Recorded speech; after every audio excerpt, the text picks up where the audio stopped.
All right, everybody, y'all look so beautiful. Give it up for yourselves. As Lucha said, I am Michelle. I came all the way from LA out here because we had to be here in the capital of the U.S. to oppose this fascist military parade. And I'm very happy to be out here in the streets with all of y'all. So look, Trump's decision to hold a military parade on his birthday was already a major move as part of the dangerous momentum and direction of MAGA fascism. What does it mean that this happens after a week where Donald Trump federalizes National Guard and deploys Marines into LA to forcibly suppress righteous protests of the horrendous, heartbreaking scenes of mass and fatigued federal agents storming, yes, storming, restaurants and Home Depot parking lots to carry out mass roundups, yes, round-ups, without any due process.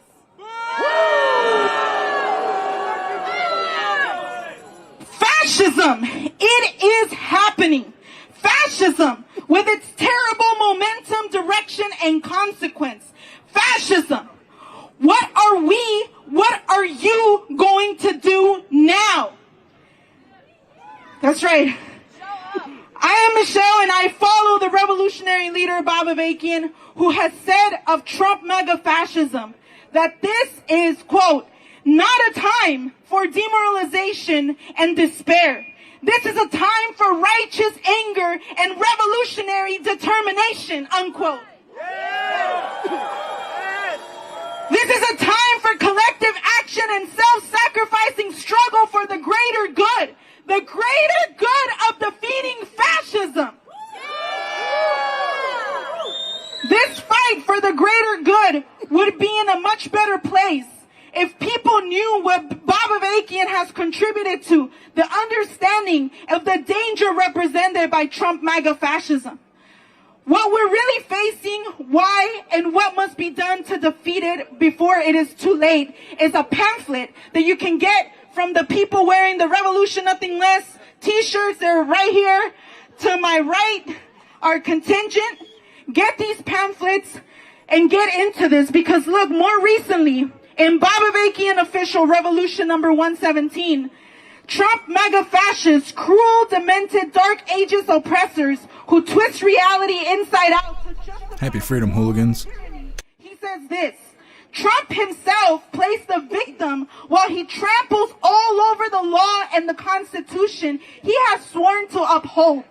He continually whines that he has been unfairly prosecuted because of moves to hold him accountable for the serious crimes he has committed, including his attempt to pull off a coup to remain in power after he lost the 2020 election. What does it mean when these people pose as victims and protectors of victims? It means that they are moving to use the power of the government to even more viciously and violently prosecute those who, in reality, are actually discriminated against and oppressed, and those who stand with them and stand in the way of Trump MAGA fascism.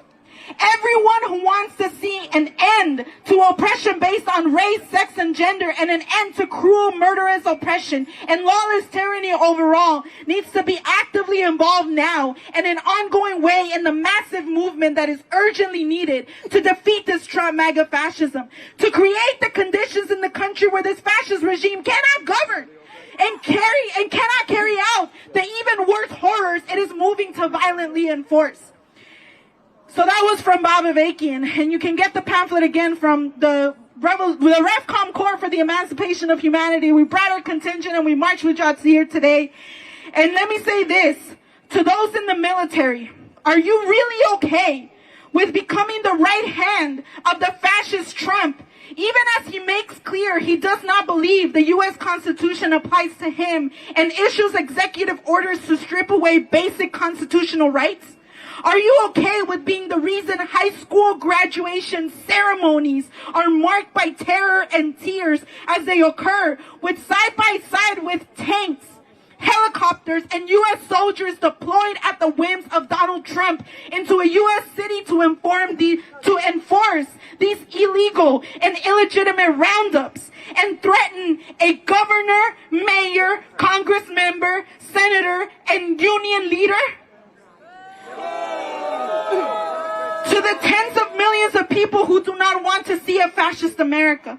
Are you going to back down when Trump threatens and as he is using force to attack righteous protesters? These people are crying so hard. I think they're in front of the White House. Program? Are you going to surrender the future to a fascist? What's up, Hooligan Mode? What's up, Mako? Happy freedom to you. That's right. Hell no. This is a time to draw a line and say no. In the name of humanity, we refuse to accept. Guess who? Can we deport her? We'll see.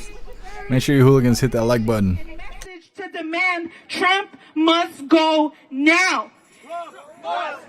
That's right. And let me give a huge shout out to those of you who did come out all over the country and here in Washington, D.C. right up against Trump's perverse display of might.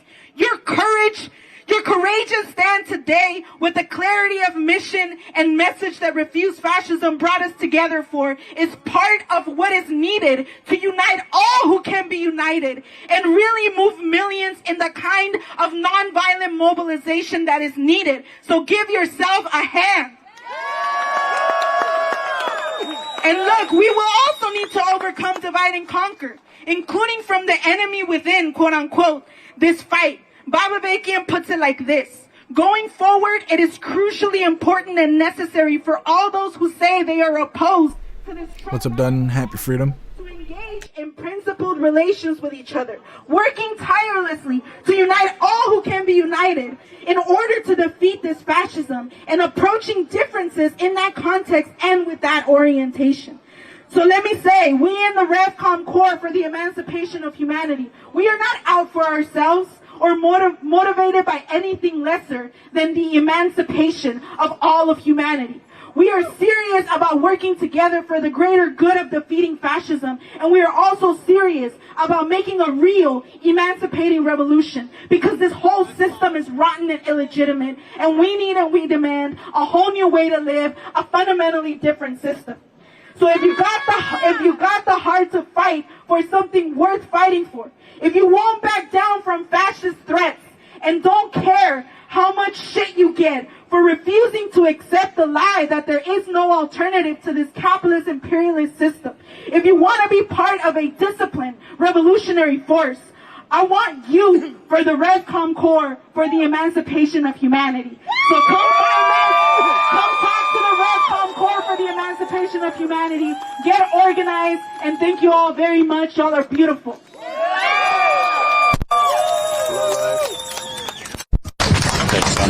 Let's go to the back. Thank you so much, Michelle. Once again, Michelle Chai from the RevCom Corps for the Emancipation of Humanity. All right, John and I are going to head to sort of the back of the protest here and talk to some people. What's up, all? Happy freedom.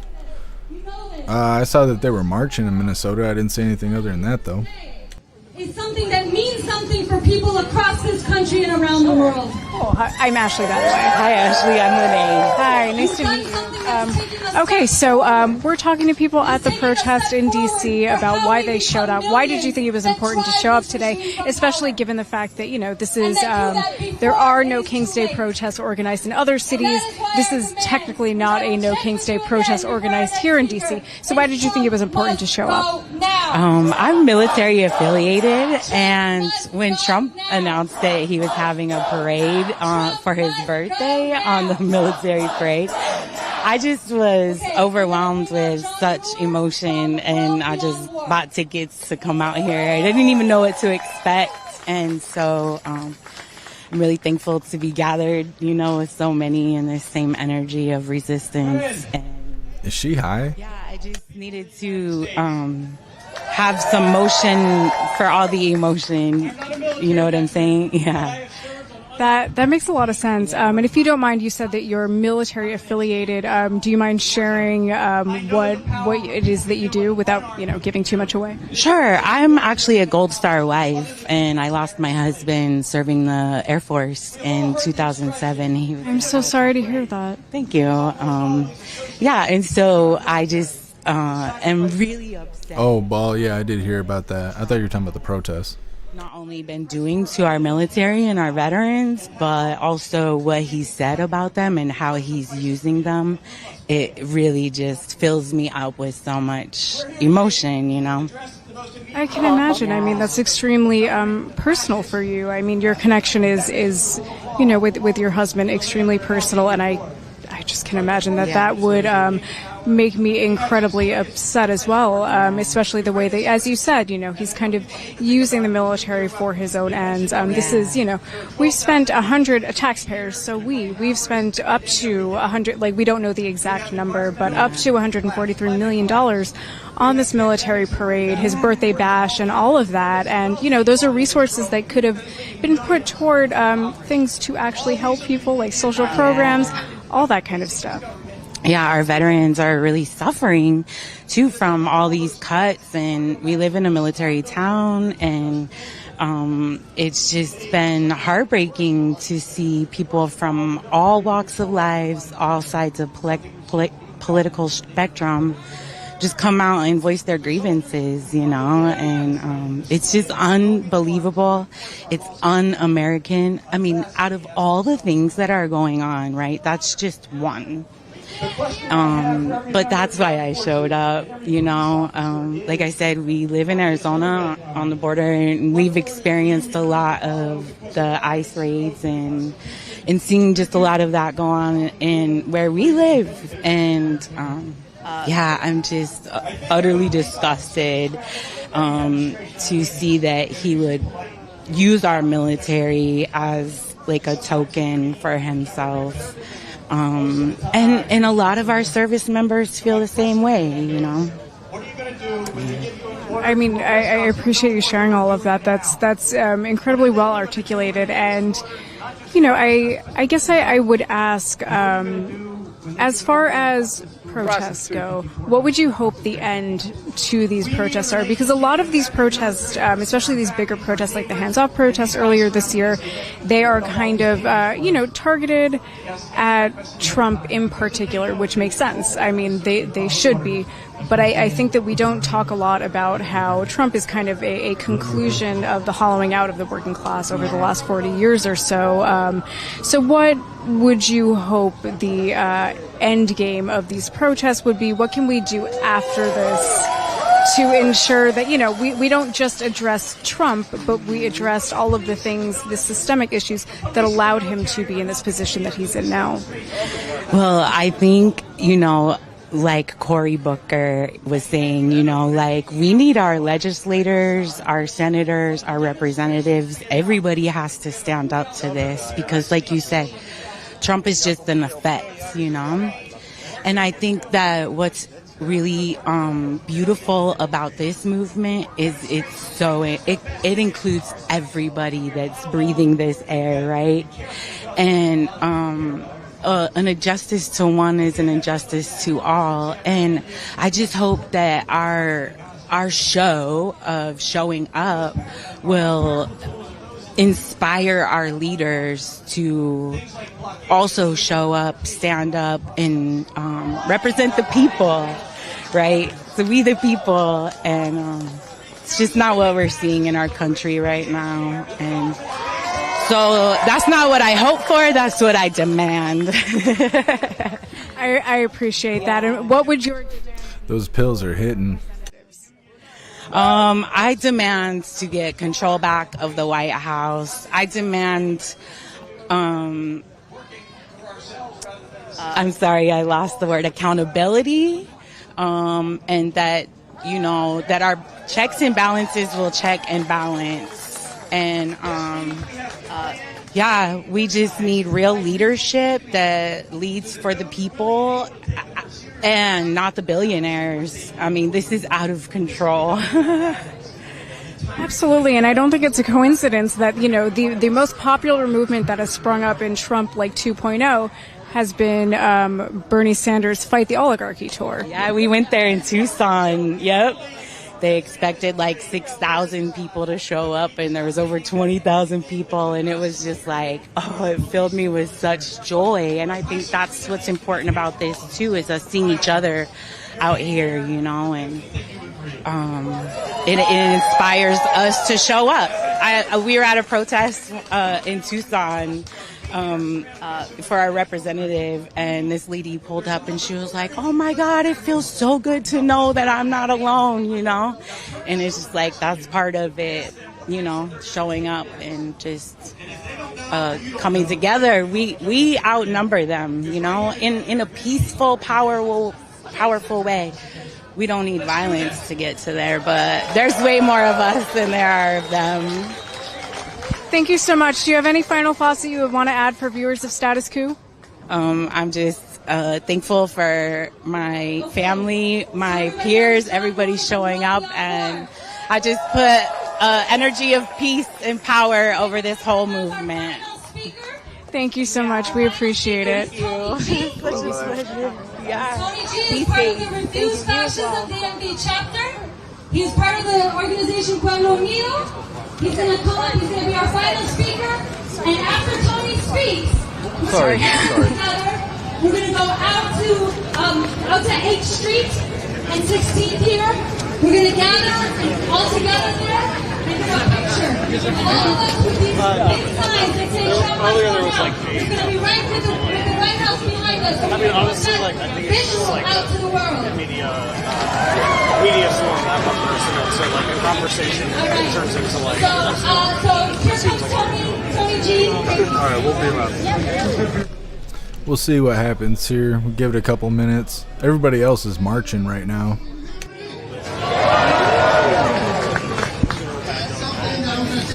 What's up, Tony Rich? Happy freedom to you. No. We have a friend who is, but he's in the bathroom, so. No, that's okay. I want to thank you, each one of you who's here today, because you are the voices who are being silent. Ustedes son la voz de los campesinos silenciados. Oh, okay. You are our support. Ustedes son el Cool. soporte. All right. So we are talking to people, again, why they showed up today in D.C. for this, no King's Day, not technically affiliated protest, but anti-Trump protest. So what brought you guys out here today to protest? We believe that it's important to stand up for our rights and let it be known that we're not behind a lot of the things that the administration are doing. So this is kind of a way for us to get our voices out in a very kind of safe, kind of open and public environment. So that's really what kind of brought us out here. We are really not a fan of what's happening in the United States. We don't like what's happening with the administration or the lack of due process with people who are being arrested. Like what? What specifically? One of the most important things that our nation is founded upon is our laws. If we don't abide by the rule of law, then what are we going to abide by? I was a history buff for as long as I can remember. And the thought that we would never be in the situation that we're in is ignorant. We are in this situation. Everything you read about in your history textbooks can come What is the situation? What's it matter? Happy freedom? And you need to be able to recognize pattern recognition. So the big question for me is, I was raised with the whole, what would you do if you were in Germany in the 40s? You know, what you're doing now is what you do then.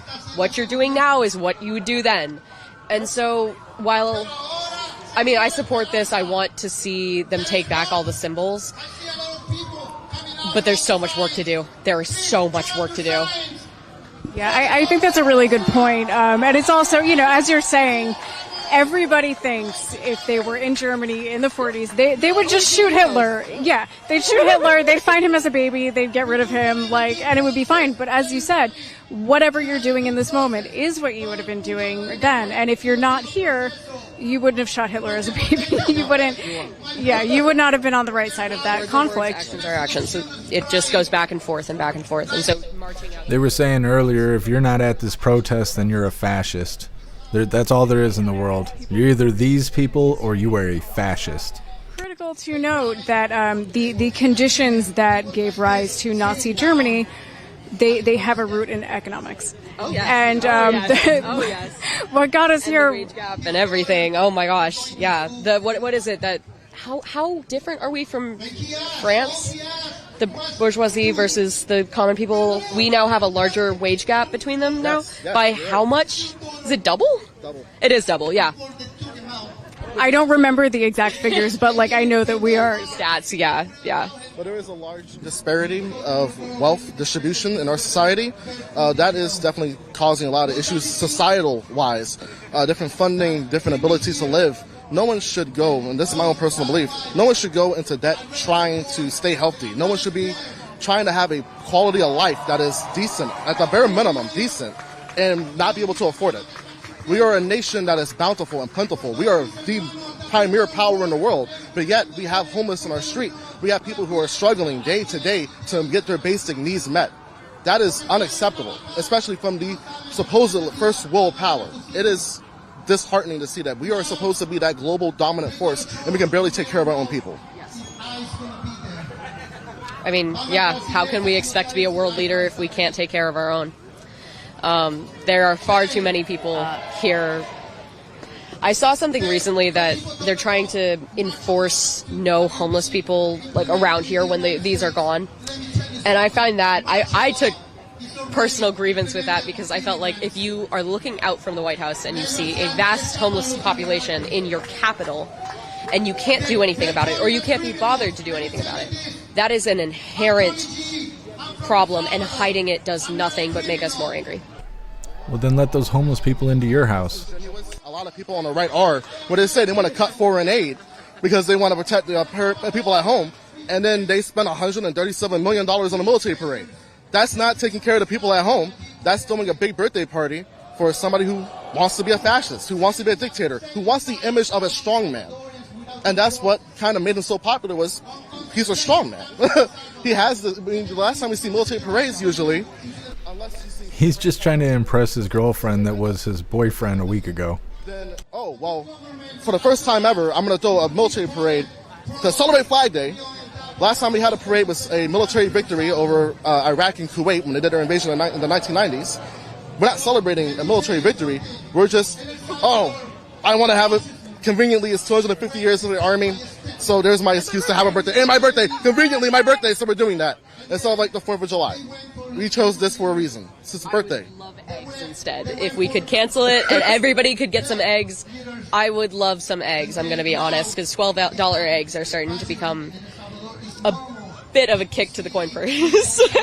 For sure. I mean, nobody can afford that anymore. Where the fuck are you paying $12 for eggs? I just got eggs the other day. It was $4. What are you talking about? How is it that we can afford this? They haven't disclosed the exact figures, but it's something between $50 and $143 million for this.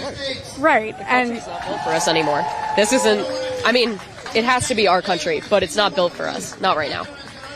And I think that, like, the most important thing is, like, we love America. Oh, yeah. We love this country. And we believe that there is something to fight for in the future. If we come out to protest, it's not that we're protesting America. We protest a man, and we protest a government. But I believe that we could see a better day. I think that there's a chance. I think that there's a really good chance, especially with people with so much passion. But we have to fight for it. Yeah. Because I think someone made a really good point of no one else is coming to save us, so we have a responsibility to save the Republic, basically. So that's kind of what really got me out here, is the fact that if I'm not doing my part, what am I doing? I really appreciate that. And I would also ask, we've seen a lot of these bigger protests happening since Trump took office again. We had the hands-off protests. What do you guys think the outcome of these bigger protests really end up being? Do you think that they're effective? Do you think that they're really pointing out the issues that we would need to change? One of we talked to another reporter earlier, and he was talking about how there were a lot of people who came out and said, I've gotten to meet my neighbors through this. I've gotten to understand my community through this. And I think that is very important because we are an extremely isolated nation within ourselves. And so, I mean, I grew up with my neighbors. I know them. But now I've moved and I don't know them. And there's no reason why I would know them unless I go to events like this, unless I put myself out into the community. And I think that has a really strong impact. I also think that if we can reclaim symbology, that is critical. Because if you see the American flag, for years I just associated it with the Republican Party. I want to associate it now with my friends and with our movement and with America as a whole. It's because you people are fucking stupid. That's why. Do you guys have any final thoughts for viewers of Status Quo about any of this? Anything that you would want to add? This is the time for us to stand up as a people and as a nation and actually make a difference. I mean, again, there's nobody else who's going to come and do this. So you have to take that chance. You have to be brave. Because things aren't going to be easy, and nothing worth doing ever is. So this is our moment to come out and be heard and be seen, to let them know that we're not satisfied with what's happening, that this is not the America that we love. So this is it. Don't be afraid. Be bold. Be brave. Appreciate that. Any final thoughts? Papa John's. That's all I've got. Thank you guys so much. This was great. Really appreciate it. Thank you. Seriously.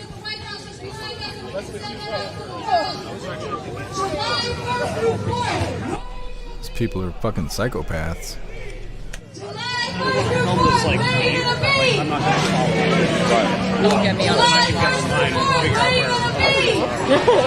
Where are we? That's right, Washington, D.C. right If you are watching the live stream, please remember to like, follow, and subscribe to Status Quo so that you can see more of our coverage. Don't miss any of it. John and I have been on the ground in New York City covering the anti-ICE protests. Tina is in L.A. also covering the anti-ICE protests. Sure. Sorry, guys. I'm holding the camera for a second. John is talking to someone.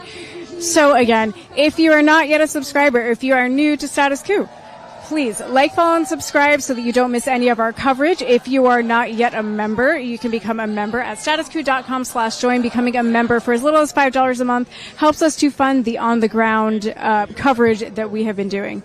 So Andrew's a vet. Cool. Talk to you and, Excellent.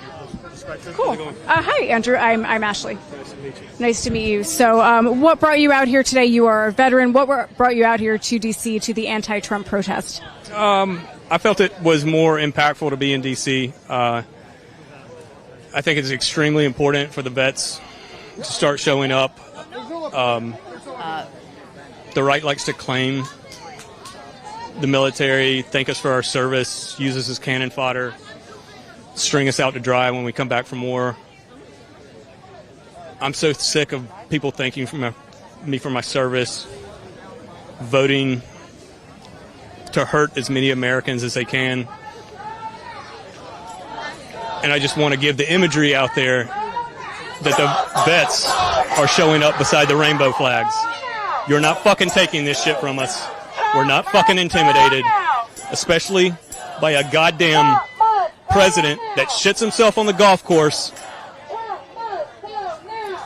could not serve in the military because your precious little fingers on your tiny little hands couldn't reach the trigger assembly. You do not fucking intimidate us, Donald Trump. That's really all I got to say. I appreciate that. Thank you thank you so much. No, you're good. Thank you. Have a good one. Yeah, he's not unstable. And wanted to represent that it's not just Republicans who own the, kind of symbol that the military in this country is.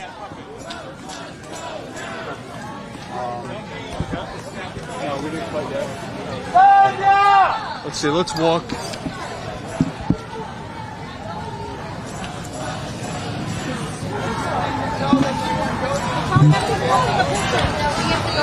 All right, so the protest is marching back to the original spot where we are in Logan's Circle, where we were in Logan's Circle.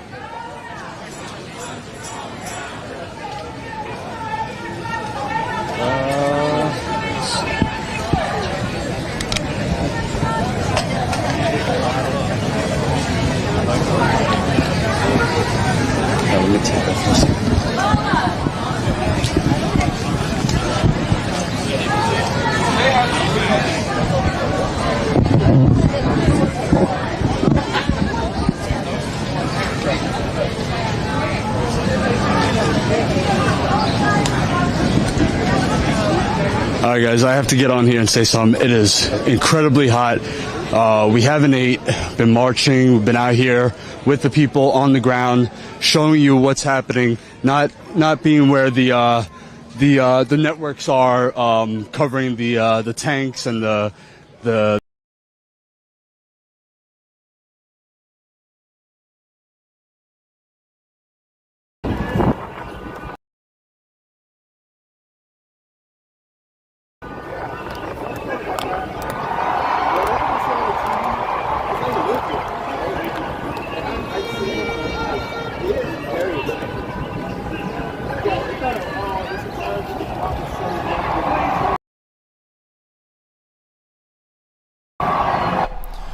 This is out in Los Angeles.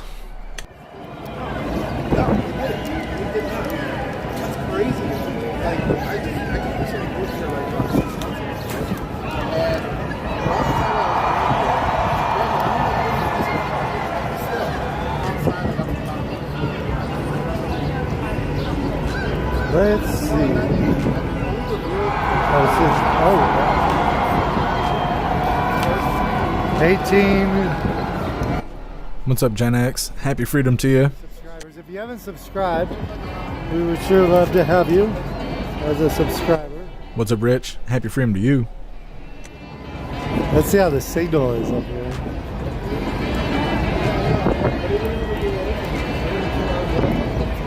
Meta, so this is what we have to look forward to all day, listening to the lefties bagging on Trump in the parade? Yeah, pretty much.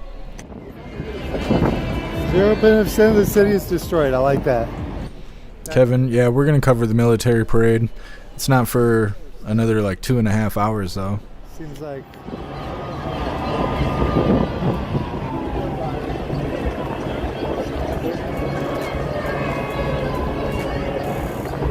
Let me know if we start to lag.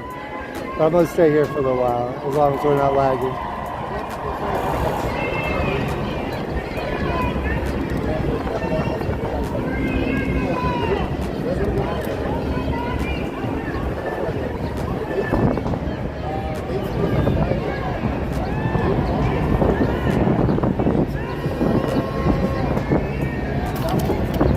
Try not to cuss, Damien. It'll be easier for me to leave the message there.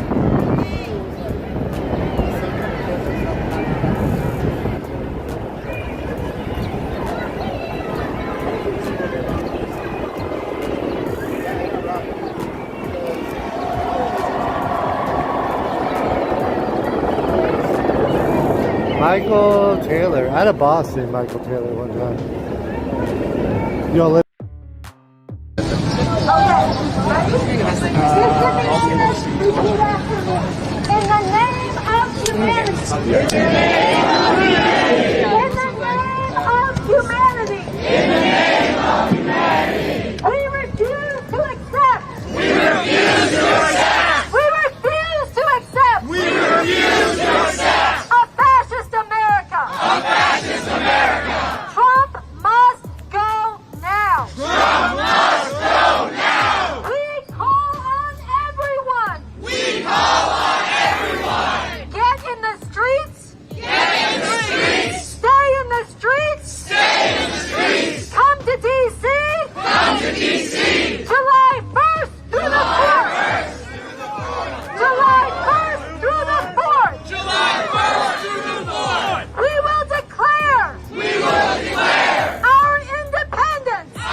What's up, Mana? Happy freedom to you.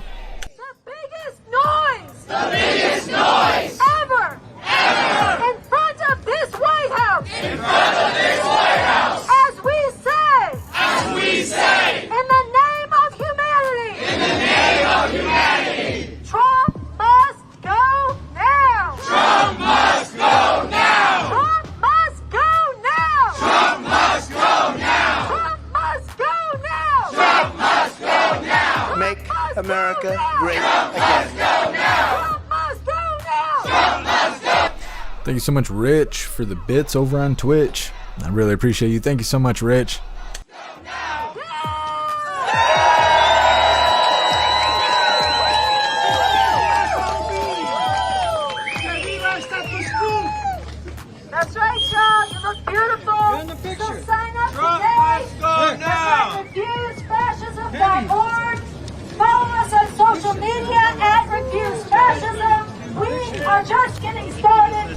What's up, Kalex? Happy freedom. Can you turn it around for a second? Afroman, you got that new book? That's badass.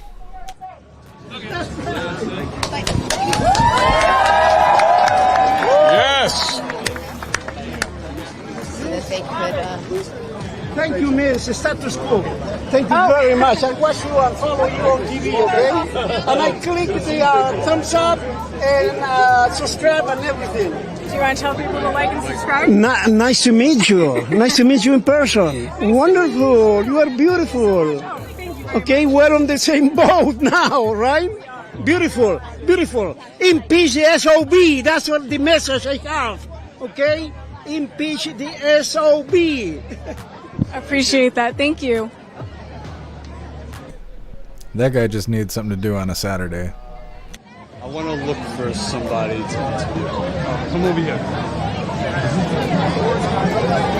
Which way are we going? This way?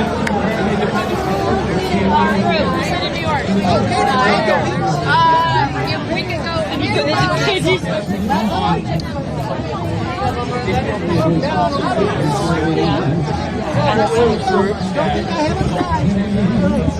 to throw this way over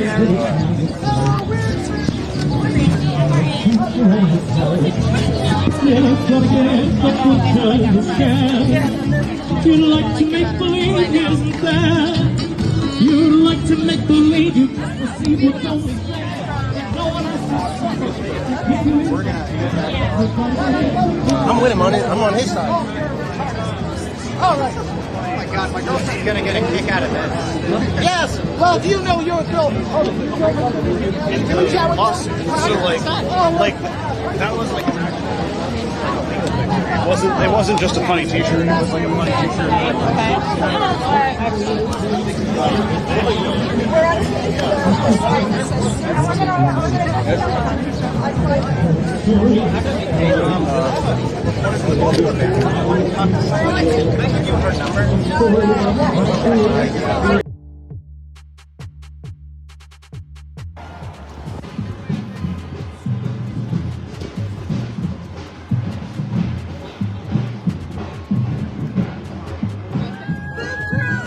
Hello.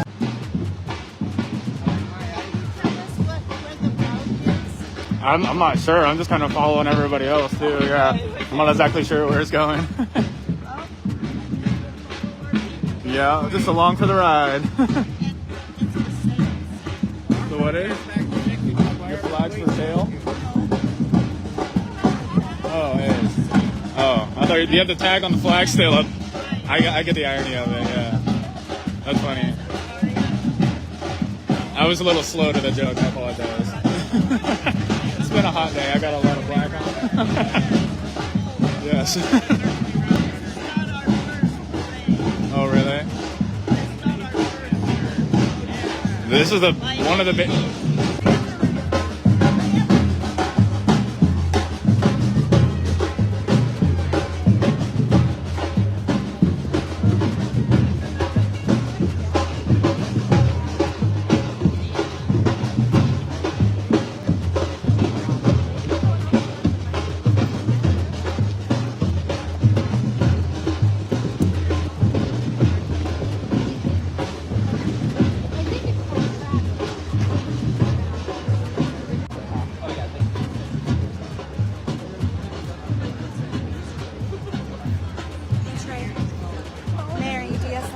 Oh, hi. How are you?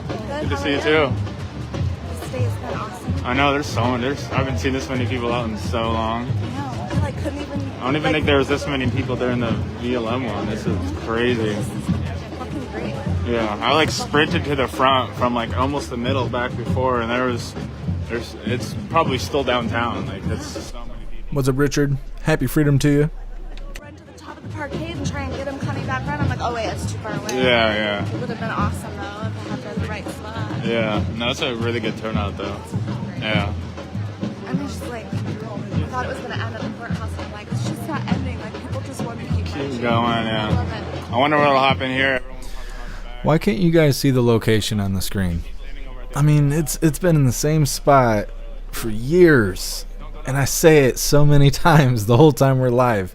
It is right there on the screen. It's right next to where I'm at on the screen. I always put the location there.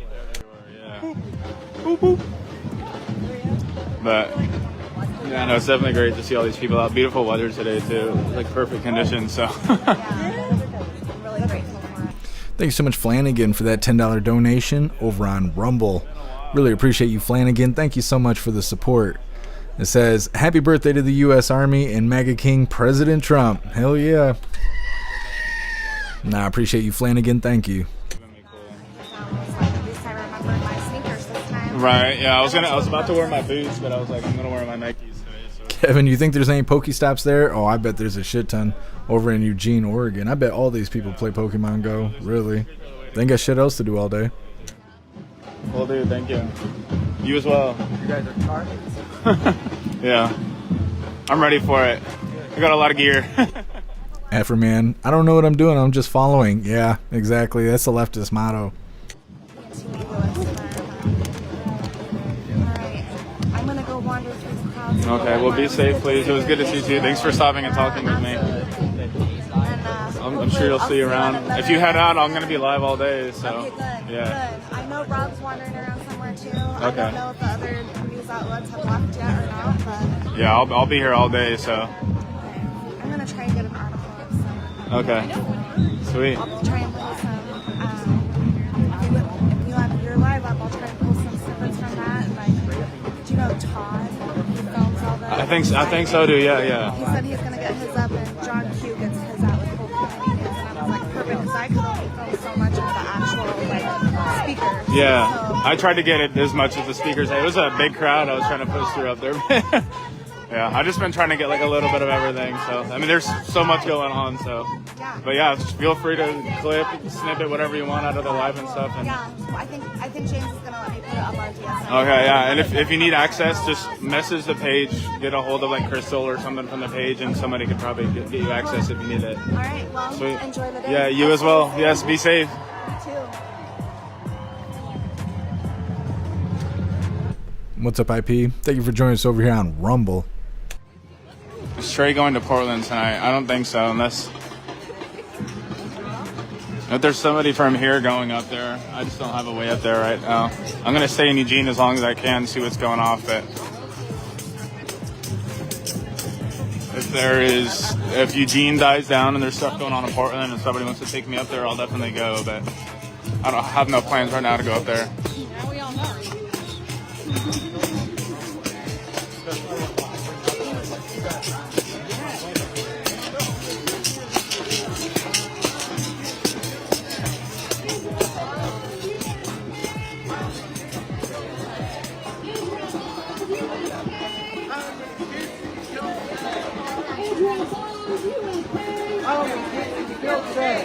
Israel bombs USA. How many kids did you kill today?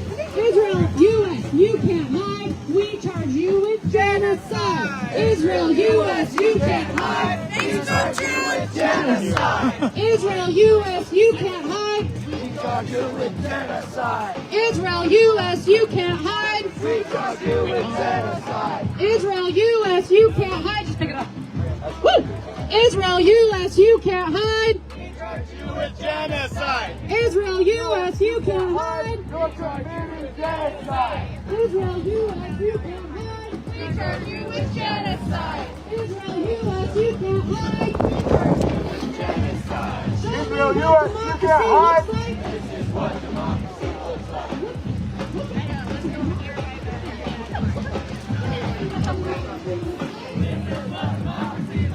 Show me what democracy looks like.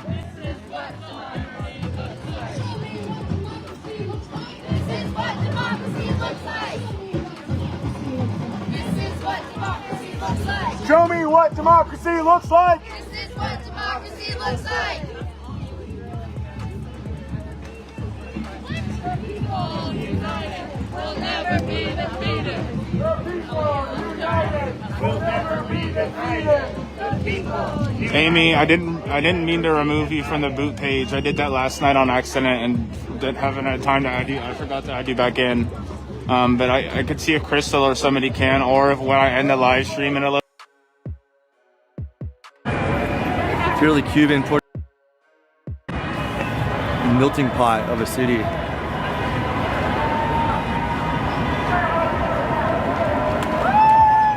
What do you... Dude, everything that comes out of your mouth is the dumbest thing I've fucking heard all day.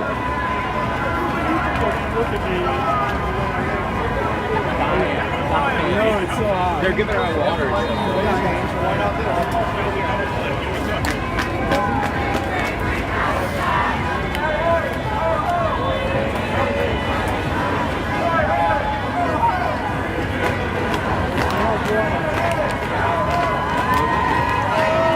Oh, 228 people on here. 21,000 likes. Thanks for all the support.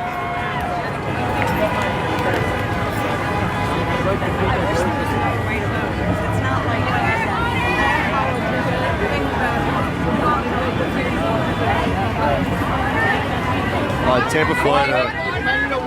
I got one in the... Oh. Do you guys need another one? Another water? Anybody here? I'm good. You good? Alright. Yeah, we're in Tampa, Florida, baby.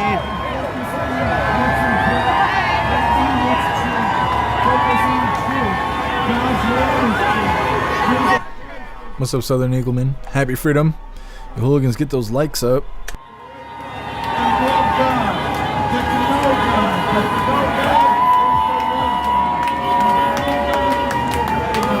What's up, Hooligans Island? Happy freedom to you. What's up, Gran? Happy freedom to you. So many people here right now.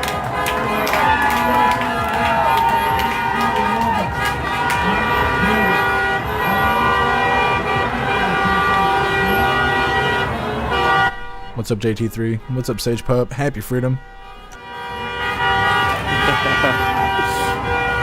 Hella proud of my city. Thank you for the gifts. Thank you.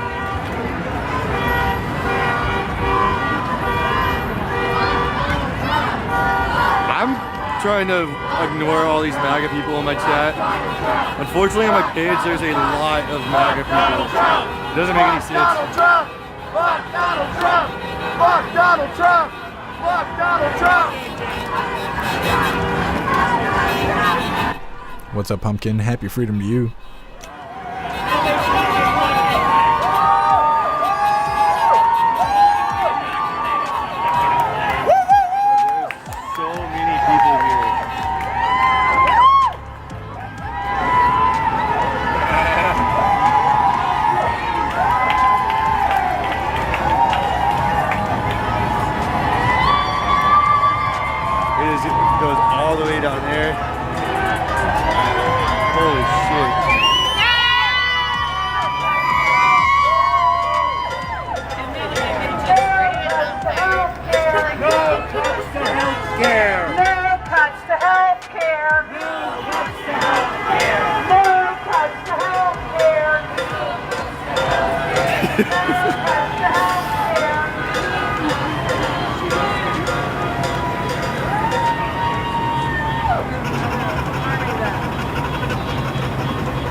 Sherry, I bet nobody blocks the road there. Yeah. Yeah, exactly. Have you been? Yeah, until September. It's so much fun. Cannot wait. Here, there's a Oh shit, thank you. My mommy is gonna come.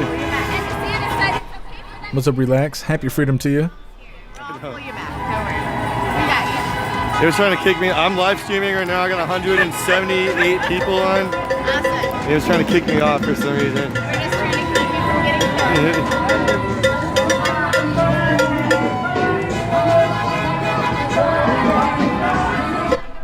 What's up, Salty Ragu? Happy freedom. Yeah, Trump's selling tickets to his parade. Damn, those are badass.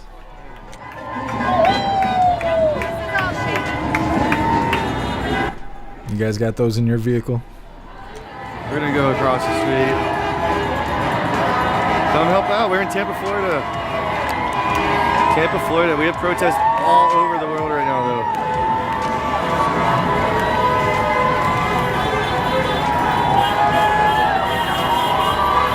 This is the largest protest I've been a part of. I've been to a lot.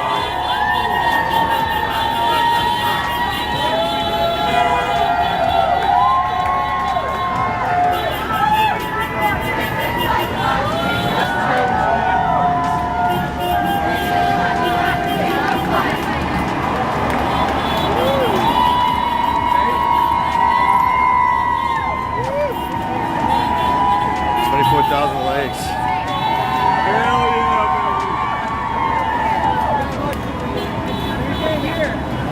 Woo.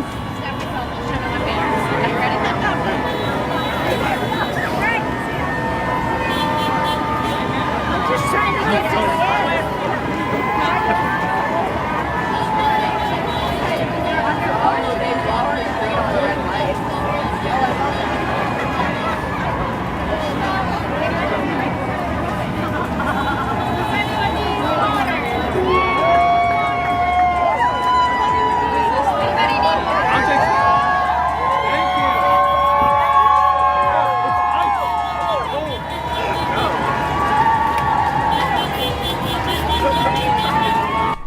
What's up, Zero? Happy freedom. Facts. We're peaceful out here.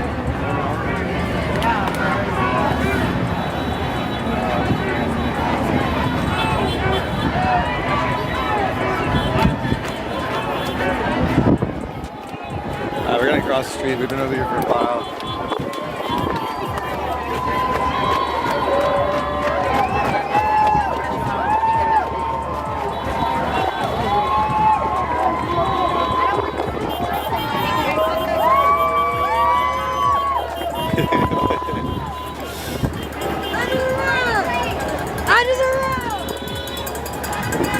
The king, the real king.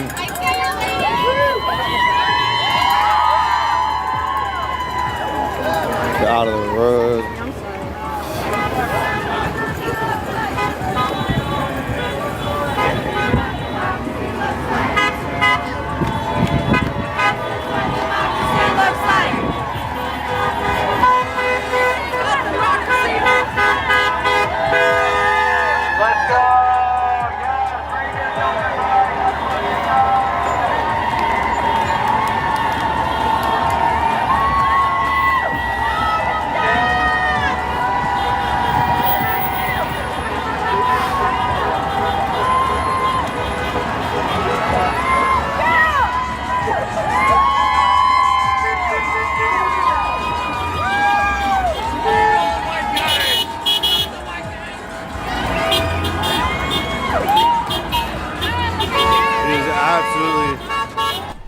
This is in DC, getting ready for the military parade. It's in 2 hours and 12 minutes.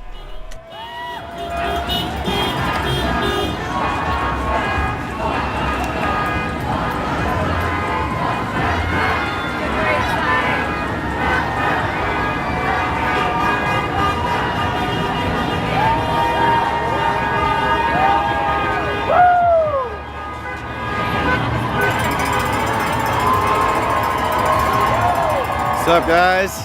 Hi. How you doing, man? What do we got? And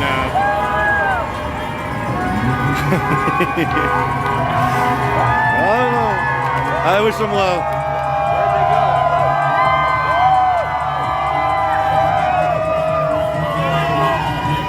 there's a couple good ones. There's a dude, where's my democracy over there?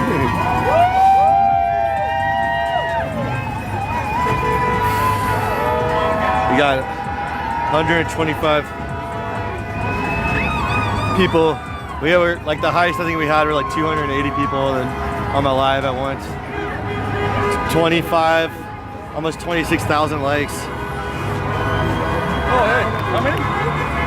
26,000 likes. Nice. 117 people. No sign's big enough to list all the reasons I'm here. That's a good. It is fucking hot. Shit, I'm glad the shade has been breaking.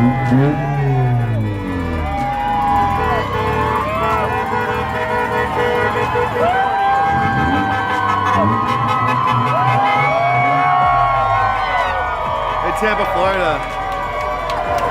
No, there was agitators here earlier. They left with their tails between their legs. Some Proud Boys over there. There's 4 Proud Boys over there. What? 4 Proud Boys. Over there? Over there. They look like they drink Busch Light. Oh, really? Where are they at? Over there. What's up, Snooks? Happy freedom.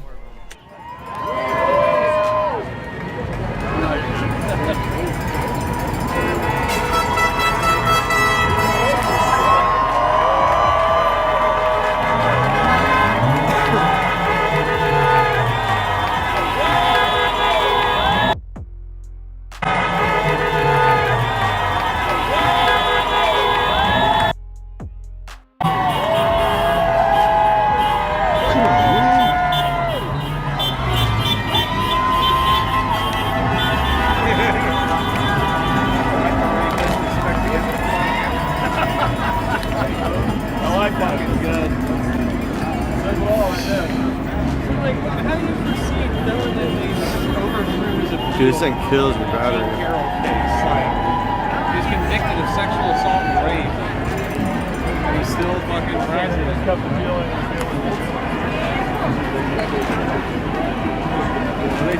They threw it out. I might have to log off of this stream. My phone is overheating. We'll see. So if I go off, I will be back on once my phone cools down. But it's literally like 105-degree heat index right now.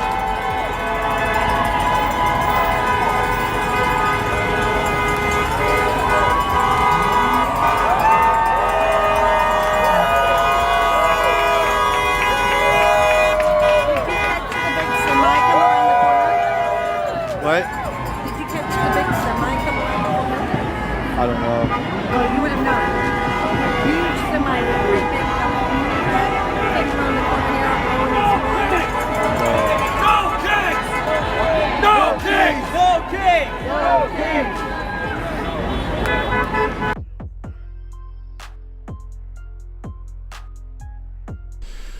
Just a second. I think his phone died. Couldn't handle the heat.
What's up, Brujo? Happy freedom to you.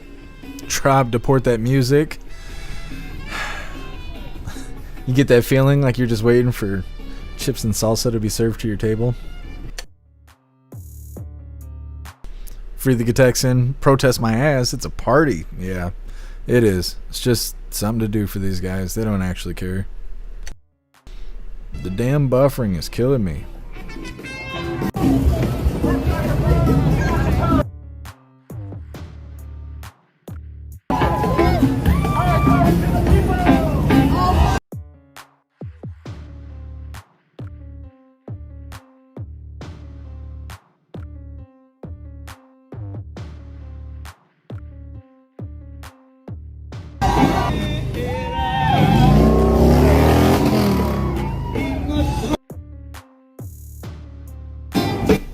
I'm looking for another feed really quick.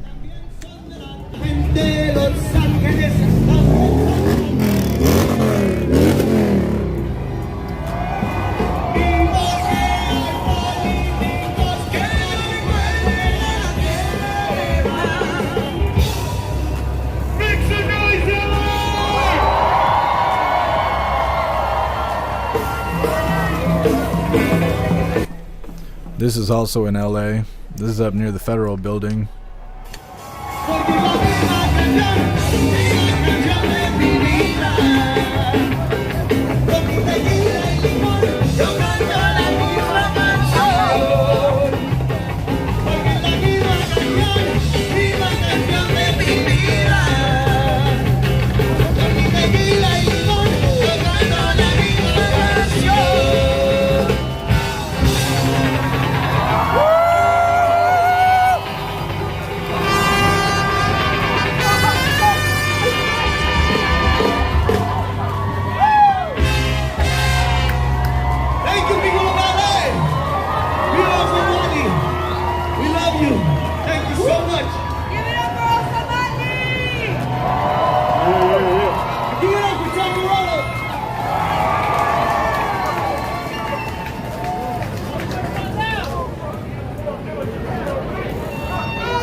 Fuck you, I'm gonna do what you tell me.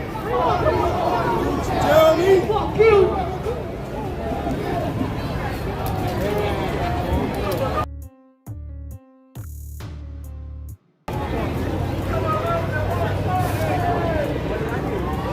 Hey, hey, ho, ho, not me, that got to go.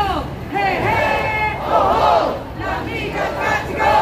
Hey, hey, ho, ho, not me, that got to go. Unknown user, thank you. I do as well. We are very honored just to be a fly on the wall.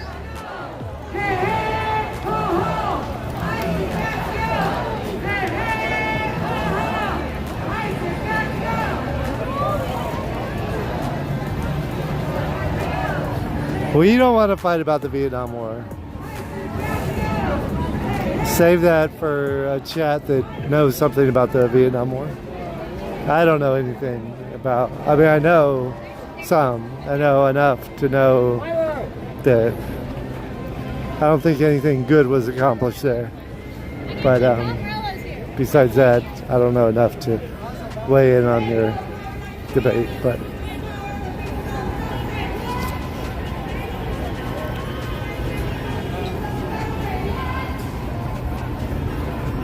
here's the memorial here. Somebody's got their chant here. Latino blood, American hearts. Latino American heroes received the Medal of Honor. Navy, Army, the Marines, I think. Well, we got double Navy, right? And the Air Force.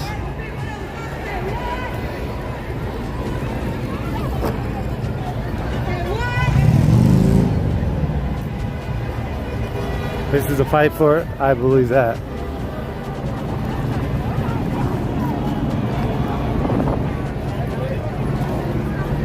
We need more laws that protect people. Sorry, it's supposed to be neutral. This is in Portland. We got a Pokemon here. a little away from Pokebug.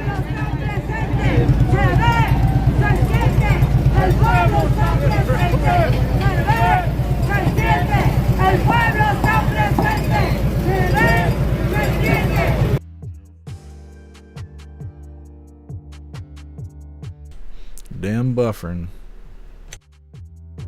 Thank you guys.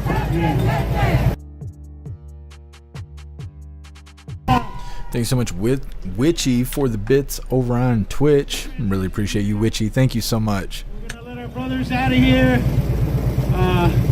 Those are holding again a good hearty thanks to them. Alright, let's check Portland. I'm tired of the buffering every couple seconds. It's driving me nuts.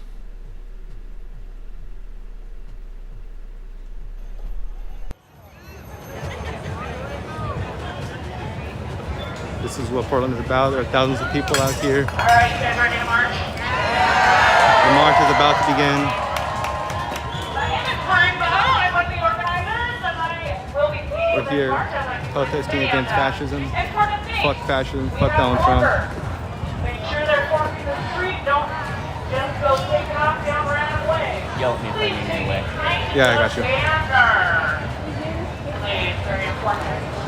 It is very important that we keep all of you safe out here. Our route is 2.5 miles. Not very short. There is options. This is in Portland, Oregon, at the waterfront. No King's Rally.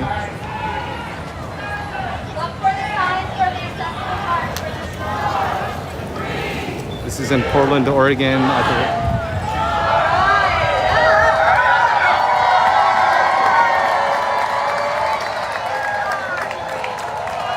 Here they go.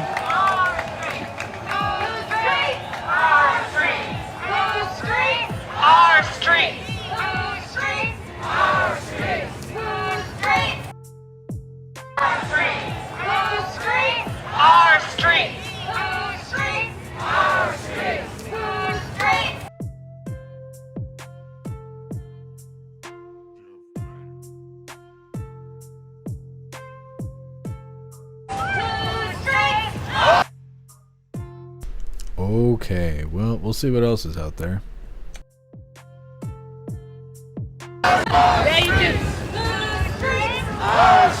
Up the street, we got fascist pigs on their bikes.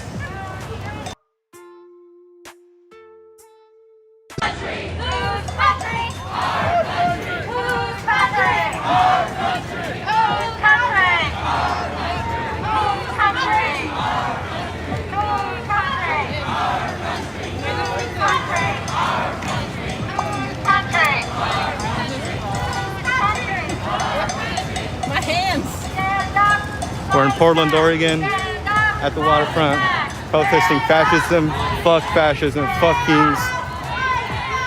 ICE out of Portland.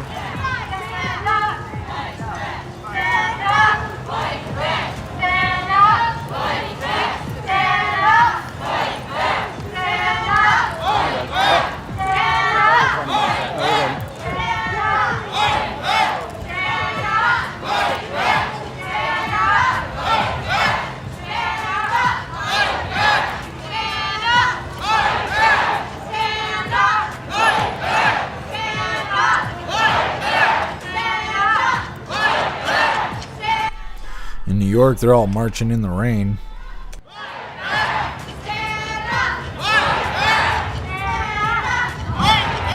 What's up, everything? Happy freedom.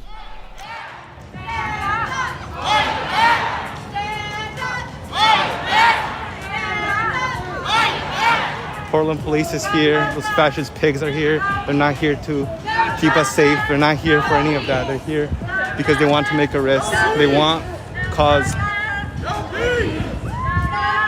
What?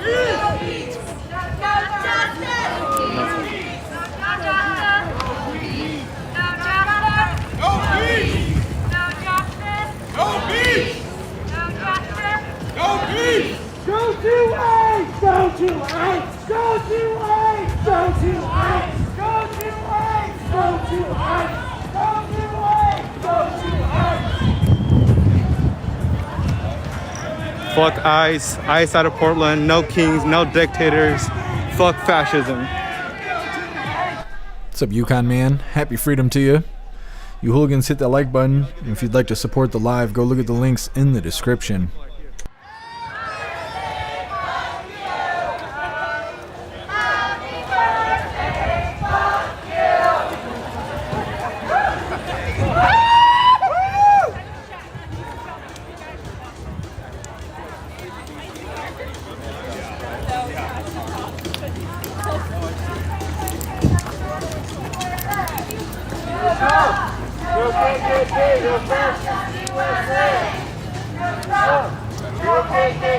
No fascist USA!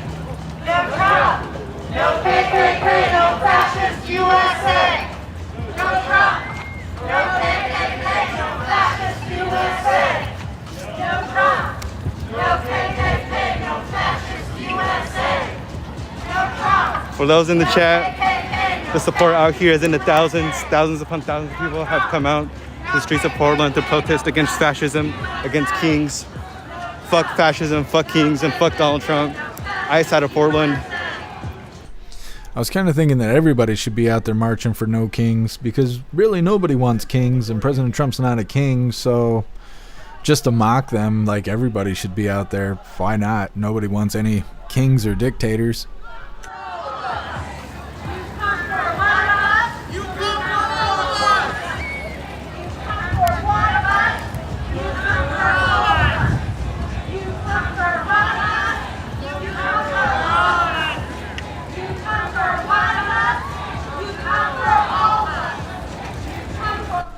What's up, Alistair? Happy freedom.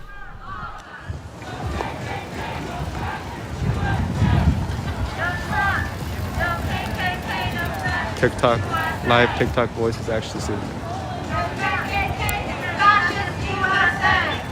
Support out here in Portland is amazing. Fuck fascism.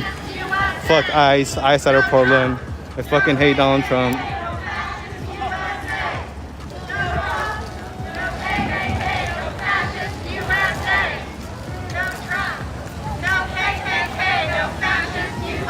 This protest is against fascism, against kings. That is what Portland is about. Sharana, why does the entire crowd sound like they have a lisp? Because everybody's gay in the crowd. It's just a big old gay crowd walking down the street. If you look, nobody seems impressed with this because they march in Portland all the time. Protect us.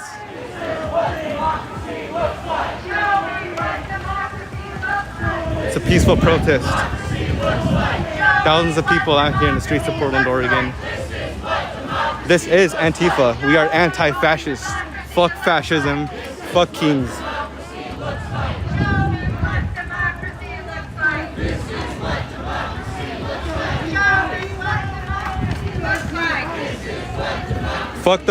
Fuck police. They hurt me. I get pepperballed. I get shoved onto the floor. Right in his no-no spot.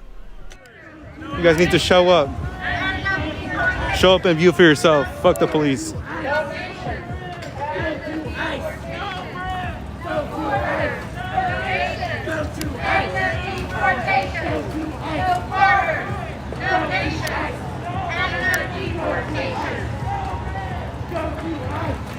This is what Portland is out here. Great demonstration, great turnout, thousands of people out here protesting against ICE, against fascism. No kings, exactly.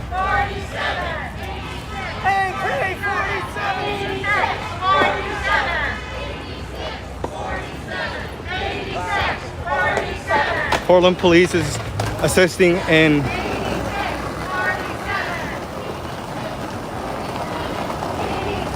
ICE enforcement. They're assisting ICE.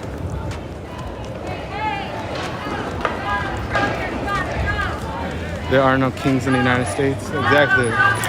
We're here to fight against fascism. There will be no kings in the United States. Trump wants to be a king. Fuck Donald Trump. He's never going to be a king. And fuck fascism.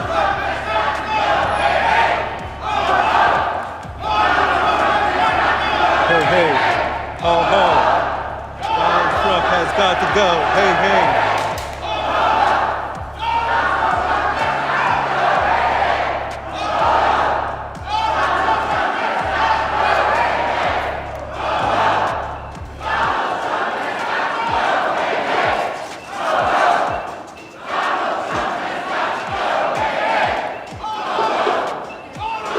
This is Portland, Oregon. We are covering Portland, Oregon right now. There's a march going on. What's up, Mark and Brenda? Happy freedom. Fuck fascism, fuck rules.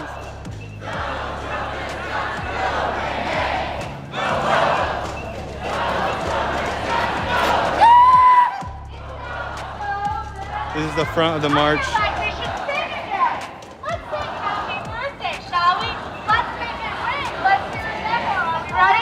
We're walking across waterfront. We're about to cross Jefferson.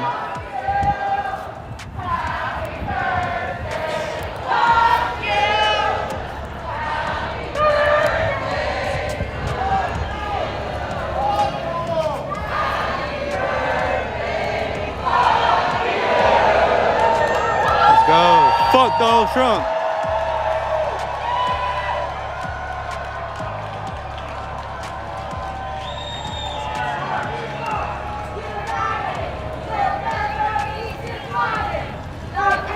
This is the No Kings rally in Portland, Oregon, protesting against fascism, kings, fuck fascism, and fuck kings.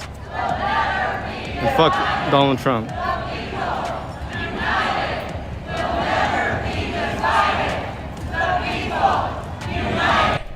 What's up, Blue Crow? Happy freedom to you. What the Union of Portland, Oregon is.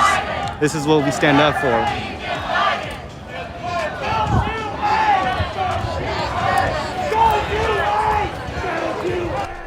Neon Love Machine, self-admitted Antifa. Yeah, Portland's like that. Portland is where there's real Antifa. These people are radicalized meth heads. It's Seattle and Portland is like the worst in the whole country. Here we have Portland Police Department. We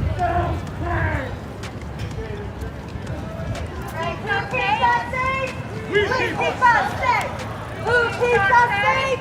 We keep us safe! Who keeps us safe? Who keeps us safe? Who keeps us safe?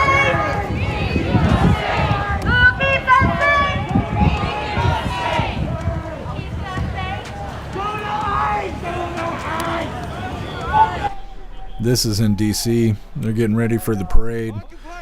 It's supposed to be in a little less than 2 hours. Love the energy and the excitement, you guys. We totally agree. Some of us have been out there at ICE. The deciding moment is So, now. We have thank to you. do this. All right, we're gonna come turn up this way and go down Jefferson. Let's go. Who keeps us safe? We keep us safe! Who keeps us safe? We keep us safe! Go to ICE. We keep us safe! Go to ICE. We keep us safe! Right here, they're not allowing us to go past this street because they know that we will march down to the ICE facility. These are the Portland Police Department. These are pigs. They're assisting ICE. They're helping ICE. Fuck them. Fuck Portland Police.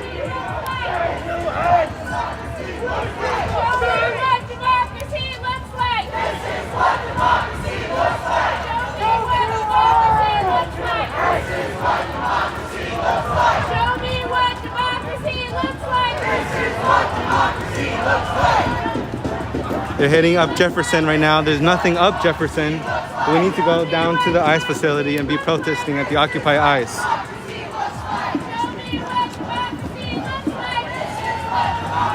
5051 leaders are not leading them down to the ICE facility.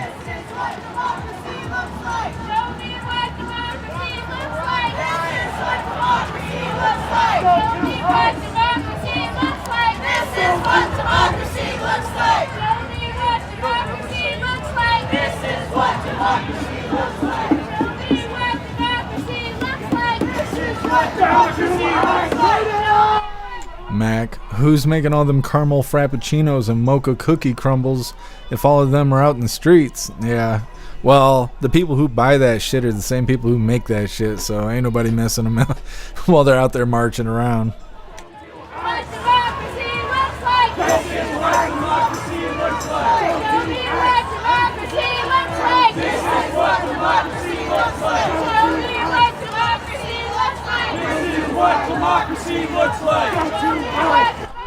What's up, Corey Luca? Happy freedom. What's up, Plastic Quack? Happy freedom to you. Thank you so much, Tex Vet, for that $5 donation over on Rumble.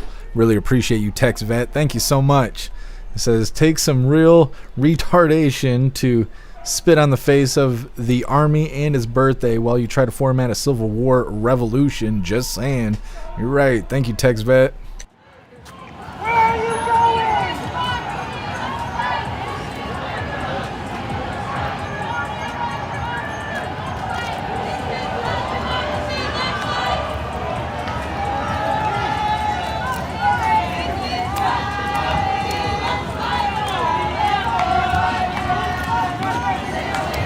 This is Portland, Oregon. We're here at the waterfront.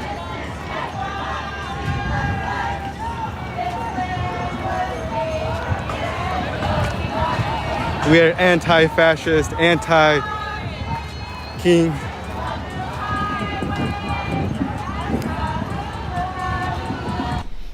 Anti-independent thought. I appreciate it.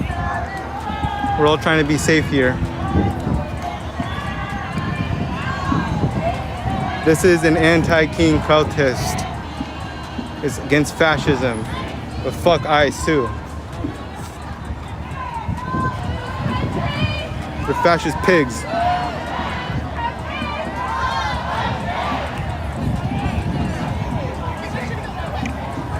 This land is for everyone.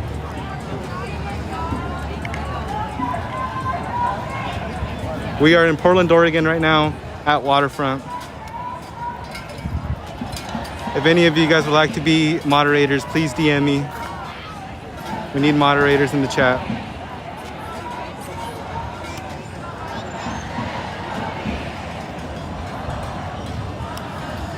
There are thousands of people out here on the streets of Portland, Oregon right now protesting against kings, protesting against fascism, and fuck kings.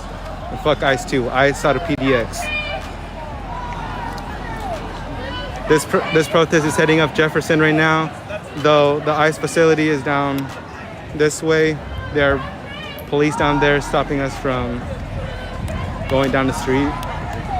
5051 leaders have pushed everyone up Jefferson right now.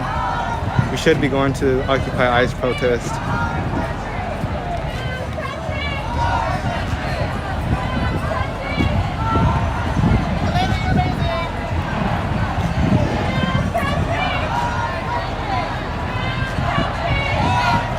Oregon didn't vote for this. Fuck Donald Trump.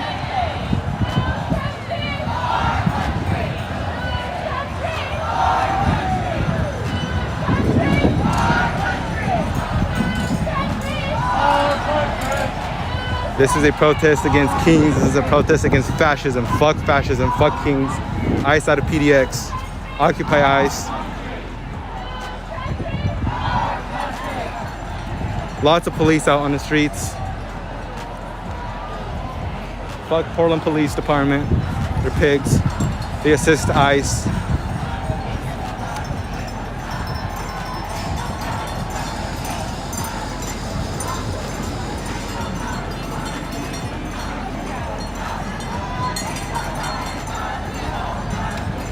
Protesting is good to spread awareness, but we have to go to ICE.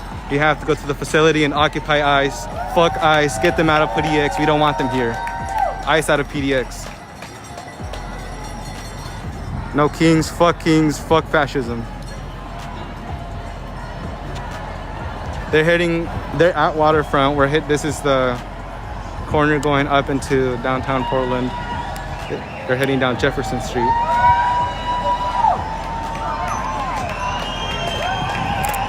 ICE are evil. Fuck ICE.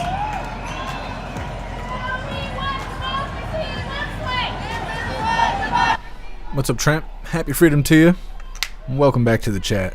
Democracy looks like. Show me what democracy What's up, Tube Steak? Happy Freedom. What's up, Miss Vu? This is what the support looks like out here in Portland, Oregon. Thousands and thousands of people have come out to show their support. I don't know if it's thousands and thousands of people. I don't think it's that many people. And I mean, it's a good amount of people. I'm not trying to downplay it, but I don't think it's thousands and thousands. What's up, Wendy? Happy Freedom to you. What's up, Mares? I'm from Oregon. Fuck you if you're for Trump.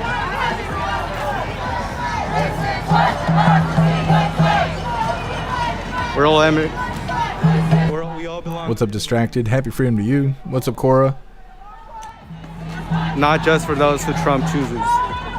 Fuck Donald Trump. What's up, Howard? Happy Freedom.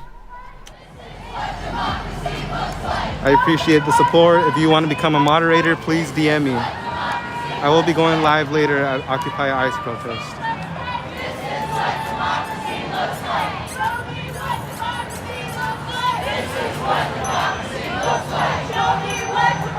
Thousands and thousands of people out here at the No Kings rally in Portland, Oregon. Fuck fascism and fuck kings.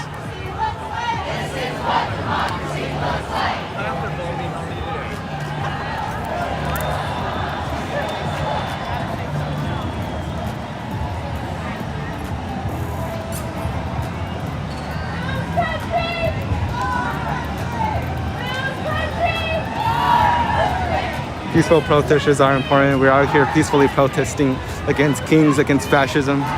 Fuck kings, fuck fascism, and fuck Donald Trump. I wonder if his chat is full of MAGA, like, trolling him and stuff, because I don't know why. It's bad enough the protesters marching are saying the same shit over and over and over, but he's standing there saying the same shit over and over again to his chat. I don't know. I don't know if he's stuck in the psychosis and he doesn't realize it or what. Fuck Portland Police Department. They're not for us. They're assisting ICE.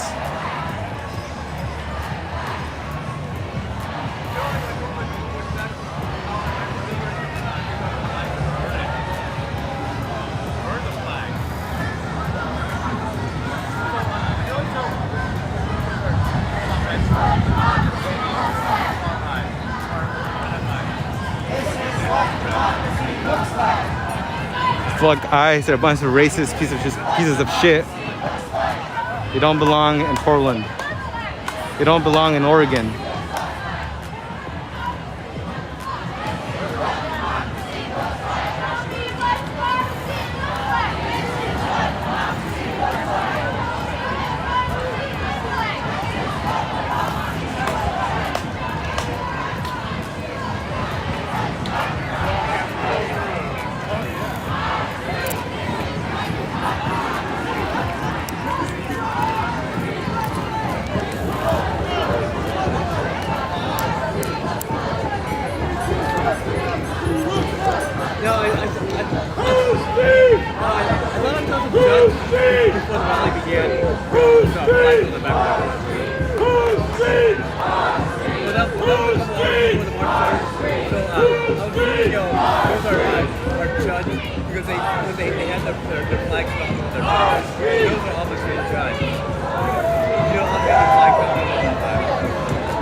What's up, Kenneth? Happy Freedom to you.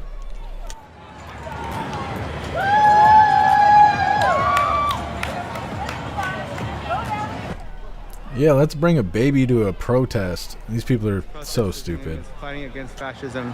Fuck fascism and fuck ICE. What's up, AF? Happy Freedom. Fuck kings. We're here in Portland, Oregon. AF. We got a lot of hooligans that are over on the left coast. I know not everybody in Oregon and Washington State and California is a piece of shit, but the ones that are out there, those pieces of shit out there, they're high up on the food chain of pieces of shit. All the crazy stuff always happens on the left coast. I appreciate you being with us, AF. What's up, Animated Adventure? Happy Freedom to you.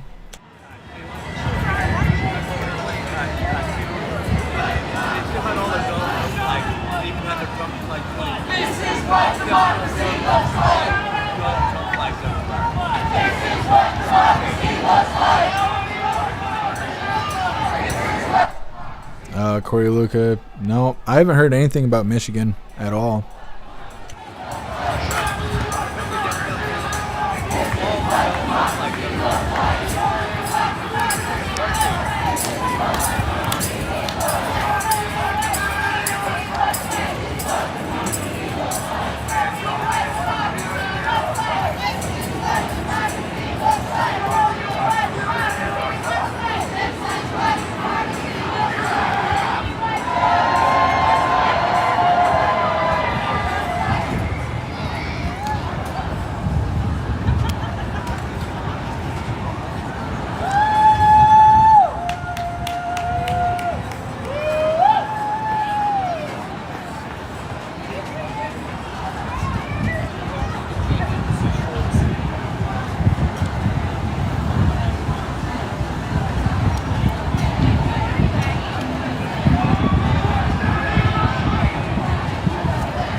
What's up, Trigger Crazy? Happy Freedom.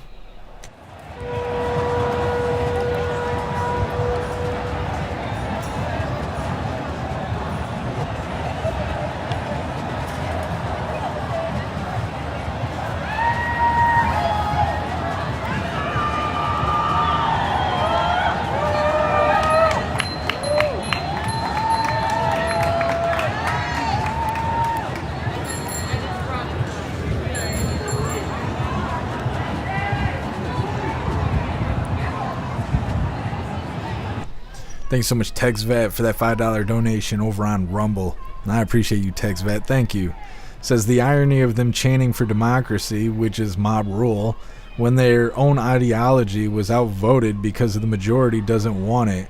Chant for democracy while going against democratic results. LMAO. You're not wrong, TexVet. You're not wrong. They should have been this serious when it was time to vote.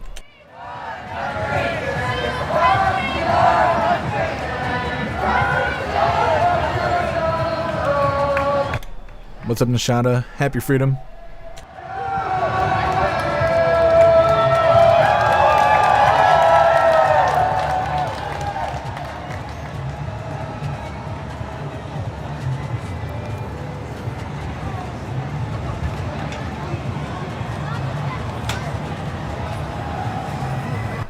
What's up, Rick? Happy Freedom to you. What's up, LD? Happy Freedom.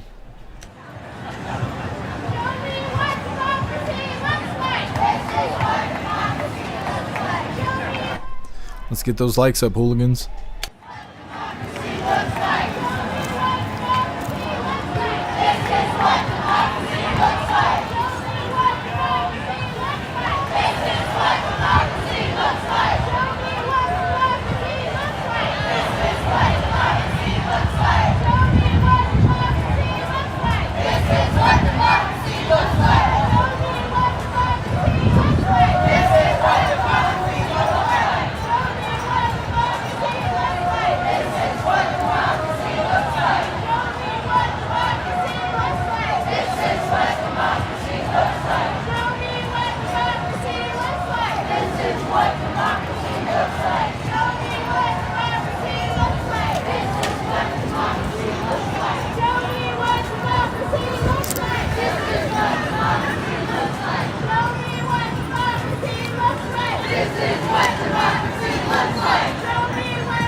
We got about an hour and a half until the parade is supposed to happen.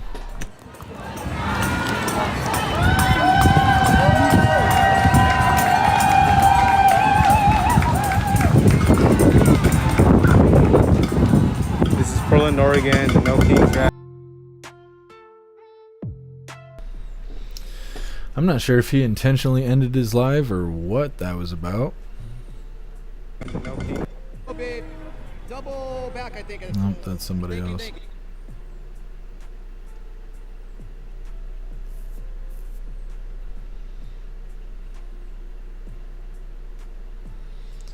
Let's try this.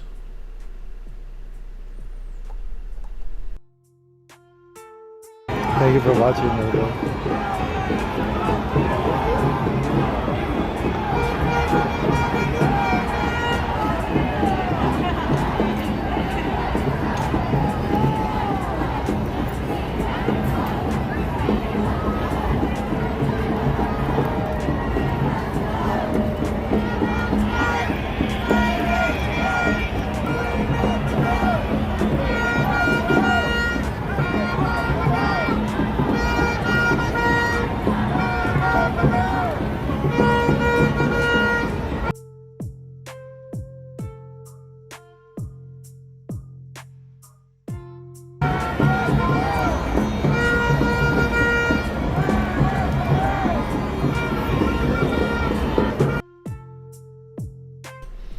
I don't know why SoCal's stuff buffers every couple seconds.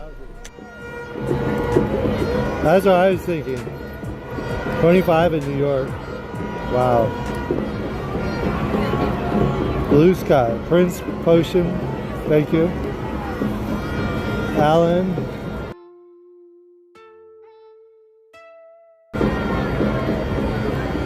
I don't remember that. Sassy Pants, but...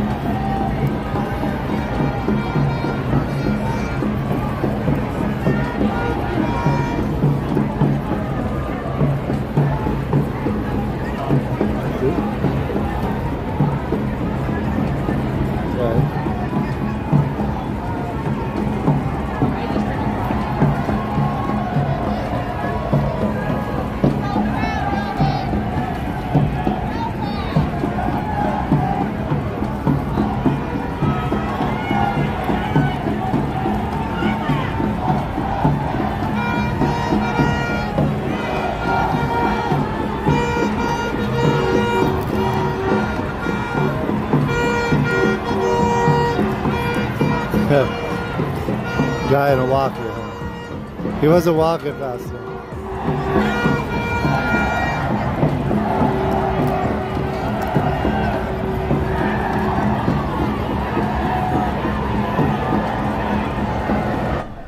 What's up, Bandit? Happy freedom to you.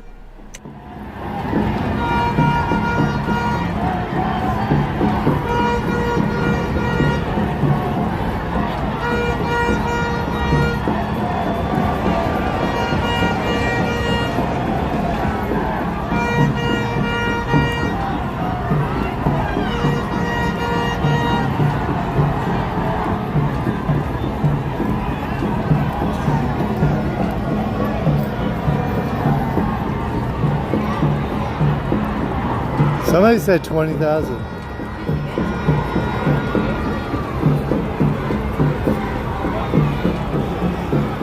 $25.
move around a little bit.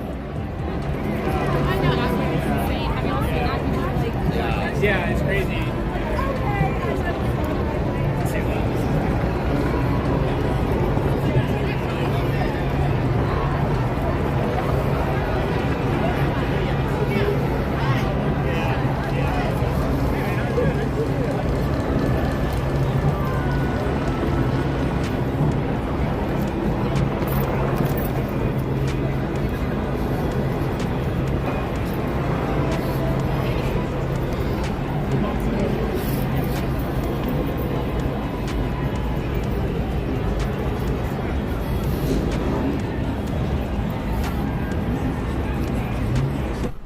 What's up, Wayward? Happy freedom to you.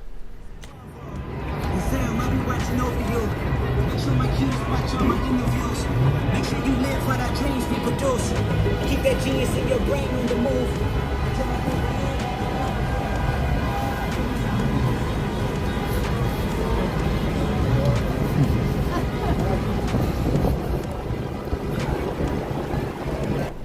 Trainwreck, you post that again, you'll be banned.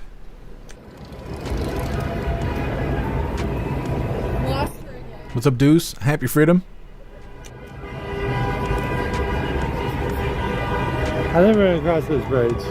Hey, I appreciate you, LD. Thank you for sharing out the live. Trainwreck, because I said so.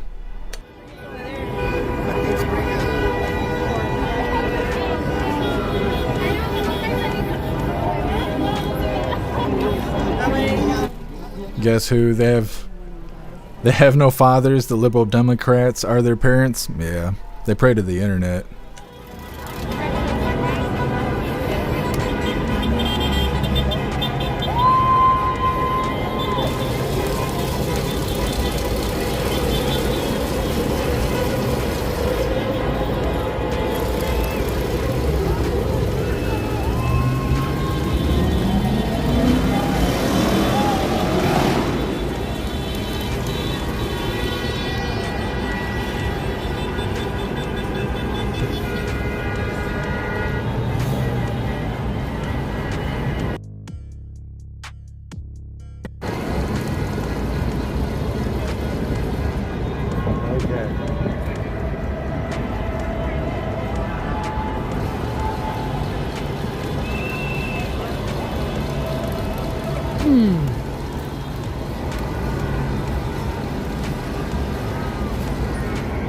Jurassic World Rebirth.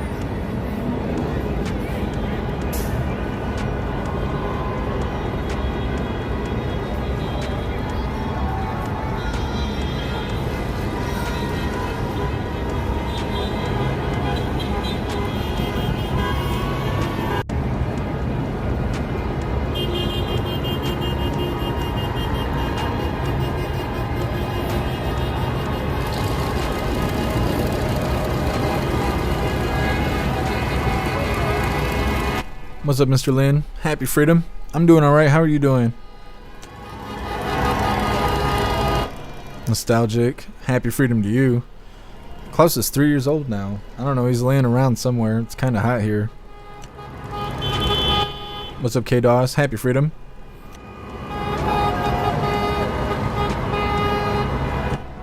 K-Doss. AP reporting it was a Dem that shot the 2 other Dems in Minnesota this morning. Yeah, I figured.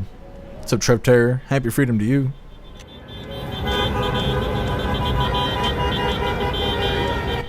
Trainwreck, you can be butthurt if you want to, but I don't want to sit here and watch you post the same fucking thing over and over again. So you can cry quietly or you can get in line.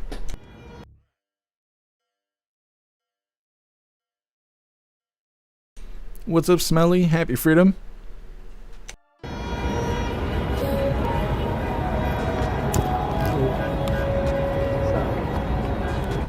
What's up, Electric Hammer? Happy freedom to you. There was protests going on in Houston. I don't know if they completed or what. Chicago's wrapping theirs up right now. They're all just standing around. That's the goofy thing about these No Kings protests, and I've been saying this shit all week, is that it's kind of like a hollow promotion. These people show up because it's something to do on a Saturday, And then they do what everybody else is doing, herd mentality. And then once they're done marching, they don't know what to do because no one's telling them what to do. They're just brainless. They're just there. And so in Chicago, they're all standing around because they don't know what to do. They just got done marching, so they're probably going to disperse. It'll get more active as the day goes on. Once we start getting in the evening, that's when people start doing dumb shit because they're all tired and sunburned and hungry and just been bitching all day. Their mind's all numb. That's when things get more active. What's up, Who Through? Happy Freedom. Let's go.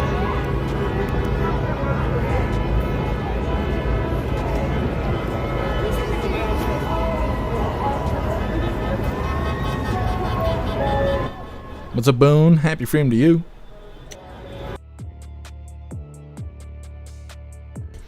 Oh, the buffering.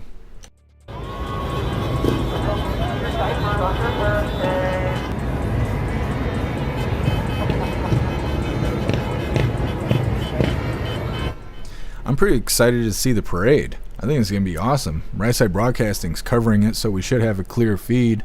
I plan on pulling some feeds up in the background from like on the street view of the parade. It's going to be awesome. It's about an hour and 15 minutes from now.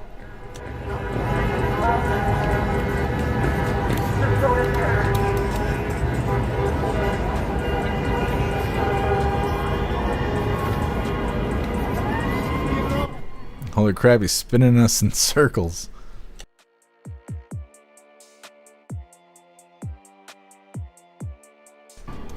I think it's because he's walking under that bridge.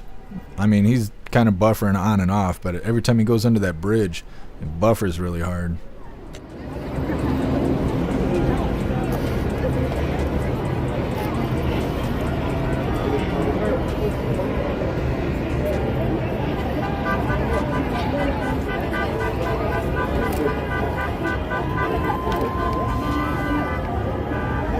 Mr. Lin just woke up from your second nap? Badass.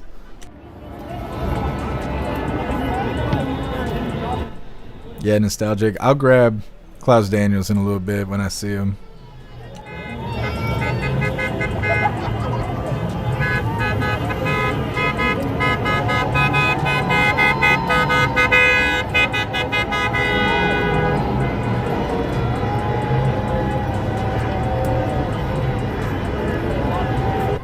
What's up, love Tina? Happy Freedom to you.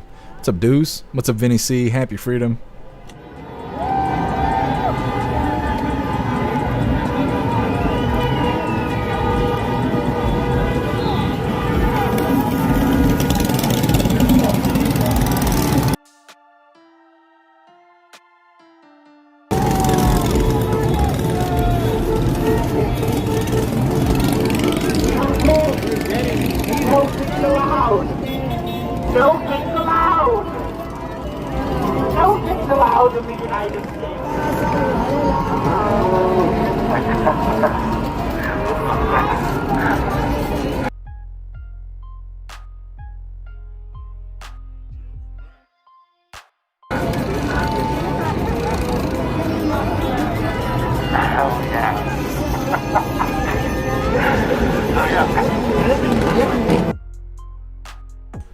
Why are those people dressed so crazy?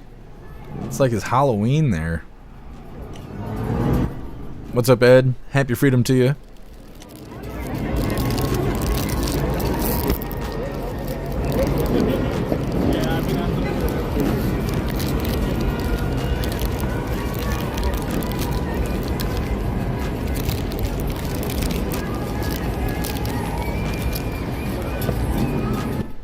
What's up, American Fisherman? Happy Freedom to you.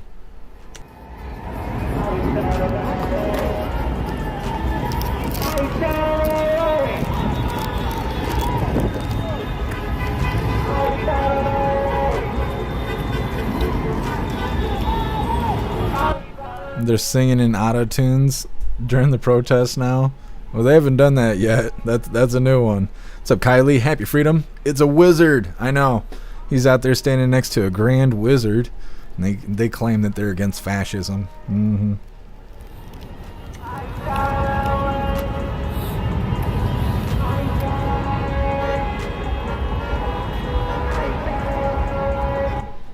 Oh, who threw? Yeah, I saw that you were streaming. I was trying to get out of bed. I was dying this morning. I still kind of have a crazy headache. My eyes are burned out from doing all this late night coverage.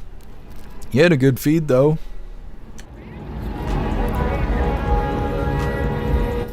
What's up, Buckeye? Happy freedom to you.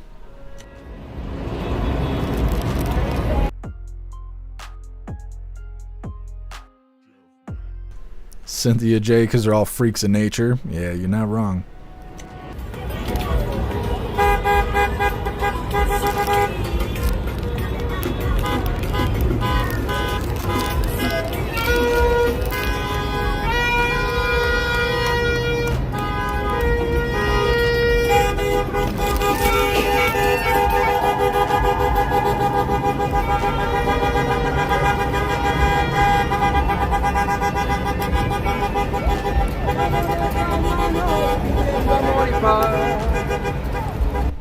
Who threw? It was hot as hell and I was dying. Yeah, I believe it. I believe it. Try to find a better signal.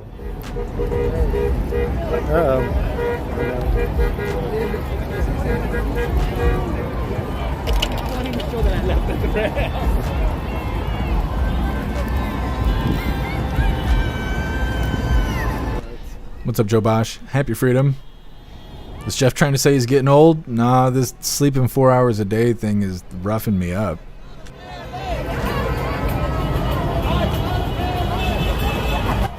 Thank you, Snooks. I appreciate the compliment.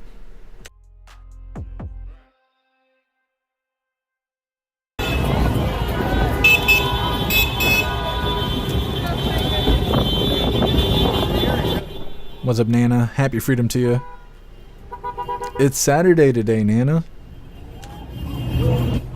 Oh, it's still Friday for you? Ain't nothing wrong with that. What's up, Zealous Fox? Happy freedom. You passed out in the chair last night during the stream? Yeah, we were up pretty late. And then we went over to, I can't think of his name right now, Darth something. I can't think of what his name is, but we went over there and had a music party for like another hour. We raided his channel right after, like right as we were ending it. We raided his channel, went over there and hung out and listened to music. I think they're just peeling out.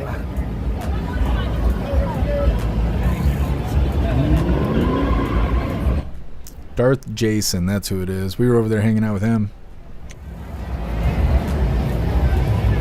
Last time he started a car on fire. Hey, I appreciate you, Sage Pup. Thank you for sharing out the live.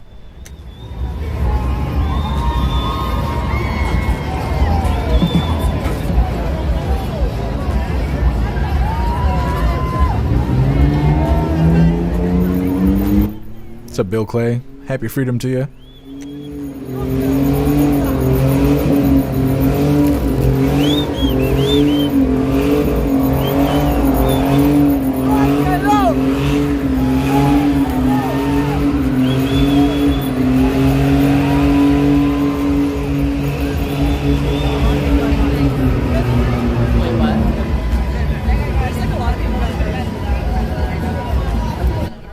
What's up, TJ? Happy freedom to you.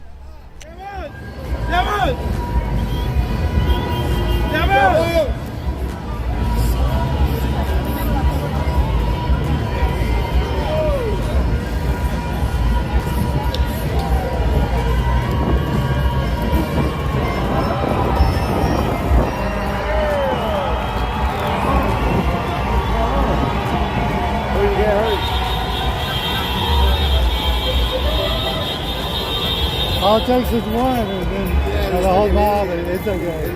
It's okay. Right. But all it takes is one. The whole thing's going to turn into a mob. That's I've watched it 9 nights in a row now. 9 nights in a row, right? Right.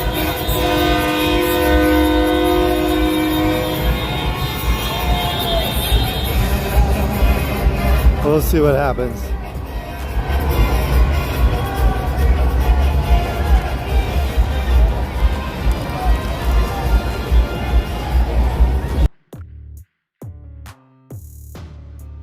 Kept it from turning into a mob.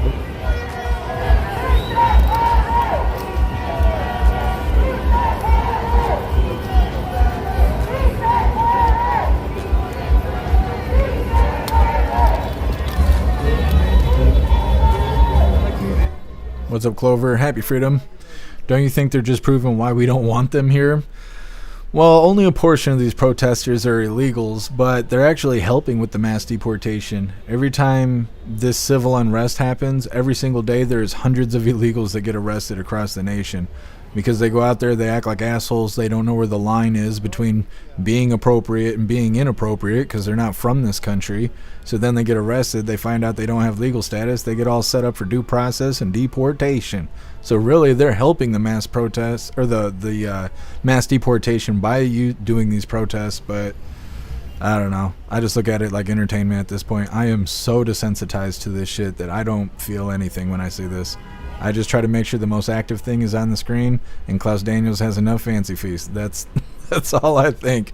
I don't really think anything. I'm completely unfazed by seeing this at this point. Just too many protests in my life. What's up, Kraken? Happy freedom to you.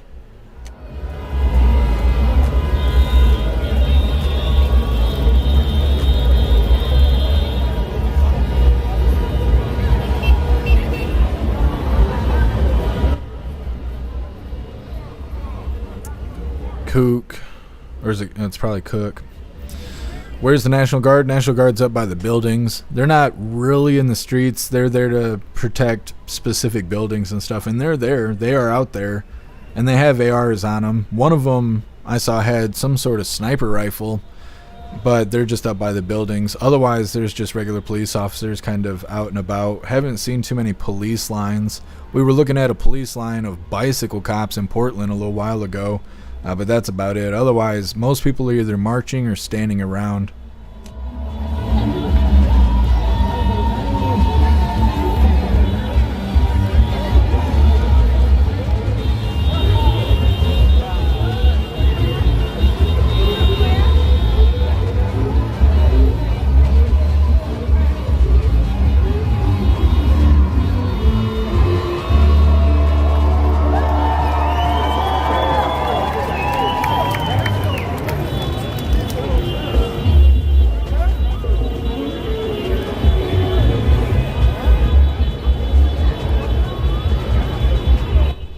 Who threw? They sang happy birthday to Stalin at the protest.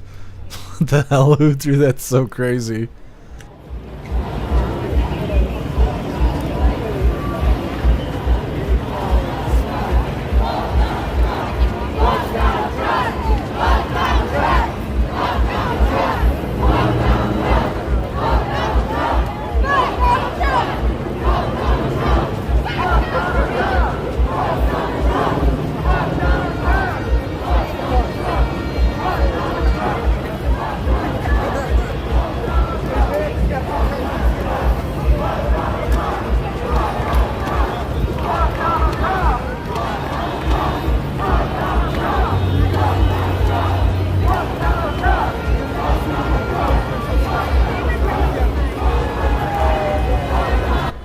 This is LA from above.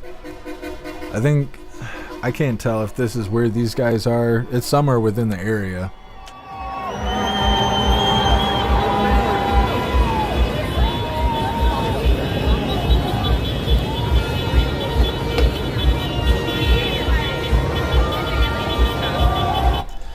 I'm excited to cover the parade. We got an hour to go. It's gonna be awesome.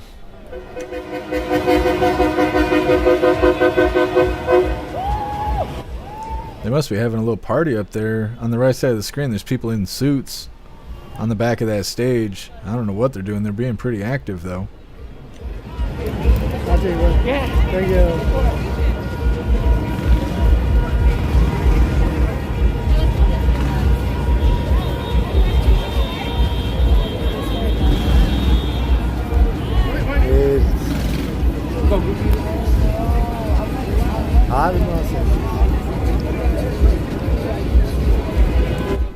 This is Chicago right now. They're all just standing there.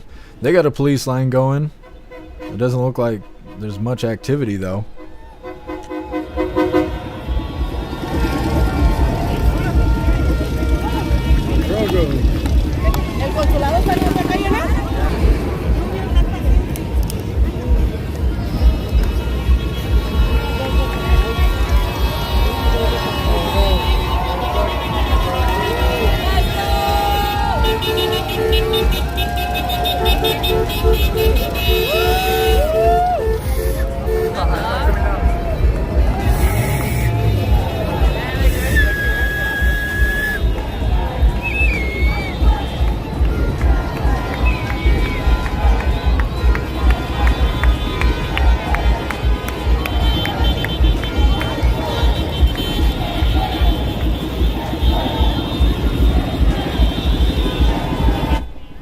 everything. It'll be all right.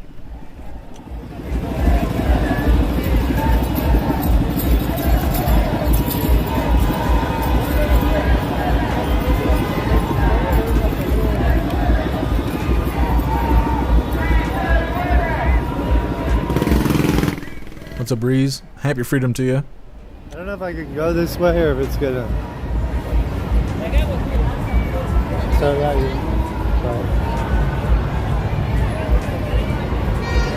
we're gonna try.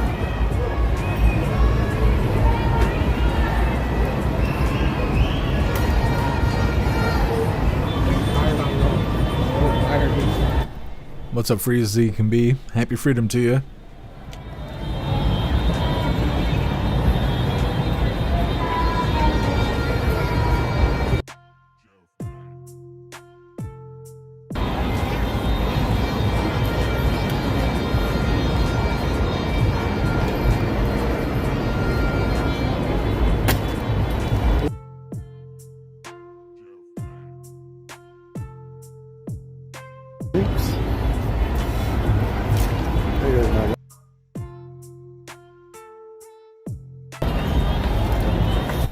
What's up, Derby? Happy freedom to you. Okay. What's up, Salty Peanut?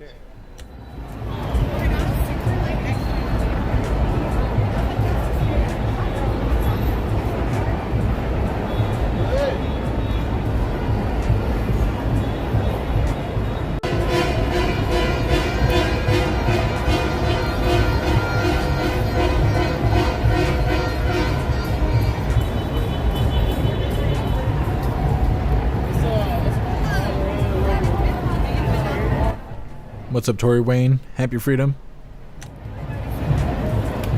Really?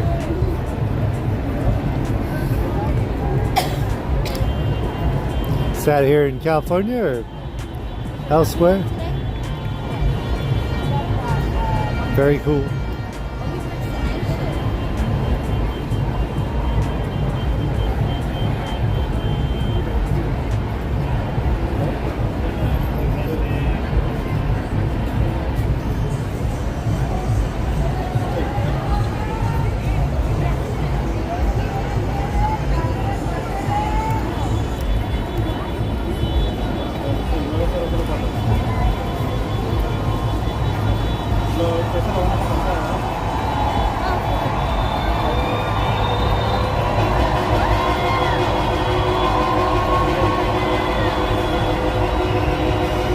Cheering for something.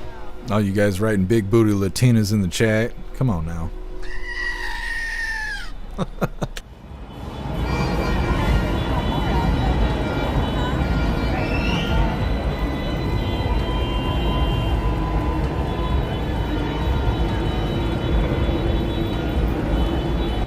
What's up, Joe?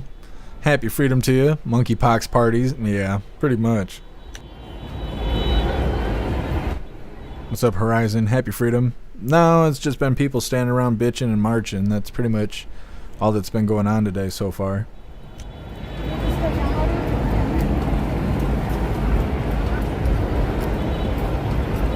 What's up, TBD? Happy freedom.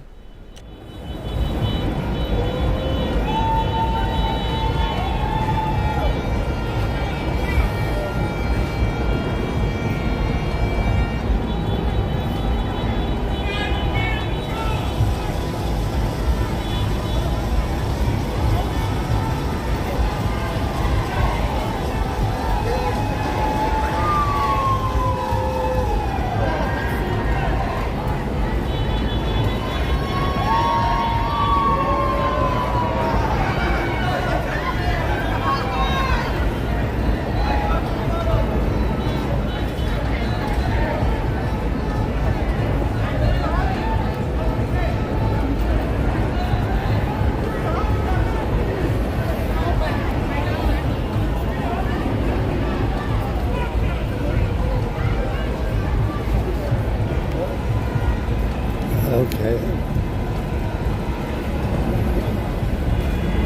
Seems to be calming down just a little bit down there.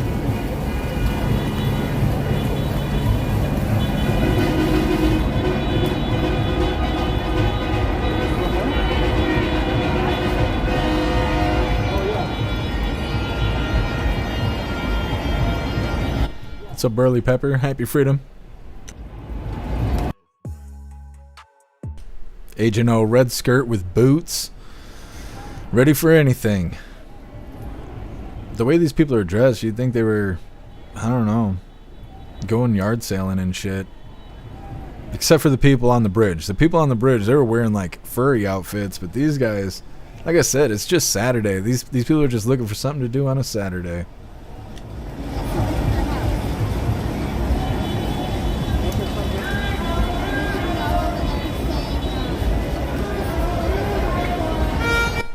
What's up, DB? Happy freedom to you. Yeah, it's a peaceful protest.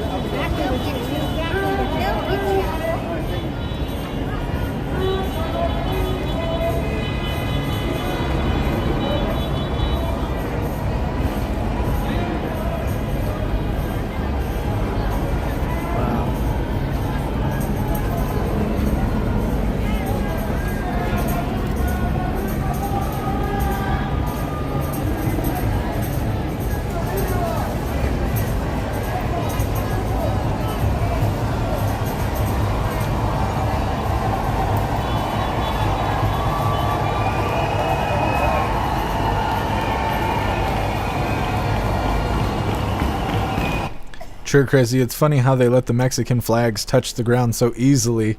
Yeah, they don't know what they're doing. They're just following suit.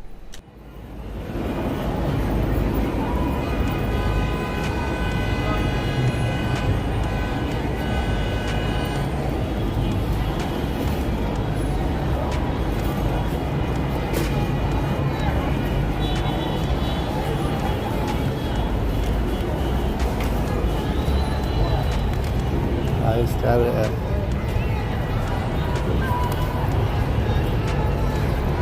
Yeah. There's a One Piece flag.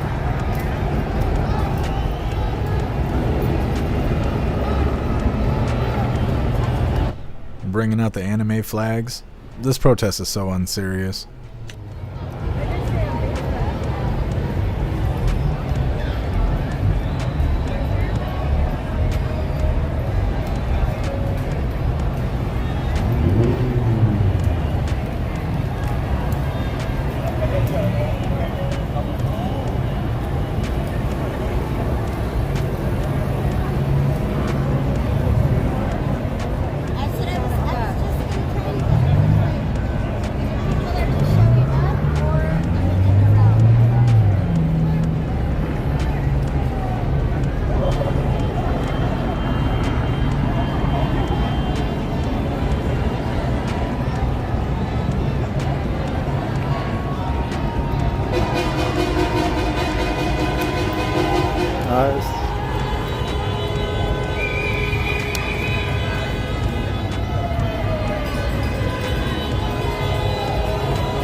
This is also in LA. This is obviously the National Guard standing there.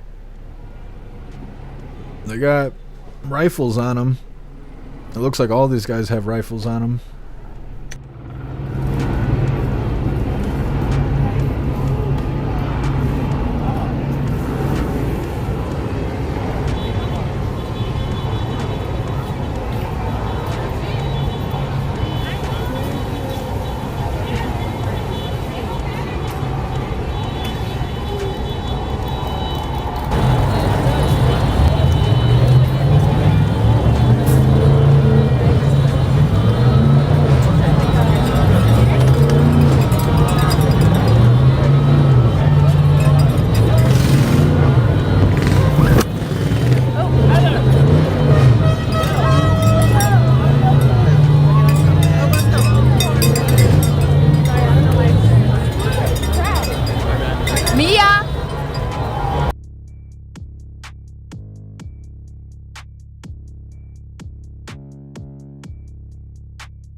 What'd he do? Broke the damn live feed.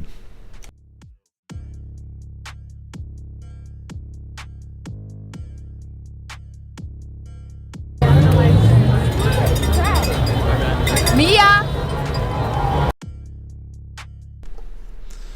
I think he might have accidentally ended his live. Or maybe they're struggling because of how many people are there. Maybe the cell towers aren't doing very well.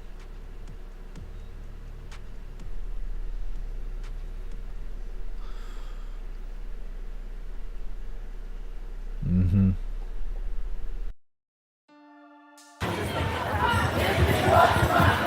Like them sub. Yeah, if you guys want to comment, all you gotta do is subscribe. It's free to subscribe. All you have to do is hit that subscribe button. Although that would be funny to just go into home. Then you can comment all you want. That is not. Hey, will you share my YouTube channel? Will you share my YouTube channel?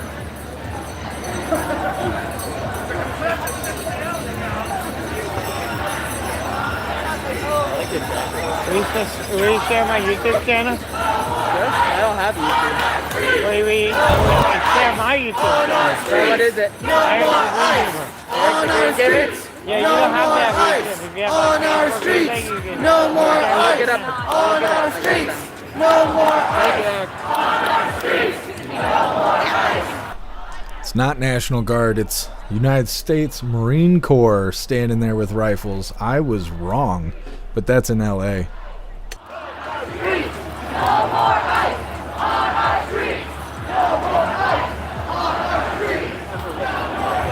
On our streets. I didn't get married, bitch. What are you doing? What you got? What does it say? Well, who's Palestine? Appreciate it, thanks, Steve. I mean, no, really, who's Palestine?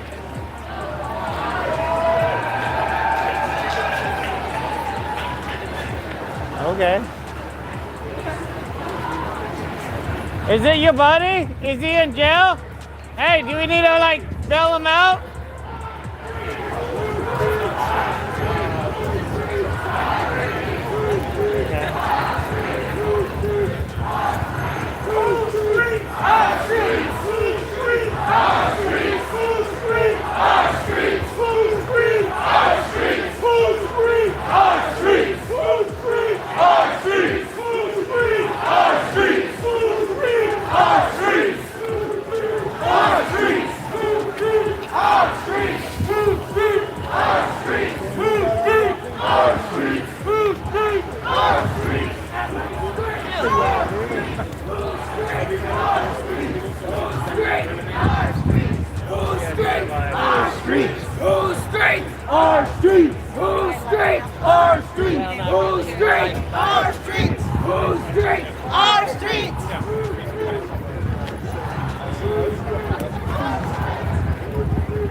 Dude, I can't believe this guy was like handing out buttons that says free Palestine, and it's like, and I asked him who's Palestine, and he's like walked away. Like, hey, I could like bail your buddy out of jail. What's up, Cheeky Chops? Happy freedom to you. I mean, if you need help getting out of jail or something, we can do that. Like if he is in a bind, I don't know. And he got really mad and he walked off. You know? I guess. Oh, Wicked Heart. Is it true that the American Federation of Teachers helped organize this? This is so concerning as a parent with children in school. I don't know. I haven't heard anything about that. We've been trying to figure out who's funding these protests, but I don't know who's organized the No King stuff. What's up, Amanda? How did you get hurt? Get hurt about what? I don't know what you're talking about, Amanda, but happy freedom to you. Hi, what's up? Hey, you want to subscribe to my YouTube channel?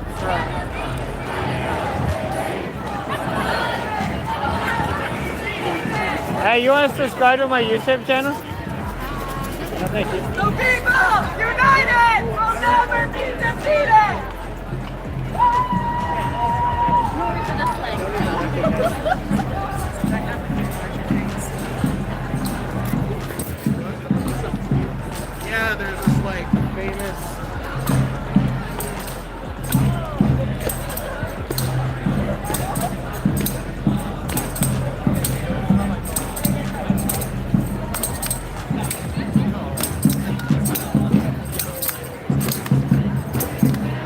I'm not trying to troll, I'm just trying to get information.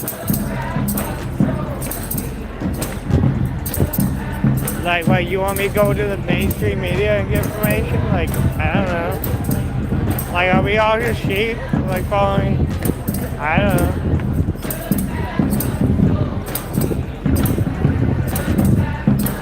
How are we supposed to know unless we ask?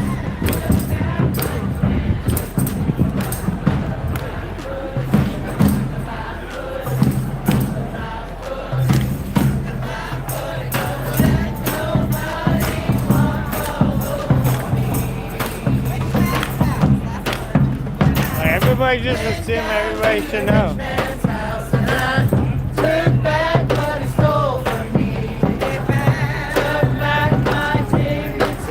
I mean, if people knew what was going on, then like, well, you would have to tell them. We would have to be out here on the street.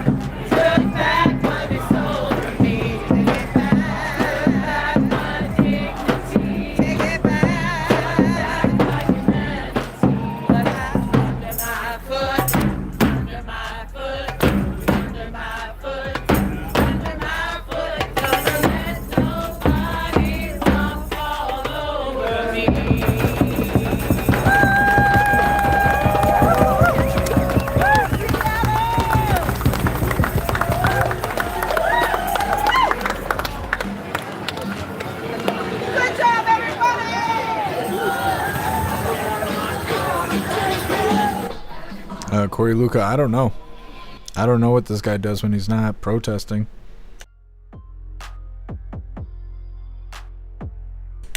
What's up, Elder Zoomer? Happy freedom to you.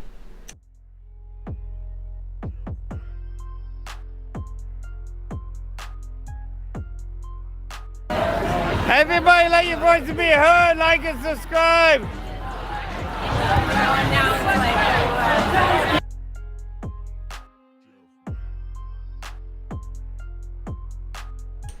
Well, we got about 45 minutes until the Army Parade is going to happen in D.C.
You guys almost shot me in the head the other day, bro. I'm sorry. Right there. Who did? They were unloading on the crowd. They broke the window over there.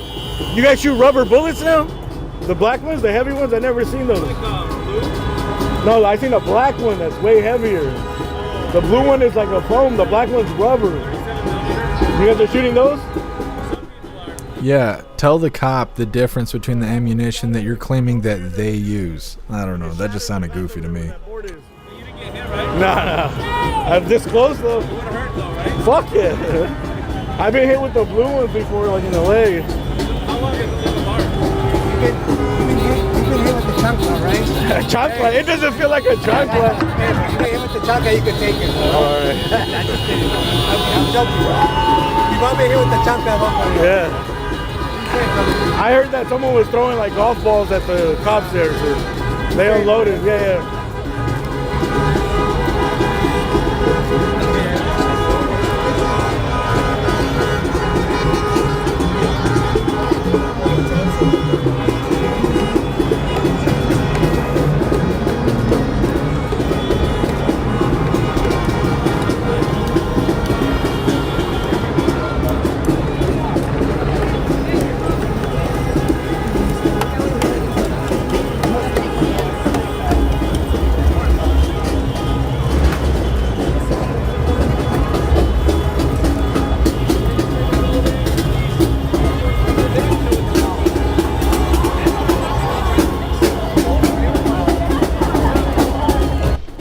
pretty crazy.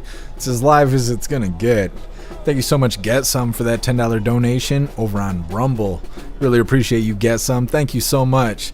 As went to protest to see hot girls, was very disappointed with fat blue-haired hoes. That's how it goes, Get Some. Thank you.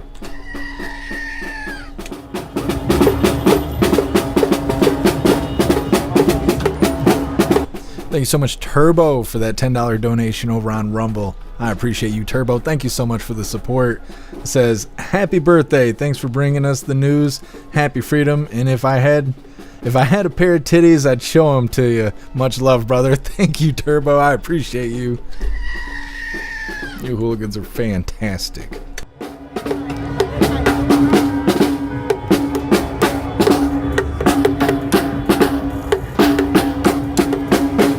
Travis Barker.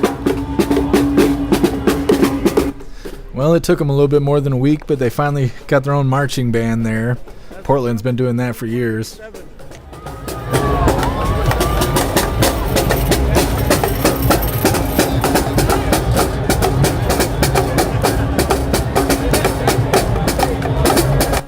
Thank you so much, Tex Vet, for that $5 donation over on Rumble. You're a badass, Tex Vet. Thank you.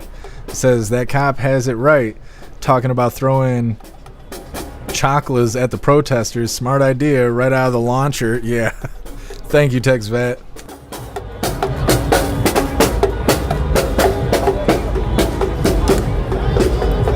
Cobalt needs cowbell. Careful what you ask for. Some of these protests we're covering, it's nothing but cowbell. Happy freedom to you. Dutton, the drummer, keeps getting lost. Yeah, it's because he's on his own. In Portland, they usually have 3 or 4 drummers when they're marching and stuff.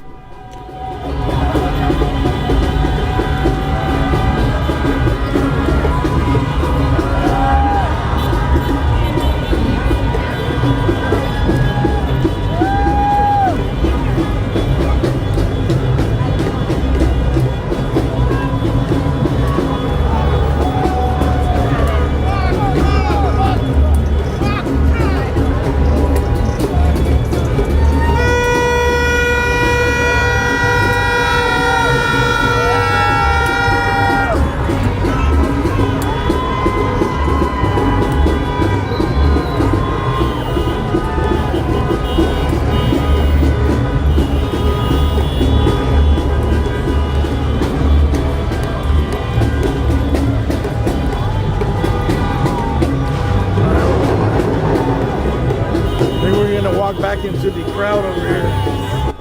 What's up, Goth? Happy freedom. Let me know if it's buffering. Goth, I heard Cash Jordan shout out to J-Mac during the live stream earlier from DC. Was that you? I don't know. I don't know who Cash Jordan is. Maybe it was me. I don't know. I don't think it was me though. What's up, Angry Wreck? Happy freedom to you. What's up, Montag? Happy freedom to you.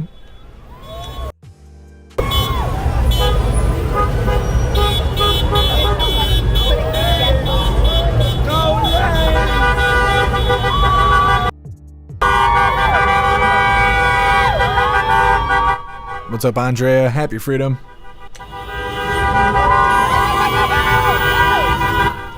Gene, I'm supporting America by eating Mickey D's. Happy freedom, Gene.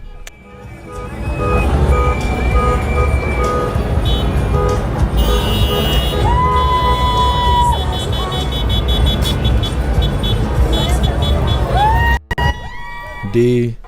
Cash is in New York. I watch him all the time. I'll have to check him out. I wonder if I know who it is. I'm just like having a Biden moment here.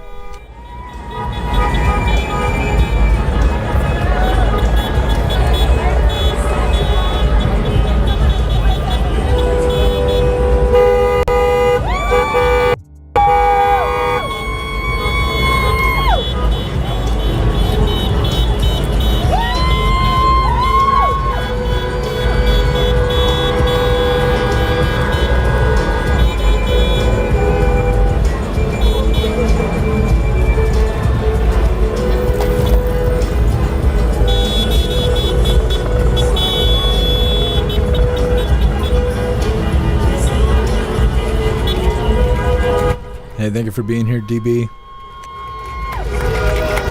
What's up, White Mountain? Happy freedom. What's up, WMM? Happy freedom to you.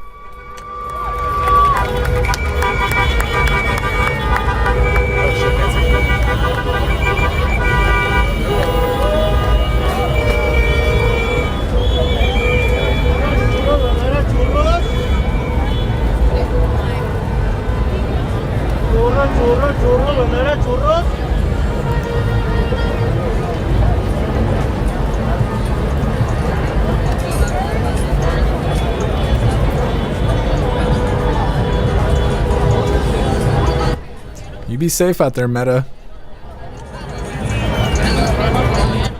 I appreciate you being here with us. We're all springing first. What's up, Road Dog? Happy freedom to you. What's up, Stoner? Happy freedom. Seems like this is the only place we have a decent service. We got a little doggy here.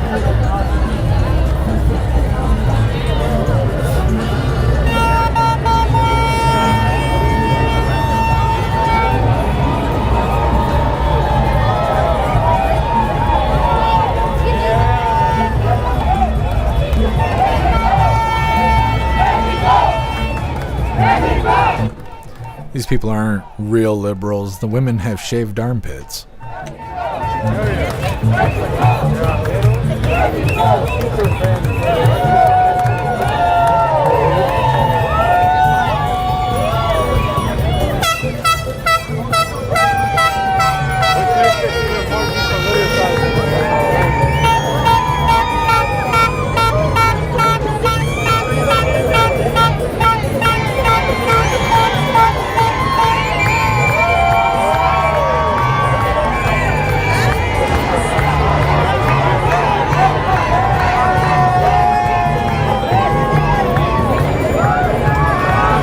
Weed in the air.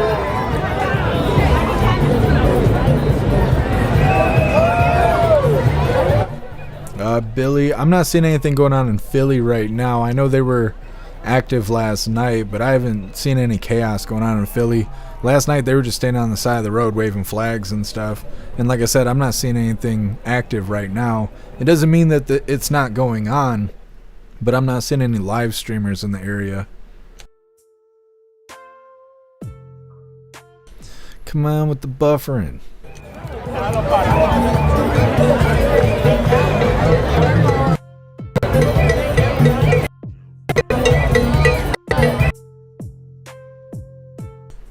He got all mixed up in the crowd and now his phone's losing signal. What's up, Lynn? Happy freedom. What's up, Southern Jen? Happy freedom to you. What's up, Emotional? Happy freedom.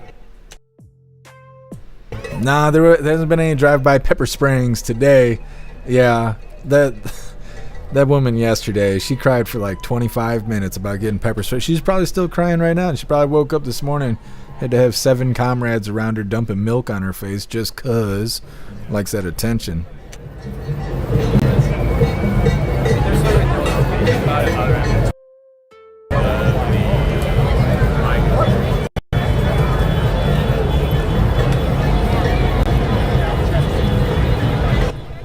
Guess the left is obviously pissed because their women are ugly. Well, and most of them are men.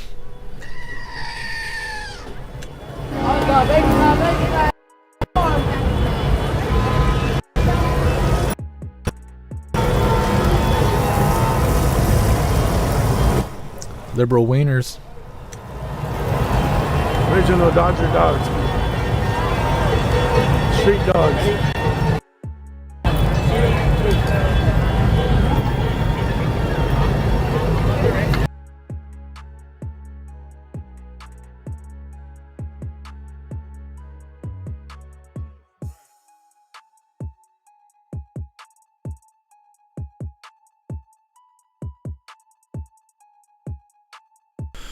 I'm looking for another feed. Just give me a second.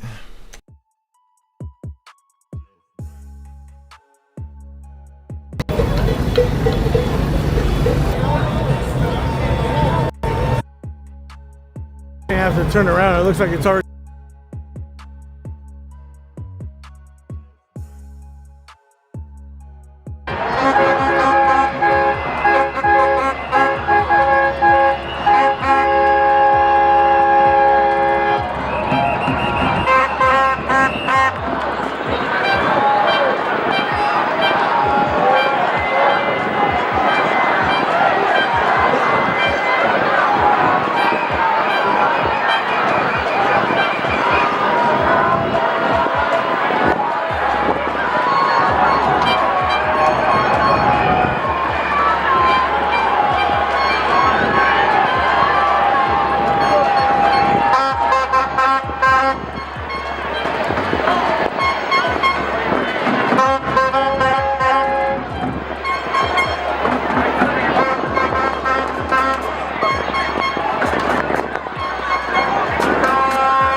Make sure you guys drop a follow real quick.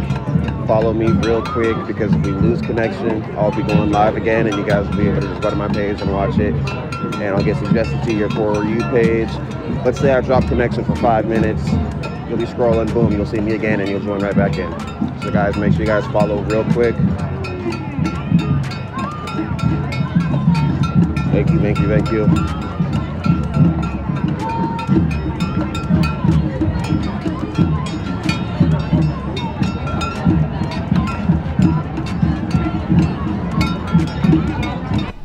CS, do you know if it's true that LA has an 8 p.m. curfew? Yes, they do have an 8 p.m. curfew, but it's only for a 1-block radius in downtown LA. It's around the federal buildings, but that's it. Nowhere else has a curfew.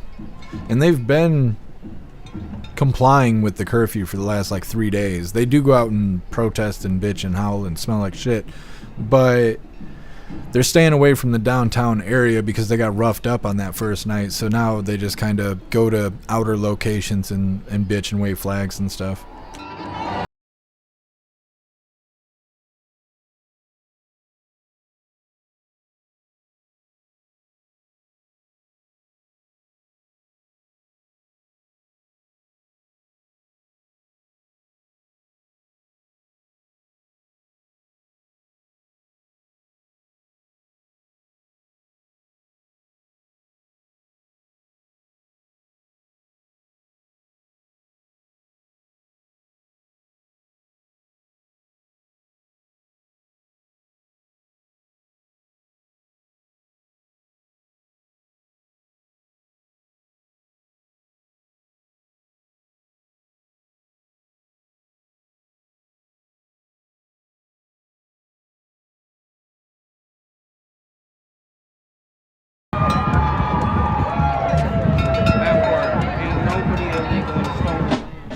White Mountain, yeah, there was some live feeds for Florida earlier. There isn't anything going on right now as far as live feeds go, but there was quite a few protesters. They were keeping their asses out of the road, though.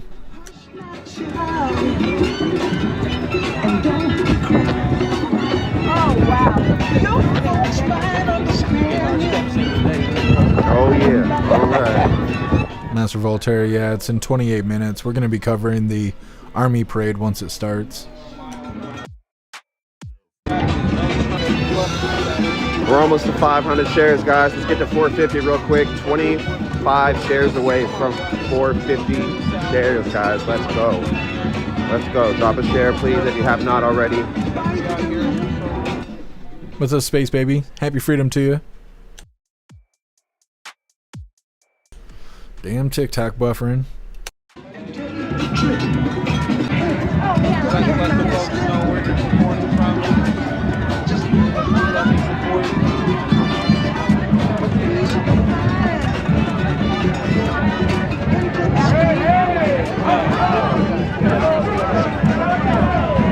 Where is this? This is Portland, Oregon.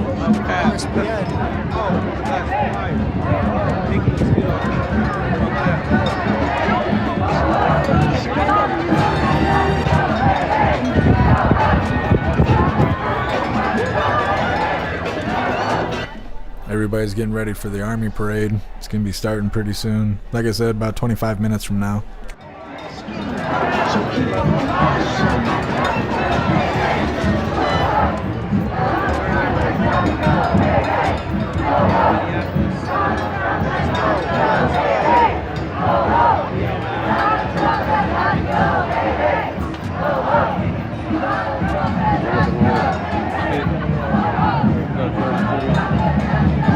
Almost 100,000 shares. You guys are absolutely crazy.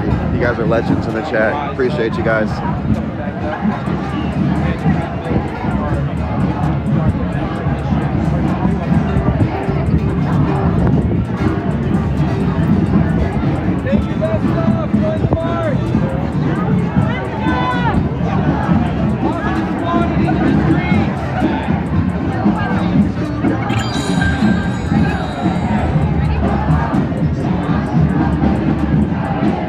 Yo, thank you so much for the for the heart puffs. Thank you so much for the heart puffs. Appreciate you guys.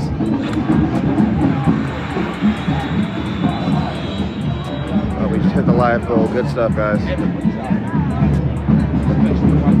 It's so hot. I do this every time. I should have brought water. That's one thing I keep forgetting. Brought everything else. I brought the gimbal, brought the gas mask. Thank you, Sharana, for sharing the live. And I appreciate you. Didn't bring water.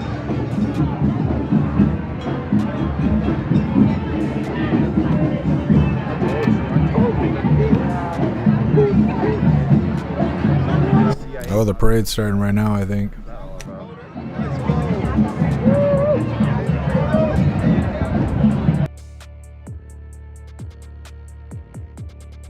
Welcome the Secretary of Defense, the Honorable Pete Hegseth.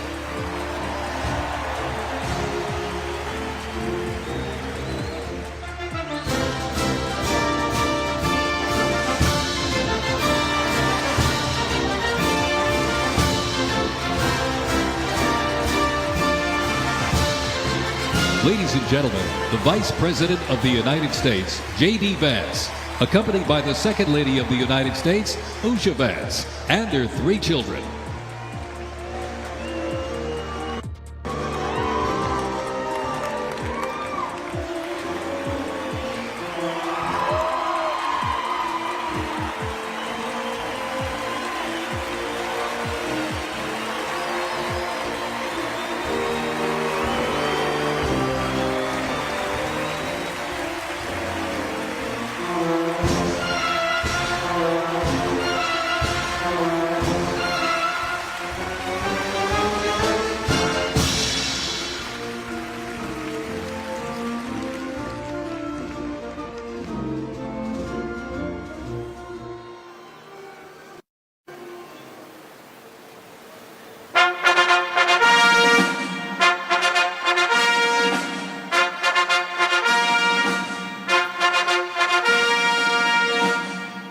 Ladies and gentlemen, please welcome the President of the United States, Donald J. Trump, and First Lady Melania Trump.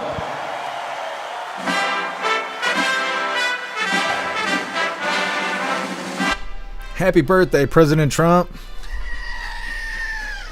You hooligans, hit that like button and share out the live so everyone can watch the Army Parade.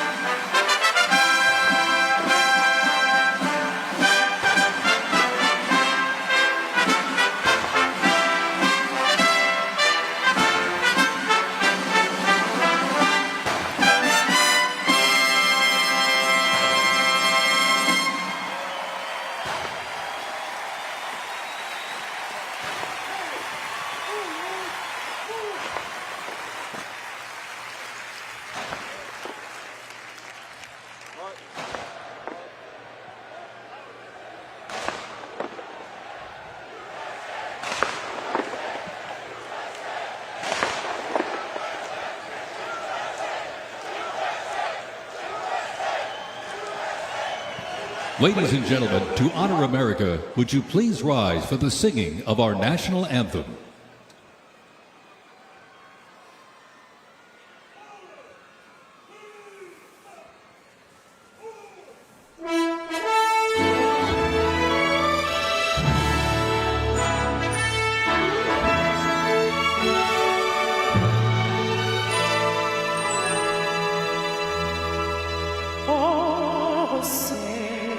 Can you see by the dawn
before we even had a country, we had an army.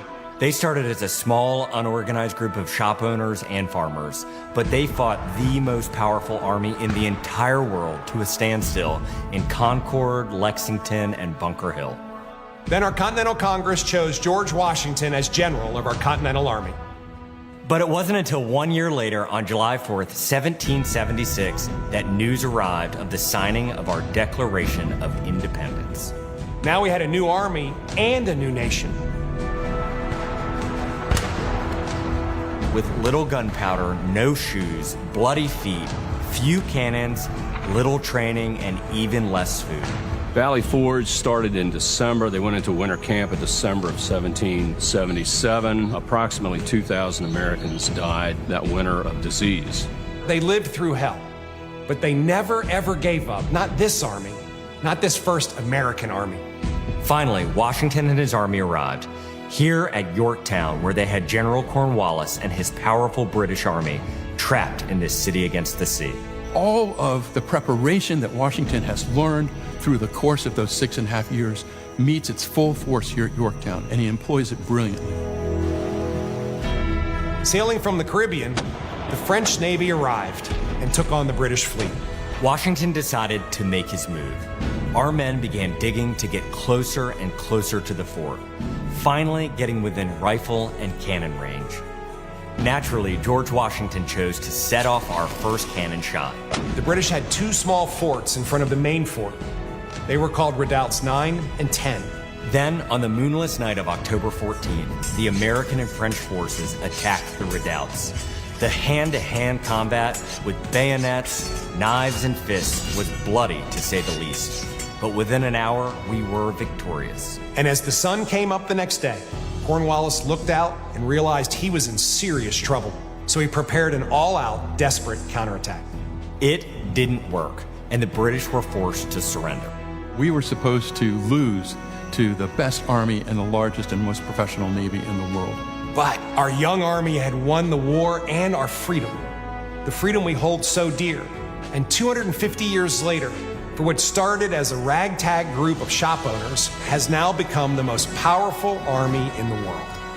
Today, many things are very different from that army here at Yorktown, but one thing remains the same. An undying passion, guts, and love for our country remains deep in the heart of today's army. When I look into their faces, you can see it. That will never change. God bless the United States Army, and God bless the United States of America.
and gentlemen, our parade is officially underway.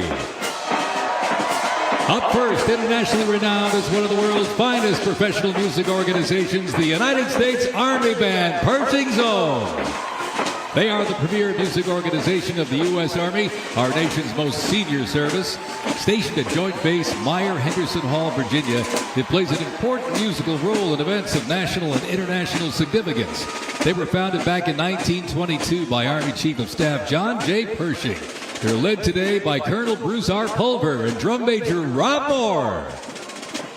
Today, Pershing Zone is playing a melody entitled The Army Goes Rolling Along. This was actually written in 1908 by the then Lieutenant Edmund Louis Snitz Gruber, which was a descendant of Franz Gruber, who composed Silent Night. It was originally written to be the 5th Artillery Regimental song titled The Caissons Go Rolling Along, and in 1956 the lyrics were revised by Harold Arberg as the official song of the U.S. Army, and then retitled The Army Goes Rolling Along. Pershing Zone carries on its century-old legacy, playing a march that brings pride to every soldier, the Army Song. The 3rd Infantry Regiment is the oldest active duty unit in the U.S. Army. Established back in 1784, the unit was dubbed the Old Guard by Major General Winfield Scott during a victory parade in Mexico City after the Mexican War. It is the U.S. Army's official ceremonial unit and presidential escort, conducting year-round tactical training to ensure the highest standards and utmost discipline of its soldiers. The unit routinely represents the U.S. Army and our nation in official ceremonies, major sporting events, and their own, the U.S. Army's own Twilight Tattoo. The Old Guard also maintains 24-hour vigil of the Tomb of the Unknown Soldier, while also conducting funeral services honoring our fallen heroes at Arlington National Cemetery. The regiment's 50 campaign streamer stand is a testament to its long, faithful service to our nation. Ladies and gentlemen, the 3rd Infantry Regiment, the Old Guard.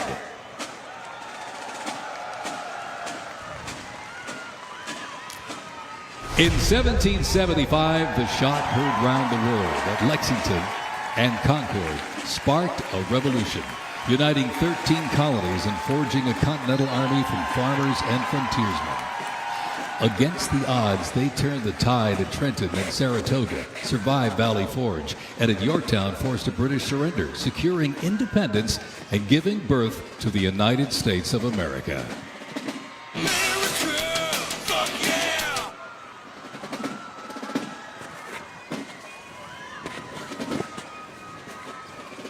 Before radios and field phones, sound was the signal.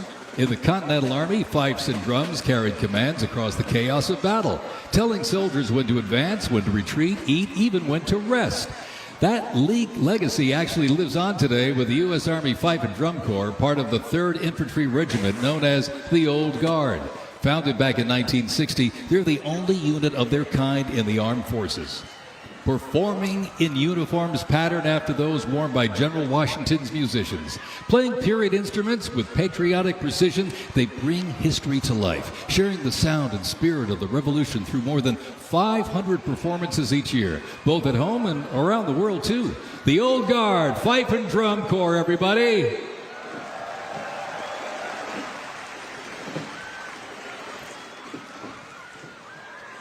And now, from high above, ladies and gentlemen, celebrating 250 years, your United States Army parachute team, the Golden Knights. Descending at over 120 miles an hour, the Golden Knights are using flexible wing gliders to maintain their formation. They open their main canopy simultaneously and negotiate the softest possible landing.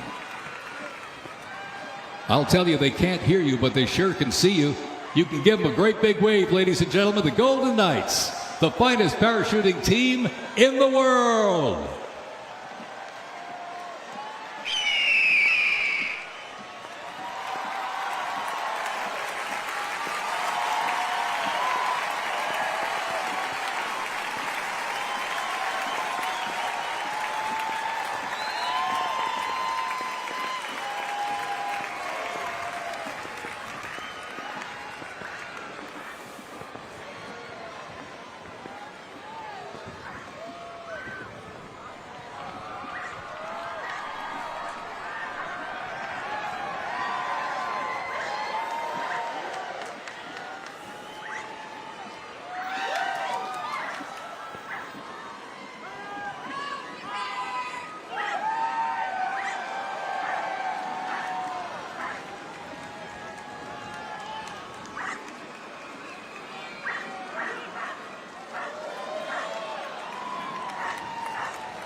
Fort Sumter in 1861, a nation divided.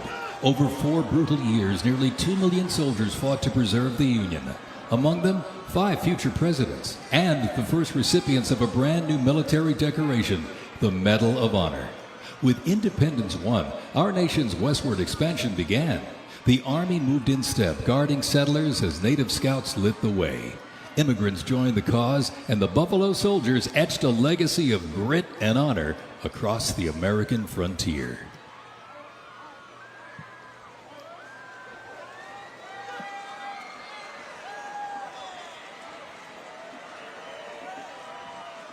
As they march by, a soldier's uniform signals their duty, their role, and their readiness.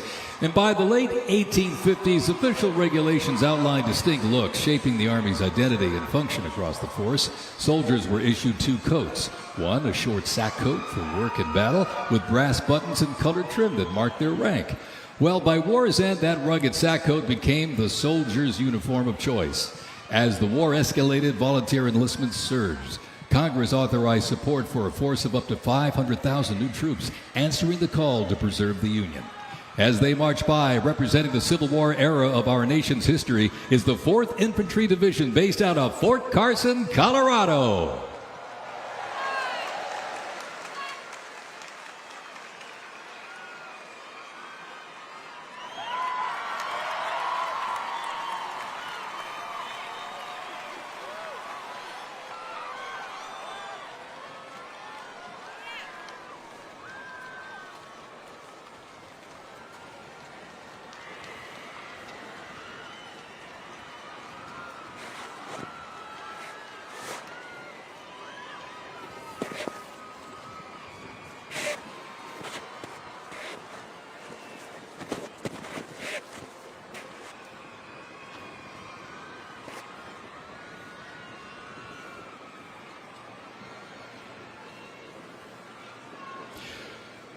From Port Cavazos, Texas, home of legends, the 1st Cavalry Division rides with pride.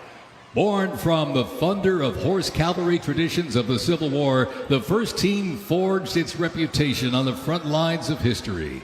They stormed Manila with the flying column, charged into Pyongyang as the first to breach the line and face the brutal crucible of Ia Drang, the first of 13 named campaigns in Vietnam where they proved their mettle. Today, that same warrior spirit lives on. You'll know the name, and you'll know them by their iconic cav hats, elite soldiers, and cutting-edge equipment. Tough, fit, fearless. The 1st Cavalry Division is a lethal, disciplined force that stands ready to fight and win anywhere, anytime, and the legacy rides on. This is the Cav.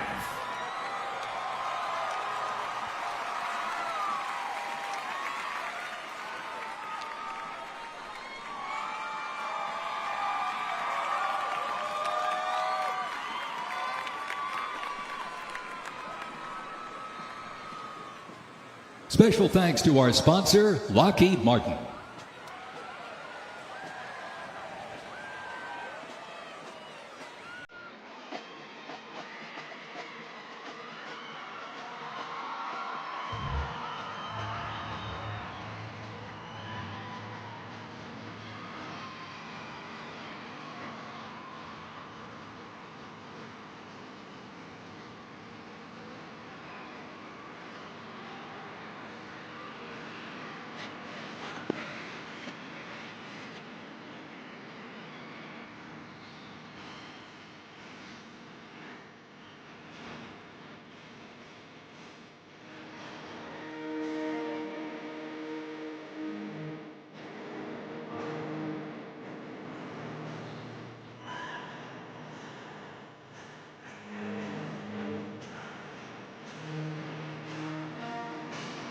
In 1914, years of escalating competition between European alliances culminate in the outbreak of the First World War. The 2 sides engage in a savage war of attrition, defined by opposing trenches, barbed wire, poison gas, and mass casualties. The United States initially maintained its neutrality, but was eventually drawn into the conflict in 1917. Despite having less than 130,000 soldiers at the beginning, the Army eventually grew to over 4 million, with nearly 2 million soldiers serving in Europe. In 6 months of fighting, nearly 50,000 Americans lost their lives, with another 190,000 wounded. The guns fell silent with the armistice of November 11th, 1918.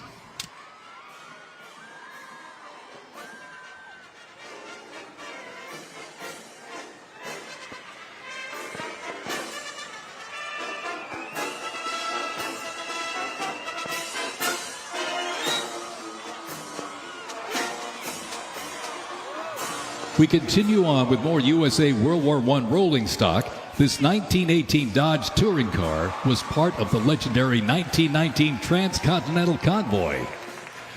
3,251 miles and 62 grueling days across the Lincoln Highway.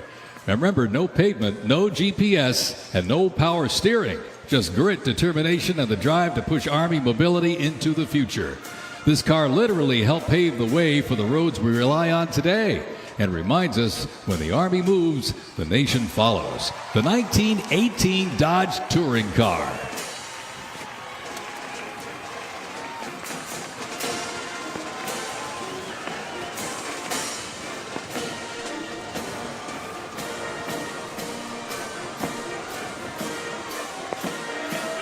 Headquartered in New York, this is the 42nd Infantry Division Band. At the start of World War I, the 42nd Infantry Division was formed with troops from 27 National Guard units, stretching across the country like a rainbow. Composed of skilled musicians from all walks of life and professional occupations, they perform a variety of musical genres. Though their mission is primarily a musical one, the members were ordered into active federal service back in 2004 in support of Operation Iraqi Freedom 3. The band has also served in support of numerous state active duty missions, including cleanup efforts following Hurricane Sandy, distribution support during COVID-19, and recently, support for New York State Corrections. Commanded by Chief Warrant Officer 2 Ethan Wagner and led by Drum Major Sergeant First Class Drew Gans, the band is performing Over There, written in 1917 by Broadway composer and recipient of the Congressional Gold Medal George M. Cohan. Representing the World War I era is the 82nd Airborne Division, based out of Fort Bragg, North Carolina. You'll notice the unit is wearing replica World War I uniforms signifying the soldiers who served our nation during this time. When the Americans entered the Great War, our soldiers under the command of General Blackjack Pershing hit the trenches in the new standard. It was the olive drab winter service uniform. Now on their heads you'll see a steel helmet with sand-textured paint built to deflect deadly shrapnel from above.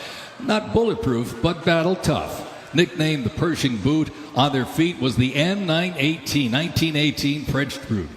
It was designed to survive the brutal grind of trench warfare.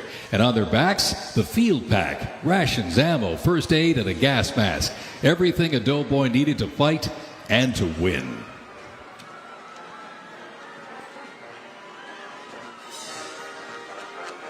Incidentally, the 42nd Infantry Division was deployed to heavy combat abroad and then deployed again in World War II, ultimately liberating the Dachau concentration camp.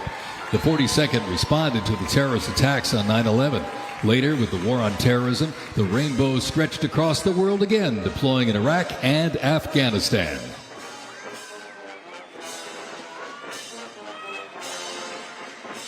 Thundering into view, the pride of Fort Sill, the U.S. Army Artillery Half Section. This is literally powered by horsepower and heritage. This elite ceremonial unit honors the legacy of the Army's horse-drawn artillery. With precision, discipline, and 6 majestic horses pulling a vintage 1918 caisson, the half section keeps tradition alive and rolling strong. Representing the power, pride, and precision of America's field artillery, this is Fort Sill's finest, ladies and gentlemen.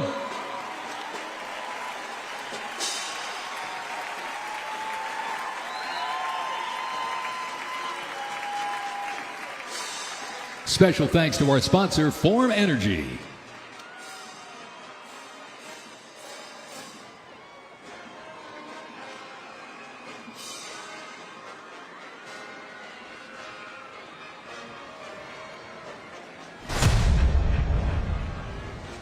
World War II, a global fight for freedom.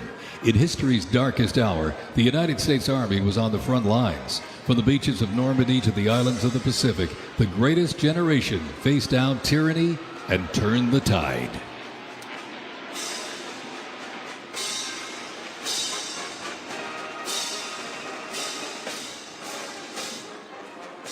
From bombers to fighters to transports, U.S. Army aircraft started to thunder across the skies in World War II. And take a look up there, ladies and gentlemen.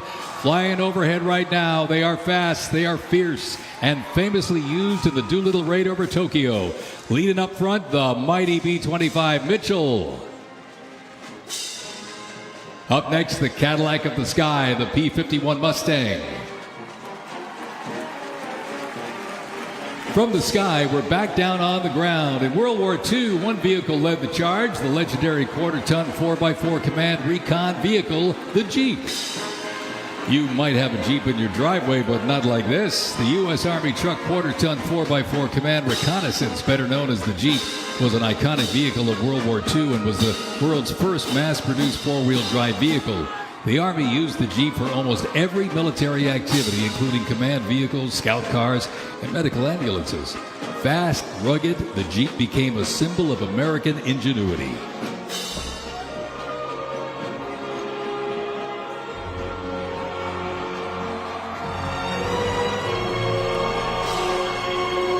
From Fort Bragg, North Carolina, this is the 82nd Airborne Ceremonial Band. The 82nd received the nickname All-Americans after a contest as it represented the diverse origins of its members from every state. This name remains today symbolized by their iconic AA patch. Fort Bragg's finest, ladies and gentlemen. Give them a big round of applause, the 82nd Airborne Ceremonial Band.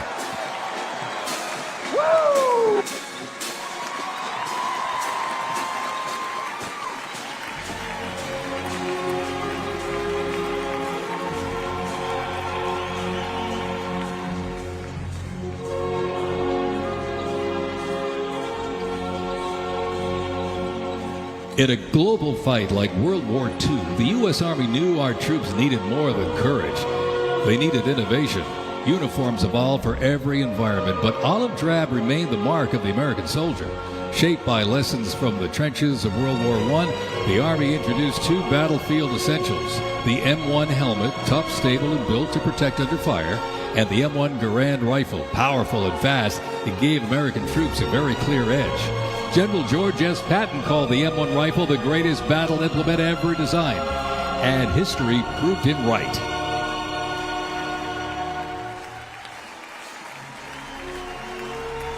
The 82nd Airborne Division. The unit is best known for their bravery on D-Day, when 12,000 parachute and glider troops destroyed German supply lines after fighting for 33 days straight.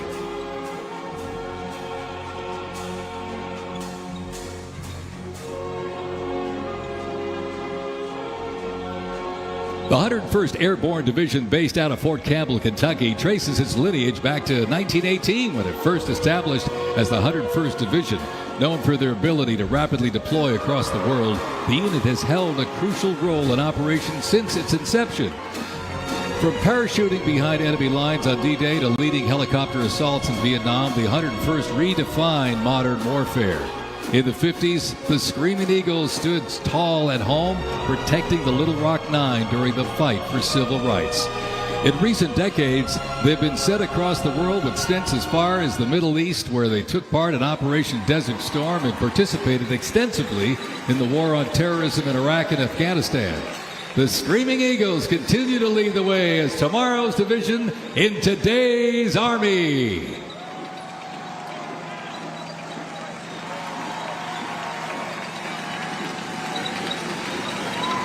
The iconic Sherman tank is here, ladies and gentlemen. It was the cornerstone of the U.S. Armed Forces, showing its military might in World War II. It became one of the most influential tank designs of the 20th century. The M4 tank was nicknamed the Sherman tank after Civil War General William Tecumseh Sherman. Actually, it was named by the British. With almost 50,000 produced during World War II, the Sherman tank was in active service until 1957. In World War II, the M16 half-track was a force to be reckoned with.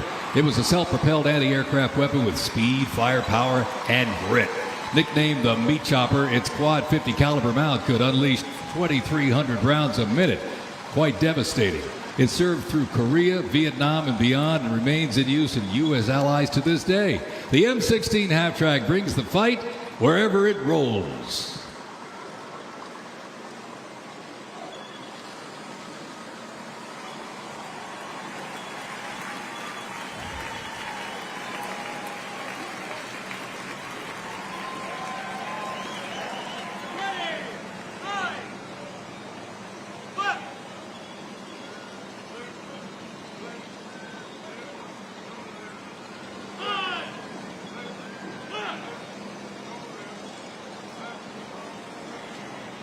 The U.S. Army Transportation Corps motto states, "Nothing happens until something moves."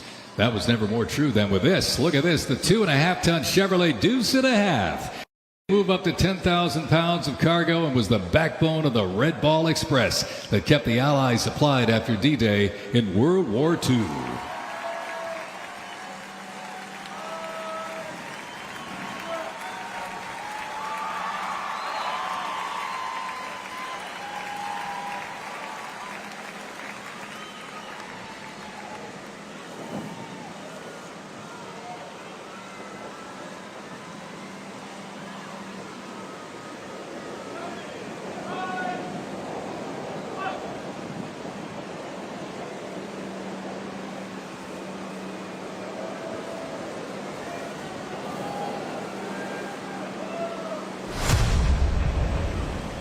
The Korean War, often referred to as the Forgotten War, began on June 25, 1950, with the North Korean Army's invasion of South Korea. A coalition of South Korea, the United States, and other United Nations members defeated the invasion and advanced into North Korea. The coalition fought and defeated 2 Chinese offensives in the spring of 1951. Armistice negotiations began shortly after that defeat in July of 1951 until the armistice was signed 2 years later in 1953. Combat consisted of small attacks, raids, and patrolling. During this war, the United States deployed approximately 6.8 million military forces to the Korean Peninsula.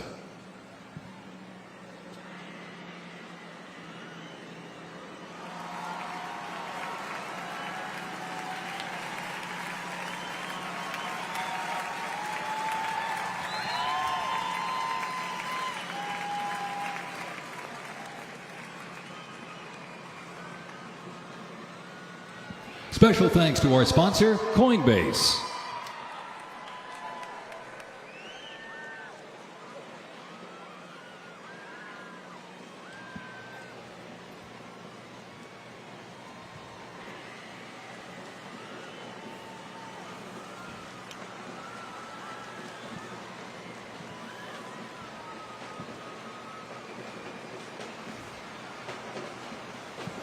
The M151 kept rolling along as the lightweight, high-mobility general-purpose vehicle replacing the famed World War II Jeep back in 1961.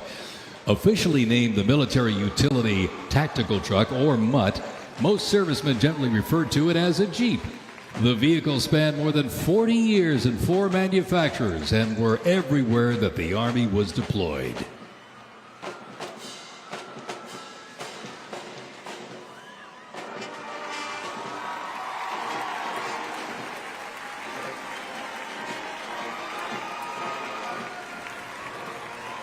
Another rolled by earlier, and at 2.5 tons, this Deuce and a Half, the M35A2 classic military transport truck, was a mainstay of the U.S. Army for decades, particularly during the Vietnam War and Operation Iraqi Freedom. The Deuce and a Half proved its value moving cargo, supplies, and soldiers. Its capabilities include up to 5,000 pounds off-road and 10,000 pounds on-road, making it ideal for moving just about anything. In the jungles of Vietnam, the U.S. Army faced a new kind of war. Helicopters became the new workhorses of battle, delivering troops, firepower, and supplies into some of the most unforgiving terrain on Earth. This is the U.S. Army in Vietnam, the era of air mobility, fierce firefights, and unwavering brotherhood.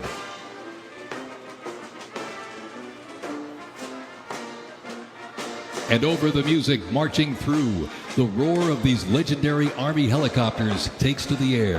Flying overhead right now, they help define the Vietnam War. That staccato beat of the rotor blades was a welcome sound to many troops mired in combat. From transport and medevac to close air support and reconnaissance, they brought the fight to the front and pulled the wounded to safety. The OH-6 Cayuse scouted the terrain with unmatched agility. The AH-1 Cobra, also nicknamed the Snake, brought serious firepower. Its slim design, as you can see here, helped it survive and thrive in hostile environments to protect soldiers below. And the icon of the era, the UH-1 Huey, the first turbine-powered helicopter in service with the U.S. military. There was nothing the Huey couldn't do. General support, air assault, cargo transport, medic evacuation, and ground attack missions. The Cayuse, Cobra, and Huey, ladies and gentlemen, three iconic Army symbols in the sky.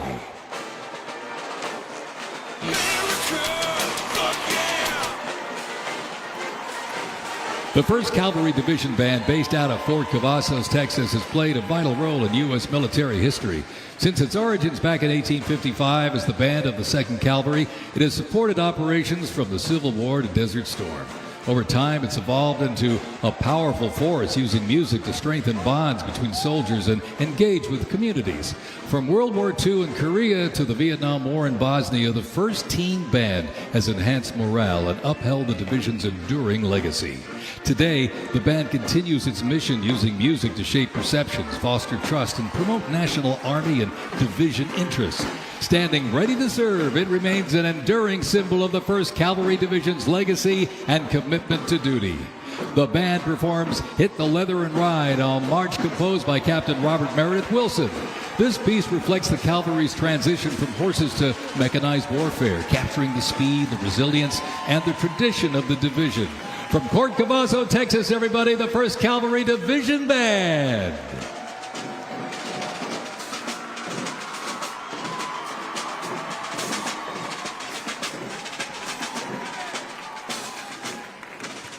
The U.S. Army deployed large numbers of troops in support of the Vietnam War.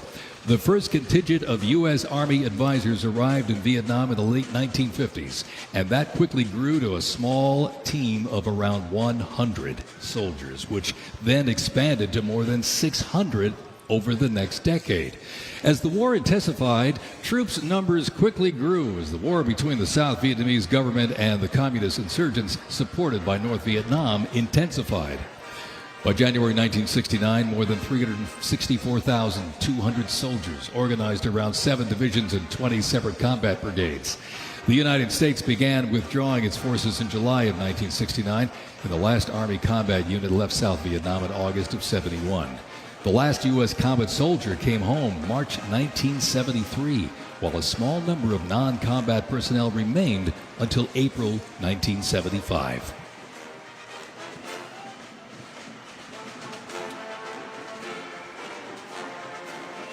Representing the Vietnam War era is the 101st Airborne Division based out of Fort Campbell, Kentucky. The unit is wearing replica Vietnam War uniforms signifying the soldiers who served our nation during this time. Blistering heat, thick humidity, and unforgiving terrain demanded uniform innovation, and the Army, they delivered. New lightweight uniforms were constructed to move with the soldier. The M16 replaced the M1 Garand, calling for redesigned ammo gear and faster reloads in combat. Body armor got smarter, jackets and trousers got lighter, and field equipment was reimagined to meet the mission head-on. Gone were the heavy Mickey Mouse boots, replaced by canvas tropical combat boots that offered better grip, faster drying, and all-day endurance.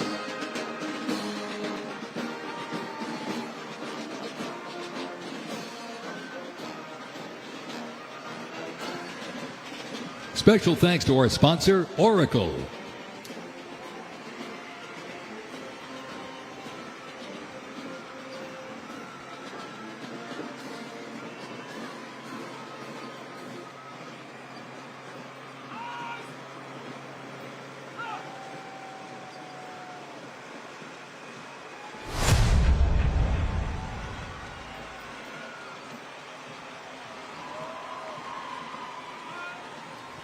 When Saddam Hussein's Iraq invaded Kuwait in August 1990, the U.S. Army deployed to Saudi Arabia to deter further Iraqi aggression in the region for what was known as Operation Desert Shield.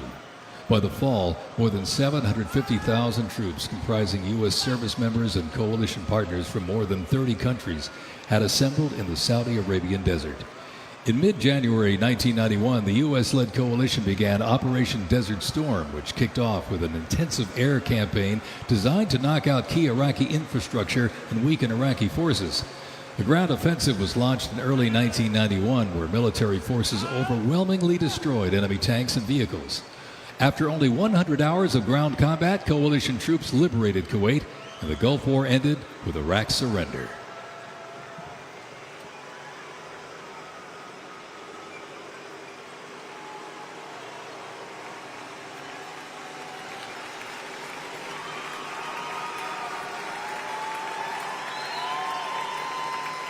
From Fort Riley, Kansas, this is the 1st Infantry Division, one of the Army's most storied divisions. Nicknamed the Big Red One because of the distinctive red on their unit patch, as the oldest continuously serving division in the U.S. Army, the unit has participated in every major operation since World War I, living up to its motto, no mission too difficult, no sacrifice too great, duty first. The 1st Infantry Division was originally established as the 1st Expeditionary Division in 1917 and spearheaded the American Expeditionary Forces in France during World War I. In World War II, the Fighting First stormed Omaha Beach on D-Day and liberated Nazi concentration camps. The highly decorated unit has had 37 members of the Big Red One awarded the Medal of Honor. In Washington, D.C., the 1st Division Monument stands in President's Park, memorializing those who died while serving in the 1st Infantry Division. Ladies and gentlemen, they are the Big Red One, the 1st Infantry Division.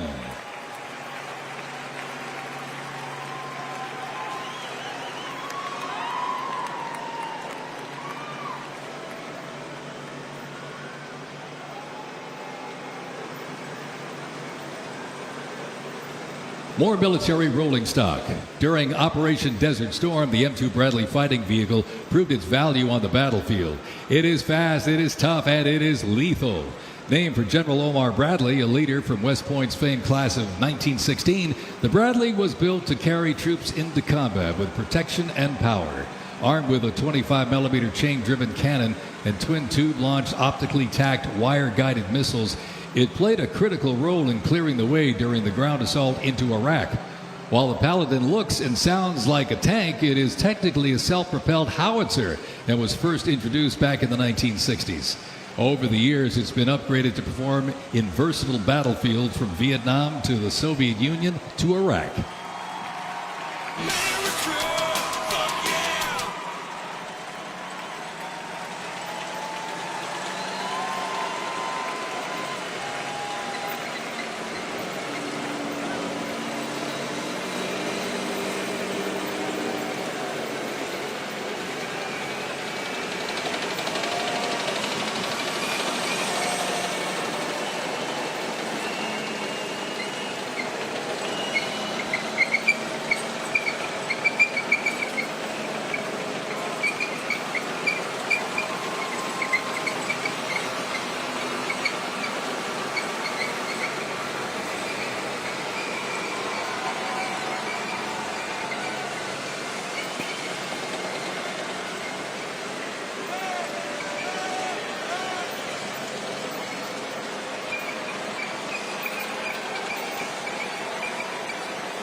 In the Gulf War, no division hit harder or moved faster than the 1st Armored.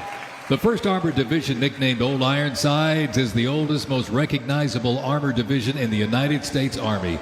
As part of the buildup for World War II, cavalry and reconnaissance units were brought together to form the 1st Armored Division in 1940. In the Gulf War, no division hit harder or moved faster than the 1st Armored. Old Ironsides really led the way. During Desert Storm, they engaged in some of the largest tank battles in Army history that were decisive victories, shattering enemy formations. Based in Fort Bliss, Texas, America's Tank Division is currently supporting missions in 20 countries across 5 continents. From World War II to today, Old Ironsides remains battle-proven and always ready.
First used in Operation Desert Shield and Desert Storm, the M119 howitzer brought precision firepower to the front lines.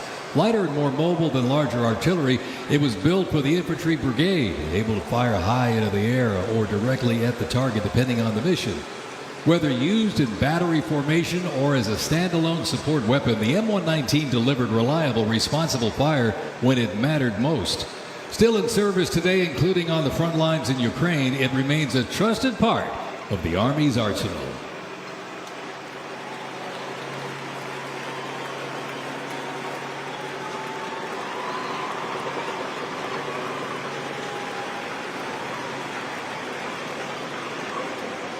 Make America great again.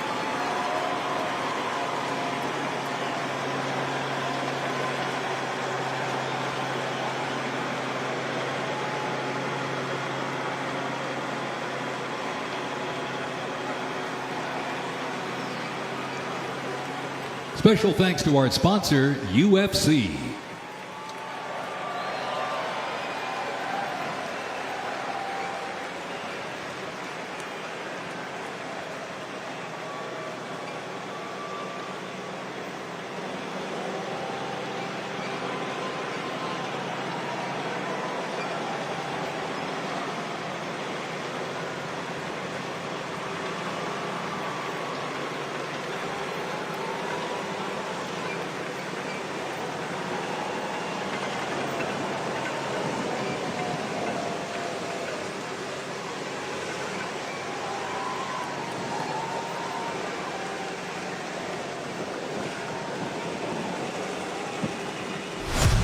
September 11, 2001, terrorists destroyed the World Trade Center in New York City and struck the Pentagon in Washington, D.C. using commercial airliners. In response, the U.S. launched the global war on terrorism. The U.S. would stop potential threats around the world and take the fight to terrorist groups and the nations that back them. The Army immediately deployed forces to Afghanistan to destroy Osama bin Laden's al-Qaeda terrorist organization and depose his sponsors, the ruling Taliban. The 2003 President Bush expanded the war to Iraq. Soldiers and other armed services overthrew Iraq's dictator Saddam Hussein. The fight to stabilize Iraq and prevent terrorist groups from overthrowing its new government continues to this day. The campaign in Afghanistan lasted until 2021 when U.S. forces withdrew and the Taliban returned to power. Over the course of the two-decade conflict, over 2 million servicemen and women, less than 1% of the American population, deployed in support of the global war on terrorism. Most of those who served were members of the United States Army.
The global war on terrorism saw the introduction of a range of new technologies on the battlefield. The 8-wheeled Stryker Armored Combat Vehicle is the first new military vehicle to enter service in the U.S. Army since the Abrams tank back in the 1980s. The vehicle was developed to fill a gap in the Army's inventory between a lighter infantry and heavy armored unit. The Stryker Armored Combat Vehicle enables the team to maneuver in close and urban terrain, plus provide protection in open terrain and transport infantry quickly to critical battlefield positions. The first Stryker vehicles were fielded back in 2002 with the 1st Stryker Brigade combat team deploying to Iraq in 2003.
U.S. Army Rangers, predating the Revolutionary War, fought in the War of 1812 as part of the regular Army and patrolled the frontier from Ohio to western Illinois on horseback and by boat, with the likes of Daniel Boone and Abraham Lincoln in their ranks. After the 9/11 terrorist attacks, Rangers were called upon to lead the way in the global war on terrorism. As part of the U.S. Army Special Operations Command, the 75th Ranger Regiment, based out of Fort Bragg, North Carolina, represents a lethal, agile, and flexible force capable of conducting many complex joint special operations missions. Today's Rangers Regiment is the Army's premier direct action raid force. It is always combat ready, mentally and physically tough, and prepared to fight our country's adversaries. Woo! The U.S. Army Special Operations Command is an elite group of individuals trained to lead and succeed in protecting the country from their threats. Composed of 5 units with unique specialties, Special Operations works in small tactical teams, taking on the most challenging and sensitive missions. Military legends to service members and civilians alike, they take on terrorists through quiet guerrilla war-style missions in foreign countries. Ladies and gentlemen, the U.S. Army's Special Forces.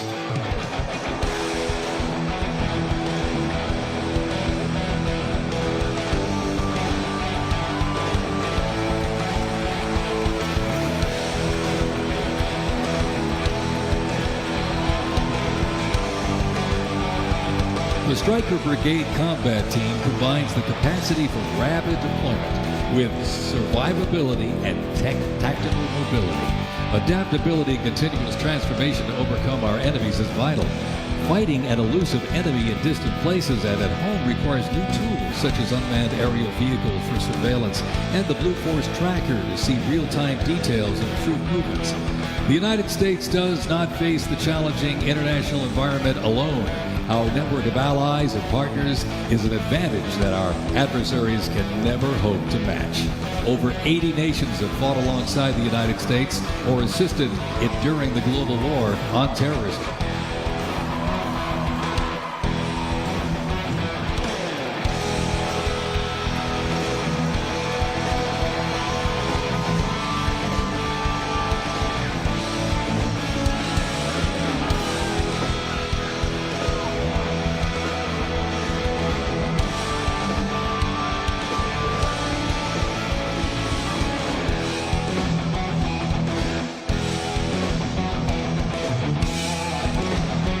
The 10th Mountain Division's climb to glory began with its establishment as the 10th Light Division in July 1943, the only one of its size in the U.S. military to receive specialized training for fighting in mountainous conditions.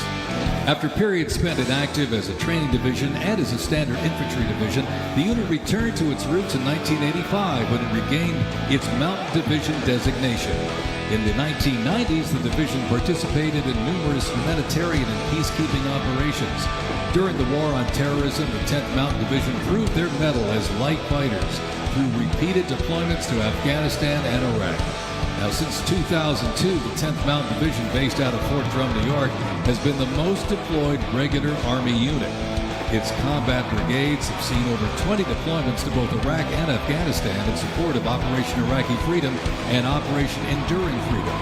To show America's military might, they have one purpose: to deter war and, if ordered, defeat the enemies of the United States of America.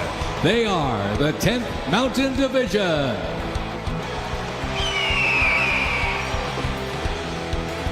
Investments in cutting-edge systems, drone technology, and AI-powered capabilities strengthen the force, equipping soldiers with tools they need to protect the country and defend democracy. The Army has 8 Stryker Brigade combat teams, 6 in the active component and 2 in the National Guard. More than 2/3 of the 7,000 servicemen and women who sacrificed their lives fighting the global war on terrorism were part of one of the Army's 3 branches: active duty forces, the Army Reserve, and the Army National Guard. The Army is continuously transforming to deter aggression to ensure our adversaries cannot outrange or outpace us. This transformation is not just about adapting, it's about maintaining dominance, ensuring that America's Army remains unmatched in its speed, flexibility, and ability to support the nation's strategic priorities.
Special thanks to sponsor Palantir.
Keeping the Army forces battle-ready and nimble makes transportation for the U.S. Army a very vital element. Spread across the parade today, numerous fighting vehicles, some designed for very specific functions and others for flexibility, but they all must be maintained. With over 200,000 trucks alone, wheeled vehicle mechanisms ensure that the fleet of vehicles are ready, and these mechanics get the job done. This convoy starts with the M777, a lightweight howitzer. These lightweight howitzers may not look particularly lightweight, but are made from titanium. They are 7,000 pounds lighter than their predecessor, the old M198. Used by the Army since 2005, the M777 is currently being used in Ukraine. Weighing only 4,700 pounds, the M119 howitzer is smaller and is used by infantry brigades, particularly for air assault missions. It was first used in Operation Desert Shield and Desert Storm in 1991 and is also seeing active use in Ukraine.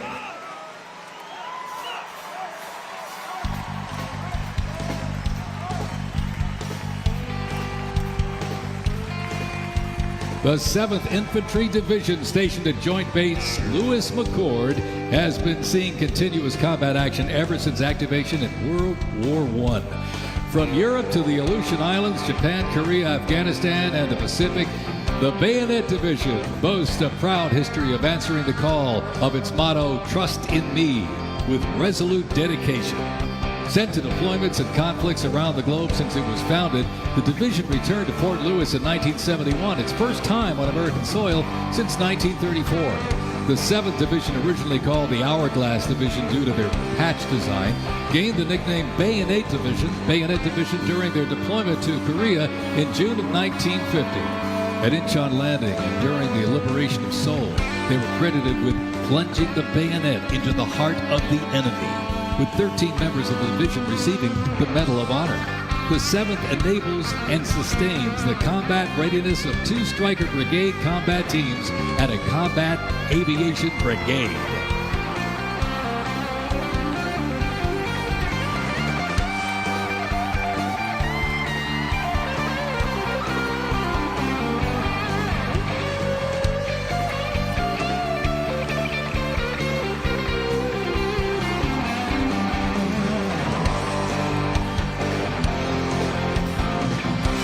With the American soldier, the cornerstone of everything the Army does, we are continuously transforming. Army careers span the spectrum from attorneys to astronauts and mechanics to engineers. The Army's greatest asset is our people, the finest men and women our great nation has to offer, with a myriad of talents that make us stronger. Aside from its people, the Army's next greatest asset is its technology and equipment. Coming up next, these vehicles offer a glimpse of what the Army employs for readiness and battle. The portable howitzers and the portable Abrams tank were used extensively in the Gulf War, along with Bradley tanks and the infantry squad vehicle. The ISV provides enhanced tactical mobility of an infantry brigade combat team. This allows commanders greater freedom of movement and action. The ISV provides the warfighter with increased flexibility to ensure infantry units maintain momentum to achieve mission success.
When duty calls, U.S. Army soldiers don't just answer, they lead. From Fort Bragg, witness a powerful demonstration of strength, purpose, and the unmatched capability of today's Army.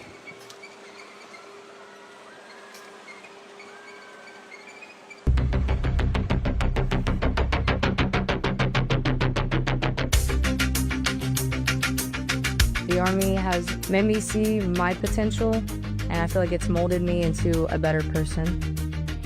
I grew up in a very patriotic household. My grandfather, he served in World War II, and his brother, my uncle, served in Vietnam. I can do this. If they can do this, I can do this.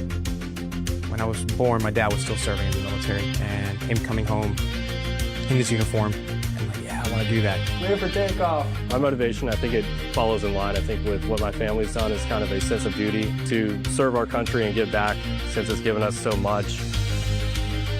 I'm a very, let's say, timid person, but definitely helped me become a more confident person.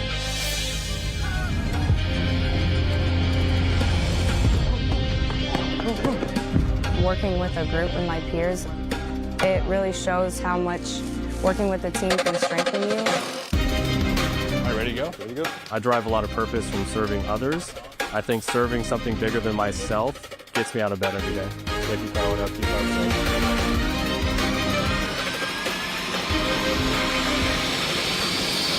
I definitely pushed myself further than I ever thought I could go. I joined the military service because I want to deploy. That's my main goal, is deploy, deploy, deploy. If we get the call, we have to go somewhere, we'll do what needs to be done. That's just the way we operate here.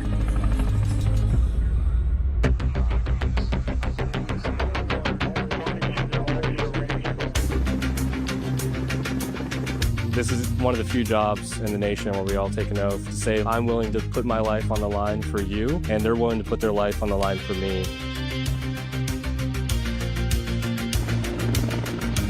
This is what we train for. This is what we're going to do. My team leaders and squad leaders, they know exactly what to do. Check equipment, check weapons, check ammo.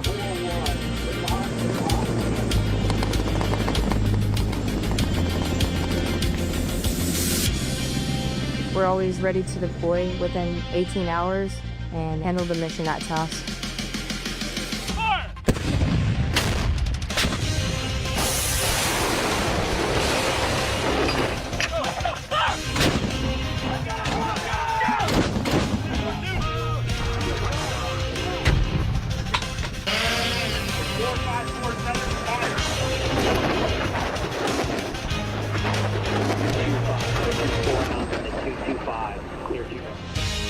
We jump so frequently so that our jump masters and paratroopers are ready to deploy.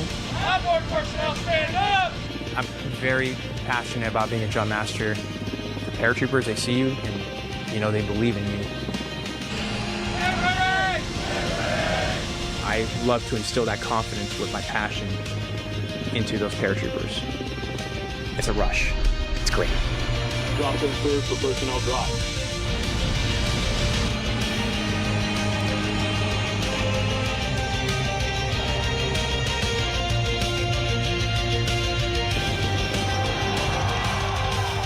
This week we honor 250 years of valor and glory and triumph by the greatest fighting force ever to walk the face of the earth, the United States Army. For 2.5 centuries, our soldiers have marched into the raging fires of battle and obliterated America's enemies. I love the Army. It is a great place to set yourself up for success, to prepare yourself for the future. God bless you, God bless our soldiers, and God bless the U.S. Army.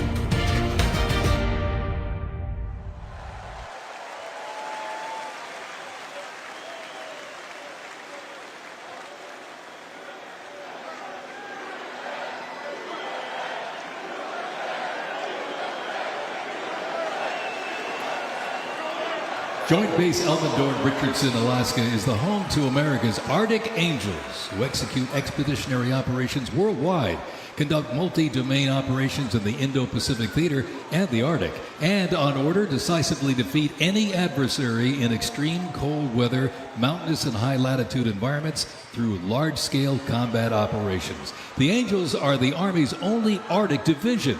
Masters of Arctic warfare, the 11th serves worldwide in all climates. Established in November of 1942, the Angels of the 11th Airborne Division led the way in the Philippines during World War II and spearheaded an amphibious invasion of Luzon and distinguished themselves during the liberation of Manila. After periods spent inactive and stationed in Germany from 1963 to 65, the division operated as the 11th Air Assault Division with the mission of testing and refining the Army's helicopter-centric air mobility doctrine. Activated once again in June of 2022, they remain dedicated to defending America's interests throughout the Arctic, in Alaska, and beyond. The 11th Airborne Division, America's Arctic Angels.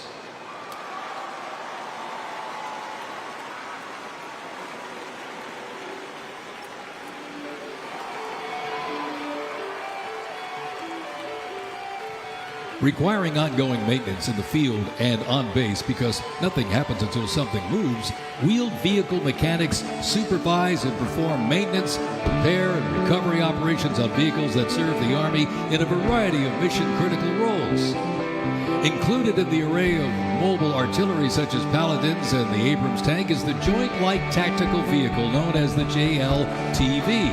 It's highly adaptable, providing protected and sustained mobility for personnel and payloads. The JLTV is known for its off-road capability while providing armor against small arms and improvised explosive devices. The JLTV right there.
to an operational force in response to the pressures of the war on terrorism. In the 170,000 Army Reserve soldiers and 11,000 civilians serving their home communities, and when needed, they can quickly mobilize. The Army can't deploy, they can't fight or win without the Army Reserve. They are an important component of Army readiness. Let's have a big hand for the Army Reserve.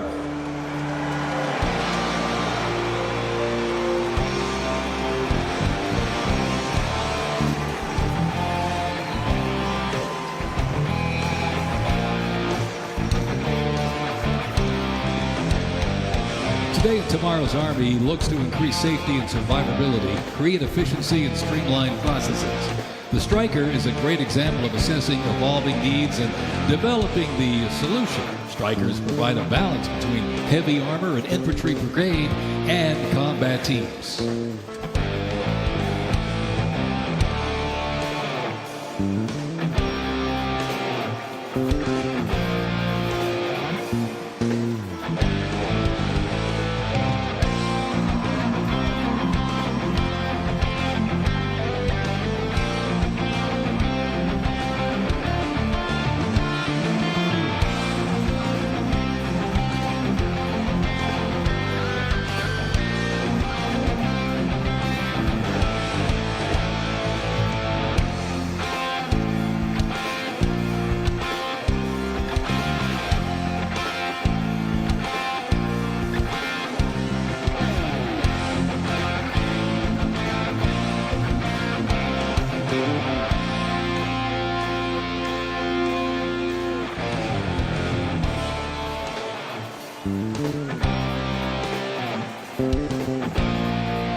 When Americans hear the name Bastogne, they remember one of World War II's most heroic defenses, the Battle of the Bulge. Surrounded by German forces in the frozen forests of Belgium in December 1944, soldiers of the 101st Airborne held the line.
The unit before you is a platoon from the multi-purpose company 2nd Battalion, 327th Infantry Regiment, 1st Mobile Brigade, 101st Airborne Division, Bastogne.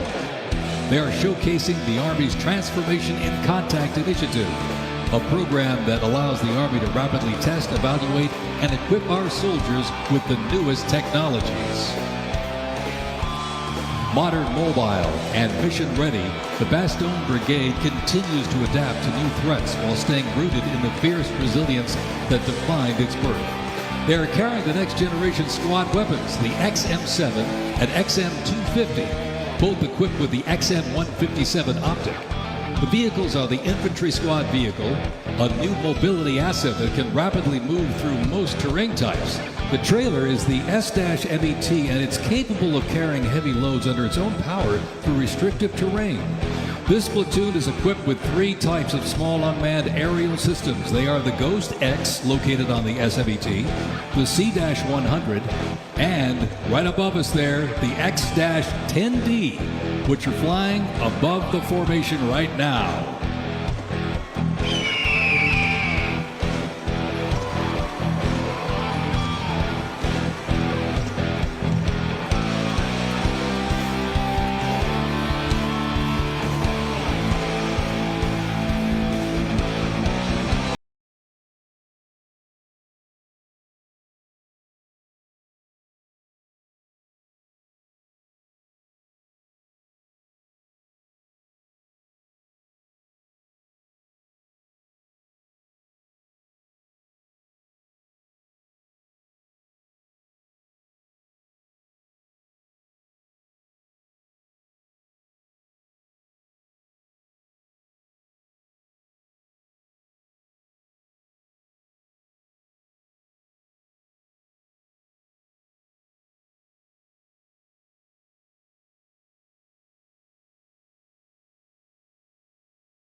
The Bradley fighting vehicle has proved itself to be lethal and survivable in multiple theaters since it first fielded back in the 1980s.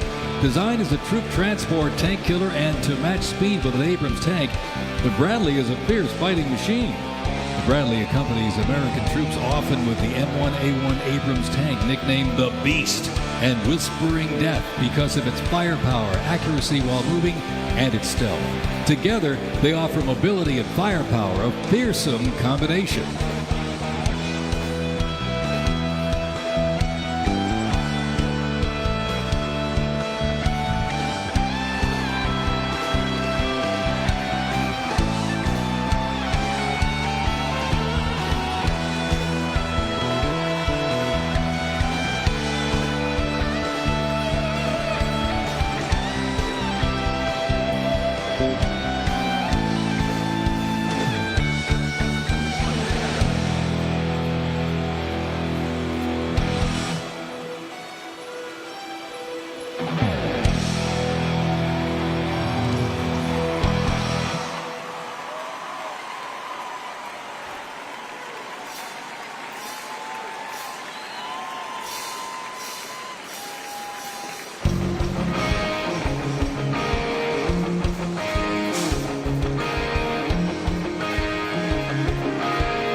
And high in the sky, the AH-64 Apache. It's the premier attack helicopter in the world. The Apache entered service in the mid-1980s and continues to evolve and modify to meet worldwide threats. It can deliver intense fire on the battlefield with an array of aerial rockets, guided Hellfire missiles, along with 30-millimeter cannon fire. The aircraft you see here is configured with a sophisticated targeting radar system and can operate in poor visibility and in the black of night. With more than 1,280 aircraft in operation accumulating over 5 million flight hours, 1.3 million of which have been in combat, the AH-64 Apache represents the backbone of the U.S. Army's attack helicopter fleet and a growing number of international defense forces.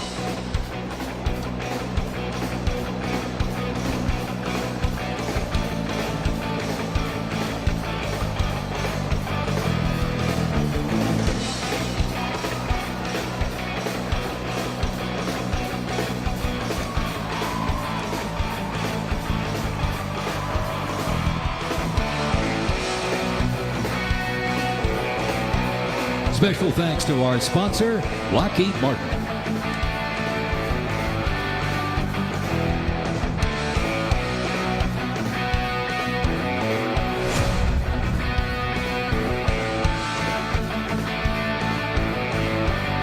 Now, let's roll on to the future of Army readiness.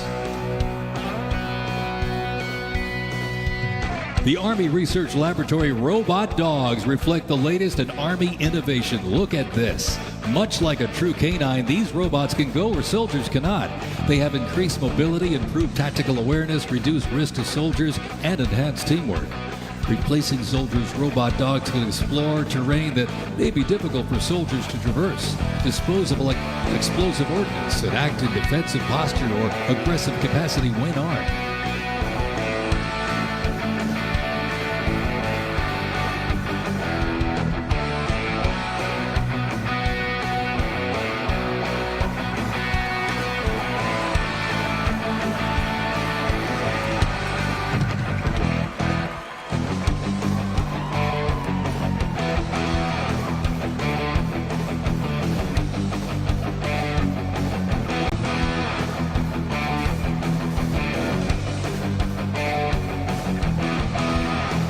The Ghost Robot Dog is another innovation that can adapt seamlessly for various missions from recon to bomb recognition. These dogs reduce risk and support soldiers completely in high-stakes missions. They have a standard walk speed of 2 miles per hour and are working towards 6.7 miles per hour sprint.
As the oldest continuously serving Army band and the oldest unit at West Point, this is the United States Military Academy Band, ladies and gentlemen.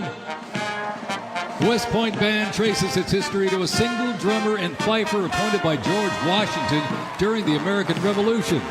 Over the next 2 centuries, this band evolved into one of the most capable and versatile performing groups in the world.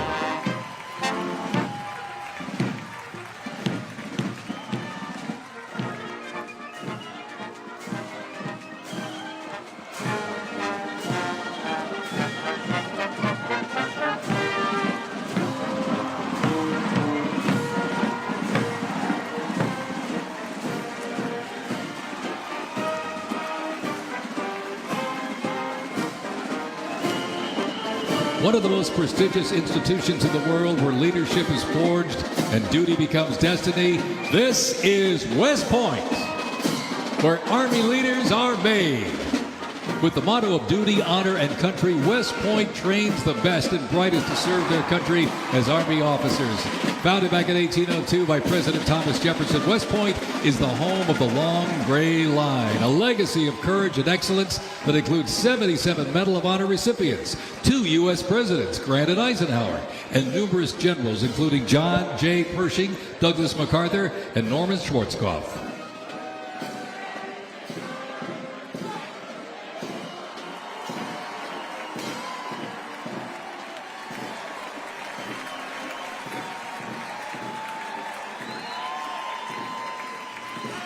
Upon entering the United States Army, all recruits undergo initial entry training, a highly intense and a challenging training period aimed at developing a soldier's physical and mental toughness, instill discipline, train them in essential combat skills, and foster teamwork.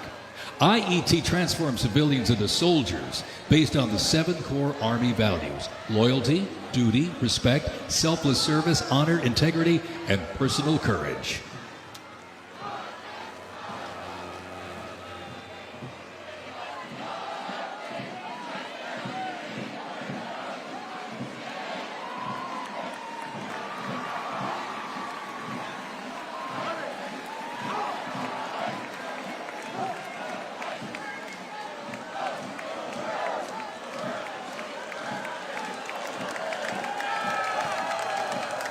The Virginia Military Institute, on a mission to produce citizen soldiers, men and women educated for civilian life, prepared to serve their country in the armed forces.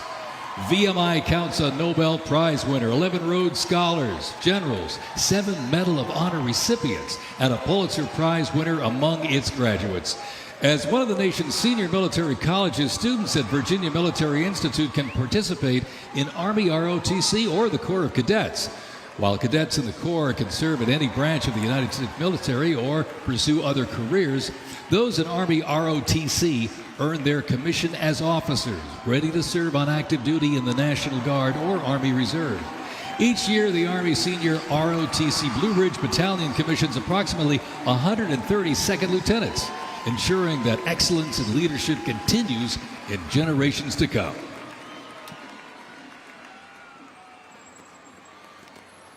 The Citadel, the Military College of South Carolina, offers students the opportunity to participate in Army ROTC or the Historic Corps of Cadets. Founded in 1842, the Citadel is the 3rd oldest of the senior military colleges and is known for its Corps of Cadets living and studying under a classical military system that makes leadership and character development essential. While military service is not required at graduation, more than 120 students earn their commission each year through the Army Senior ROTC Palmetto Battalion, playing a vital role in shaping the future.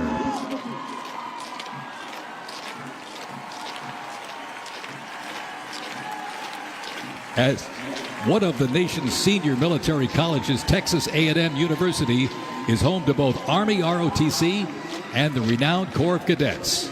The Corps of Cadets' central purposes has remained building individuals that exemplify respect, excellence, leadership, loyalty, integrity, and selfless service. Students at the university who participate in the Army ROTC earn their commission as officers ready to serve on active duty in the National Guard or Army Reserve.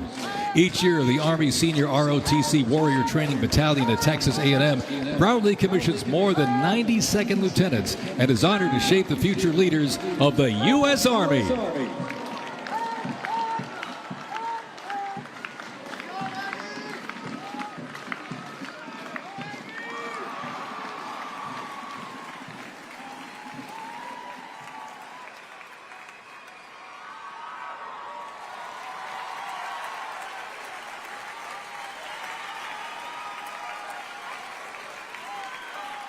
In a powerful display of commitment, these future soldiers will raise their right hand and take an oath of enlistment, pledging to serve our nation. This joint formation is proudly led by the Joint Task Force, National Capital Region, and the Military District of Washington Retention Team.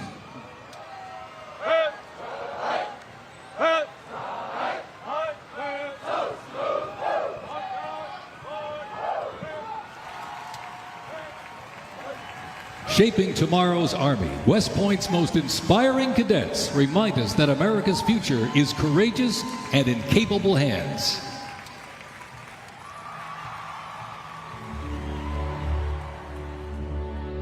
The pride to serve my country knows that I'm doing it not for myself. Every day I put on the uniform, I'm not just representing Caroline Robinson. I'm representing my company here at the Academy. I'm representing West Point. I'm representing the United States Army, and ultimately, I'm representing the United States of America. I really came to West Point because belief in the American dream and giving back to our country.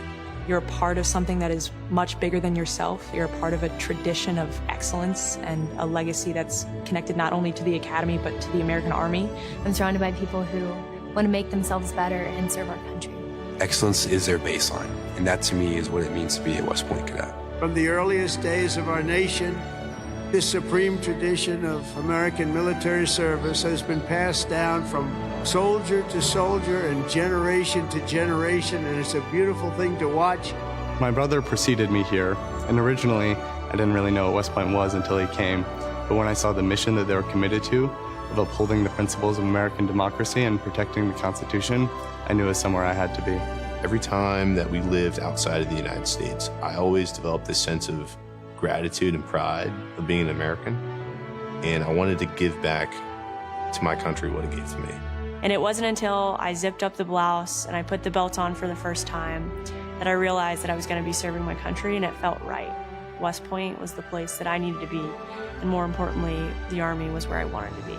I just looked to the left and right over basic training and realized that we all had the same American patch on our shoulders, that we're all fighting for the same thing. I mean, there was no better feeling in the world knowing that every single person around you is committed and willing to die for that mission.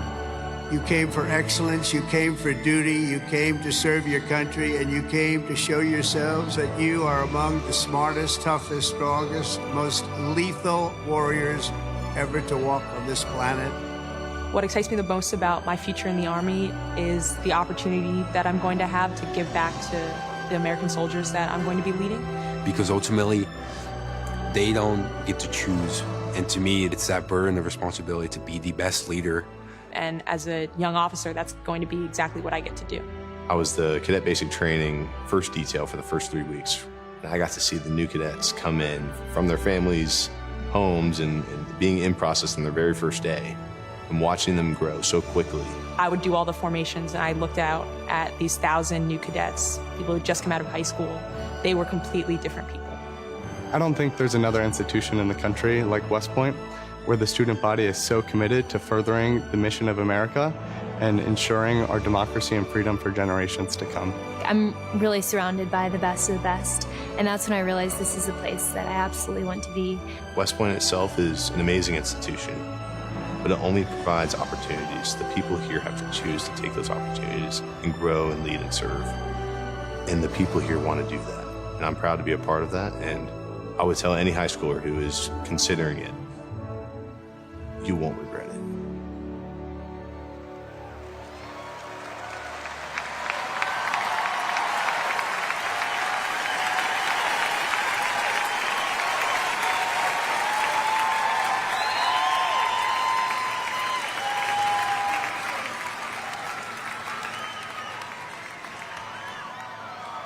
Left. Pace. Mr. President, First Sergeant Norton reporting for duty, sir. Ready to commence the ceremony as directed. I state your name. I Do solemnly swear that I will support and defend the Constitution of the United States of America against all enemies, foreign and domestic, that I will bear true faith and allegiance to the same, and that I will obey the orders of the President of the United States and the orders of the officers appointed over me according to regulations and the Uniform Code of Military Justice. So help me God. So help me God. Congratulations. Congratulations. Welcome to the United States Army and have a great life. Thank you very much. Have a great life. Thank you.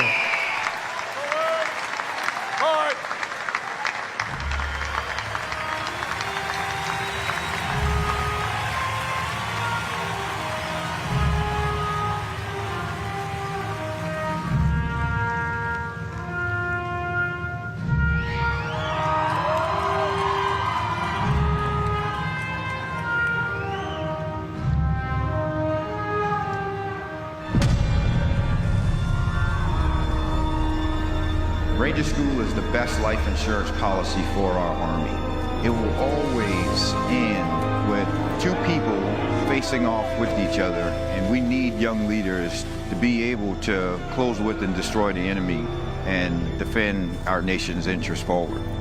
Surrender is not a Ranger word. It's not an option. I know that I'm not going to be able to get to do this again. This is my chance. It all starts at the legendary Ranger School, the crucible where these elite warriors are forged. It has been described as the longest approved gut check in the Army. Over 62 days, students will patrol hundreds of miles over mountains and through swamps under the crushing weight of their equipment. All the while, they are deprived of both food and sleep, forced to perform at the very edge of their physical limits. But it's not just the physical challenges that make Ranger School so intense. The mental strain will break these soldiers down to their core. If I have a come-to-God moment, I have to take my PC off my patrol cap. And on the inside of that, my commander gave me a Ranger tab, the yellow and black one that you get during graduation. And I pinned it to the inside of my PC. Ranger School is not for the faint of heart, but for those who are up to the challenge, it is the ultimate proving ground. They already didn't have enough beds for the people in our company. And our eyes reminded us that we don't have enough beds because there's not going to be this many people by tomorrow. Just a slight reminder that there's too many of you anyways, and not all of you are going to pass.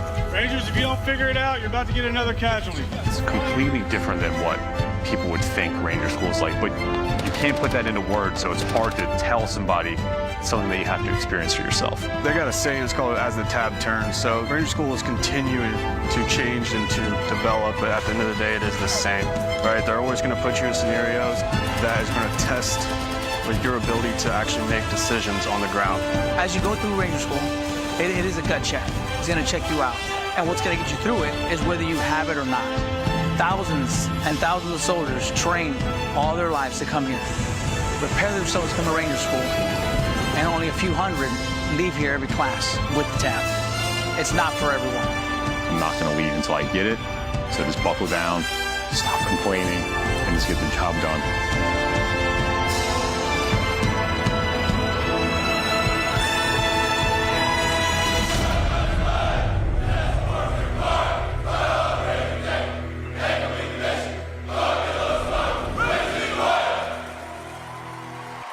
Please welcome country music sensation and proud supporter of our troops, Warren Ziders.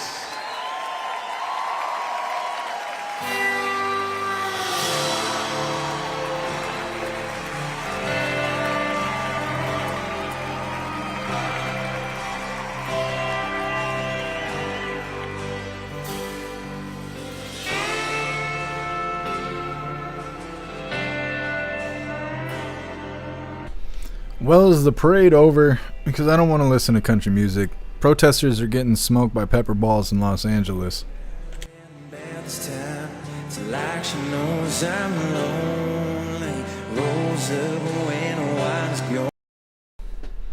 Well, we'll see. I'll keep this pulled up. They start bringing out more badass military shit, we'll put it back on the screen. But until then, we're going to see what the protesters are up to.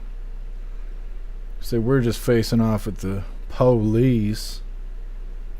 Let's see, who is this?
Make sure you hooligans hit that like button.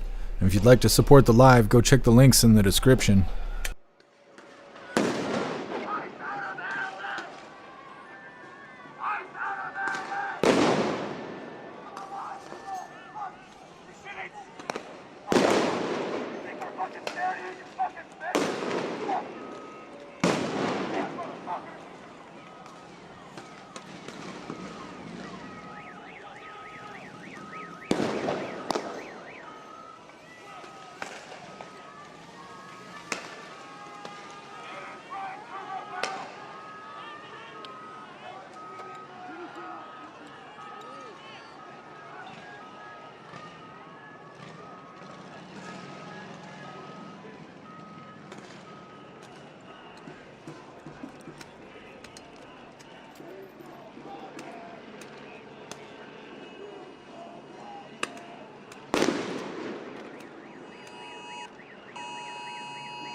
What's up, Black Sheep? Happy freedom to you.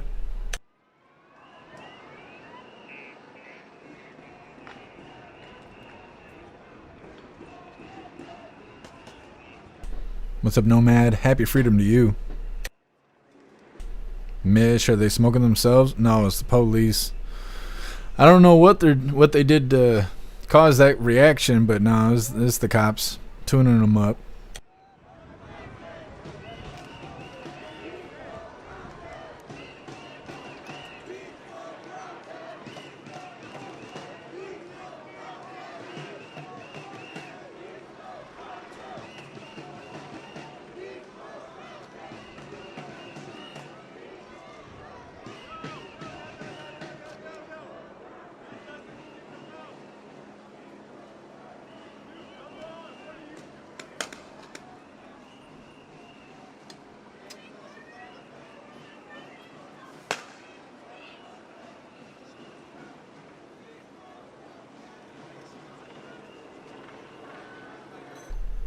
We're going to end up getting that live taken down on YouTube. You cannot show people holding guns.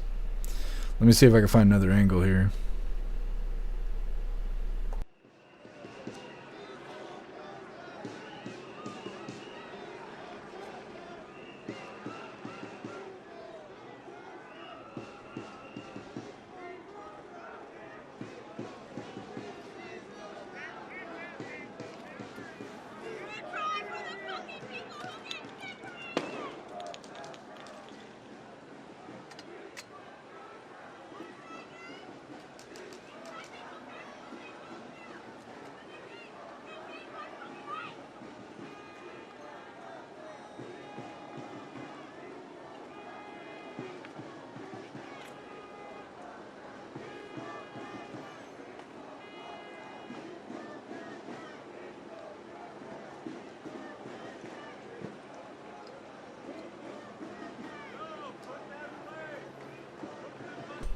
What's up, Michael? Happy freedom to you.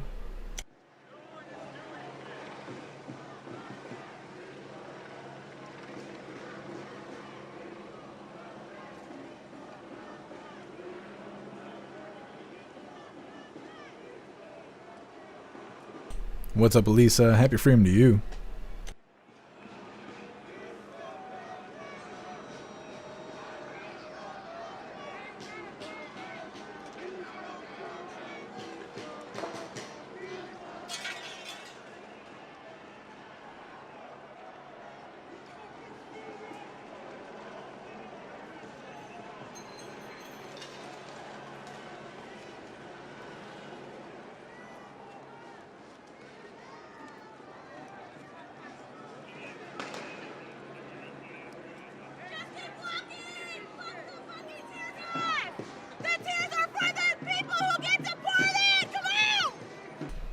Yeah, not unhinged at all.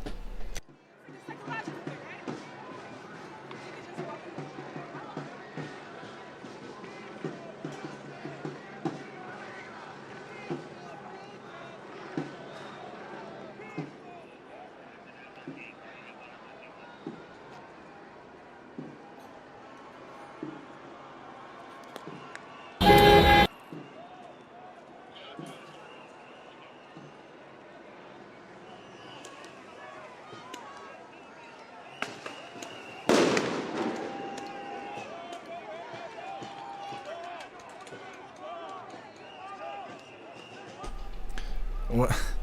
They just shot that smoke over to where the police line is.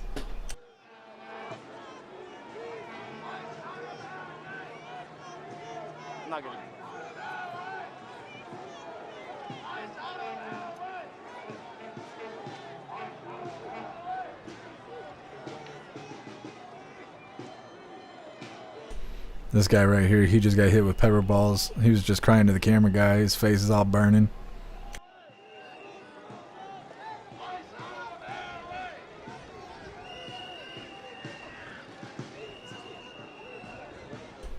What's up, Dennis? Happy freedom.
What's up, Green Falcon? Happy freedom.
I don't think the protesters realize that all these cops are moving right now. This is up the road.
thank you to Vice President Vance, and thank you to our wonderful First Lady, and above all, thank you to the greatest, fiercest, and bravest fighting force ever to stride the face of this earth, the United States Army. Thank you very much.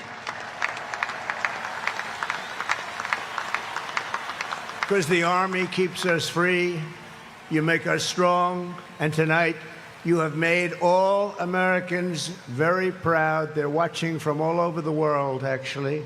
Made them all very proud. Every other country celebrates their victories. It's about time America did too. That's what we're doing tonight. And watching this magnificent display, our souls are filled with gratitude for every generation of warriors who have worn the uniform all the way back to the very beginning.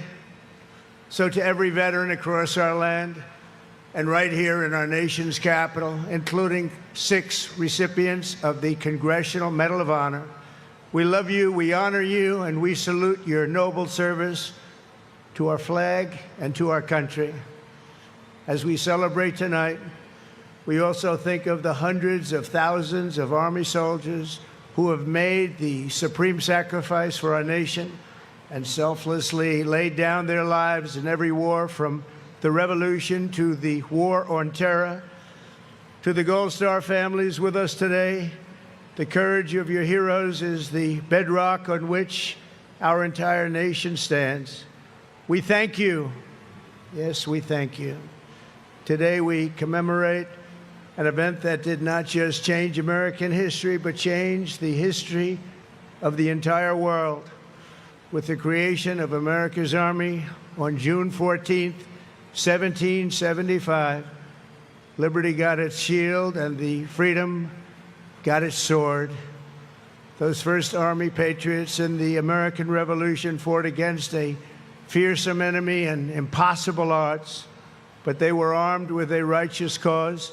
They were led by an indomitable commander, a truly great man, General George Washington, and they were united by an eternal creed. Their motto was victory or death. Over the past 2.5 centuries, our warriors have shown unrivaled valor on fields of battle around the globe. With the frostbitten feet and bloody fist, they have marched into the flames and fury of combat, charged up mountains, stormed beaches, waded through torrents of gunfire, and leapt into skies thick with smoke and shrapnel. The U.S. Army has driven bayonets into the heart of sinister empires, crushed the ambitions of evil tyrants. Beneath the threads of American tanks, it's done so well, it's done so much, and sent the devil himself flying into full retreat. Time and again, America's enemies have learned that if you threaten the American people, our soldiers are coming for you. Your defeat will be certain, your demise will be final, and your downfall will be total and complete.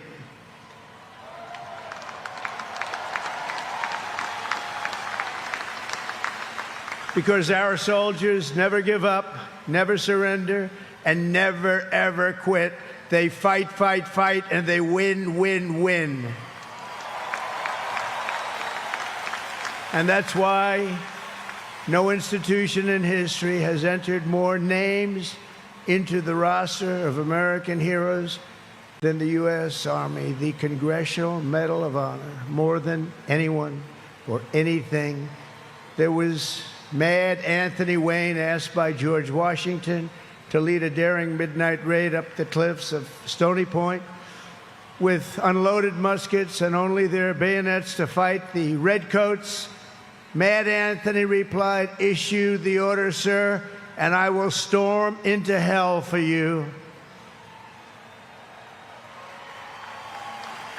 Then there was the Civil War general, John Corse, shot in the face in combat. He fired off a message to his commander: "I am short a cheekbone and one ear, but I am able to whip the hell out of all of them." He stayed on the front lines, it seemed forever. In World War II, there was the great Creighton Abrams, besieged on all sides by the Nazis at the Battle of the Bulge.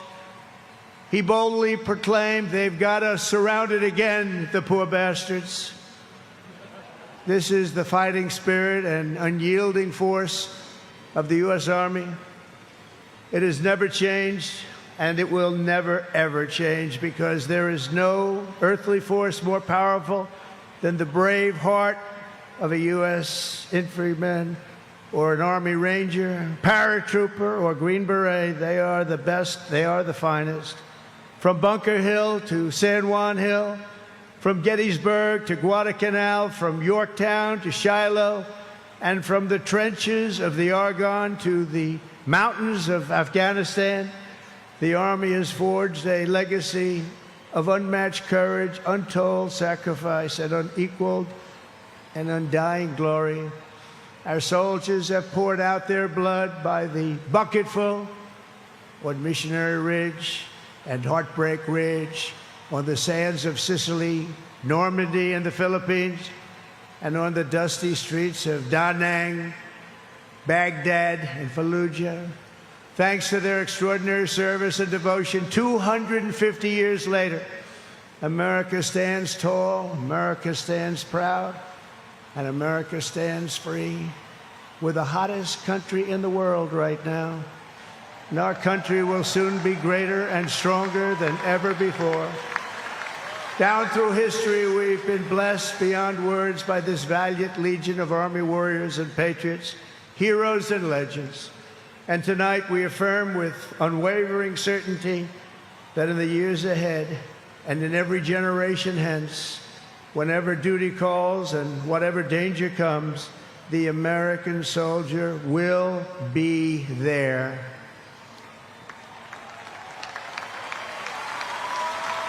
No matter the risk, no matter the obstacles, our warriors will charge into battle. They will plunge into the crucible of fire, and they will seize the crown of victory, because the United States of America will always have the grace of Almighty God and the iron will of the United States Army. Congratulations to everybody. We love our country. We've never done better. Thank you. God bless you. God bless the Army, and God bless America.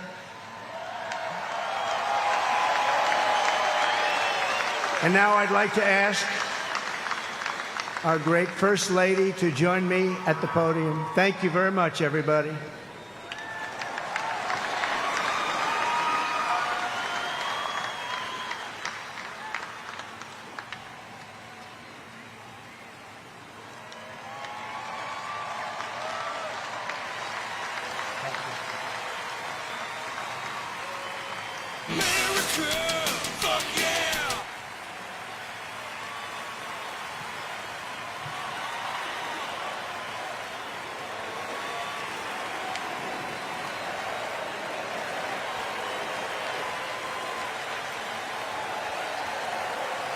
Mr. President, on behalf of the United States Army, the Army Golden Knights, I would like to present to you this flag, which was flown over our nation's capital in free fall during the Army's 250th birthday celebration.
just my children and my wife.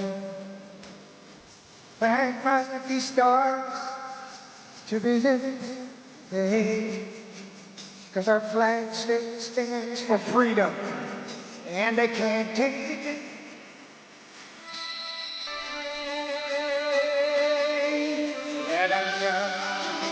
And Americans always got no right. And all the men who died, and now you've been hurt today.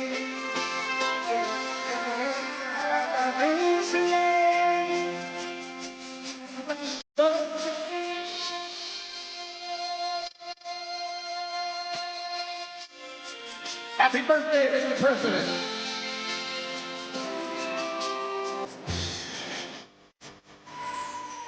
From the lakes of Tennessee, the land of Texas, see, the Houston.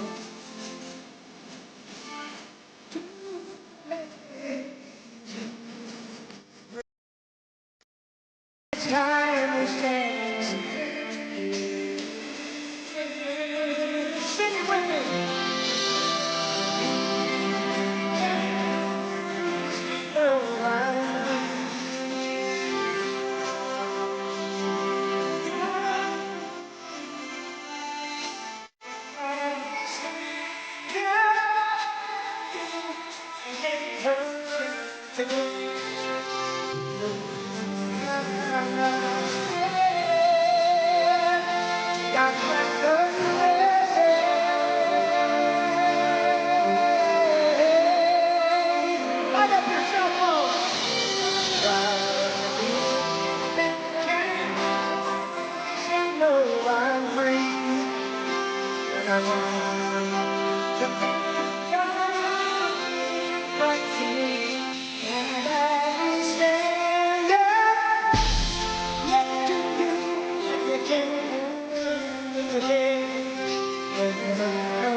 God bless the United States Army. Thank you.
We're out here. We're neutral. We're not here to. We're just here showing what's happening right now in LA, real life. Free press. Free press.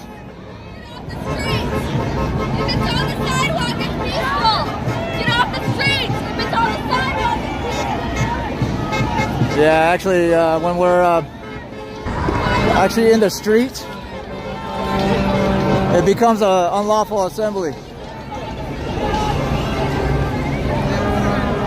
They're gonna probably clear this whole street. They're probably gonna clear this whole street soon.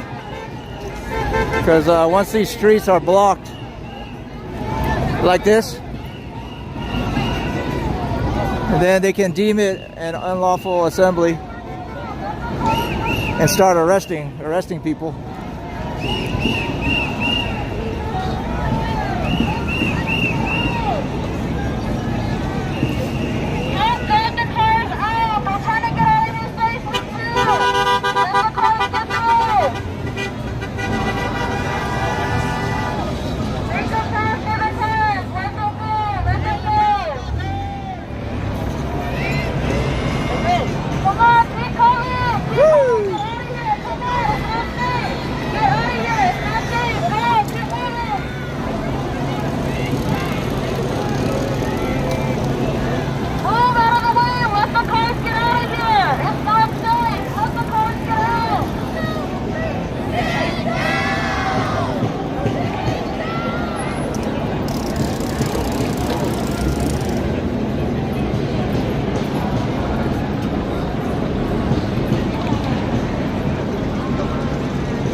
This is in DC right now. Just joining us. Downtown LA. In front of City Hall. It's not too spicy. I don't think the crowd's that big, but this camera person won't look behind them. They were looking to the right for a little bit, but I don't think it's that big of a crowd.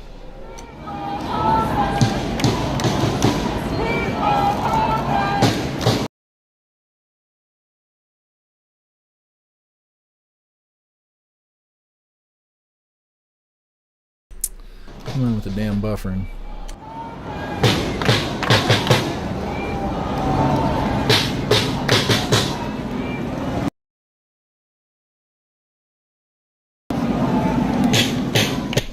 Apparently they're doing fireworks for the 250th birthday of the Army.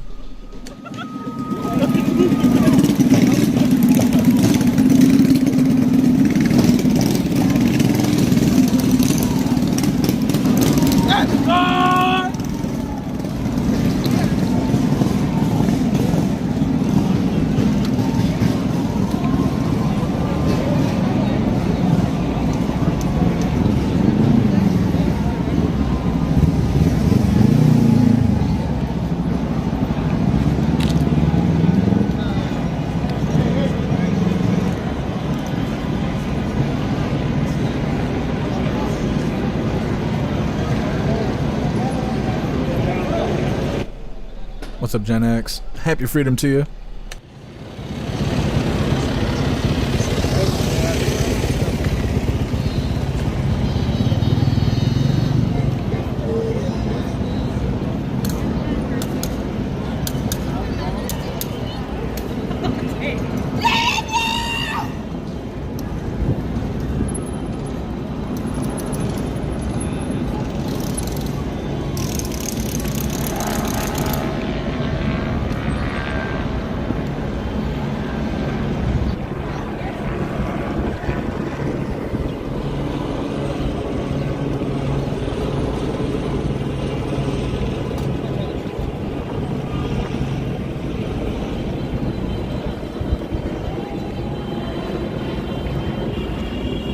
Thank you, moderators, MES, TNA, TNA Adventures, RFW, RFD 212, Vegas to Cali.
right behind Los Angeles City Hall. They are moving by the dozens here down Main Street, going west. It looks like officers with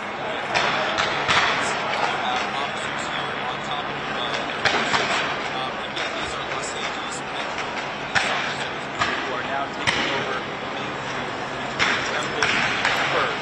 It sounds like over on Spring Street there are more flashbangs going off, but if you step this way, we'll take it up. Here's them to your right.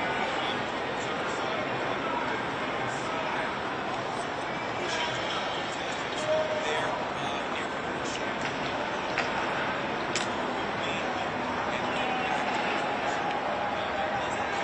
Last 15 minutes was pretty much taken over by protesters. Now, Los Angeles Metro Police pushing back, looking at the just saw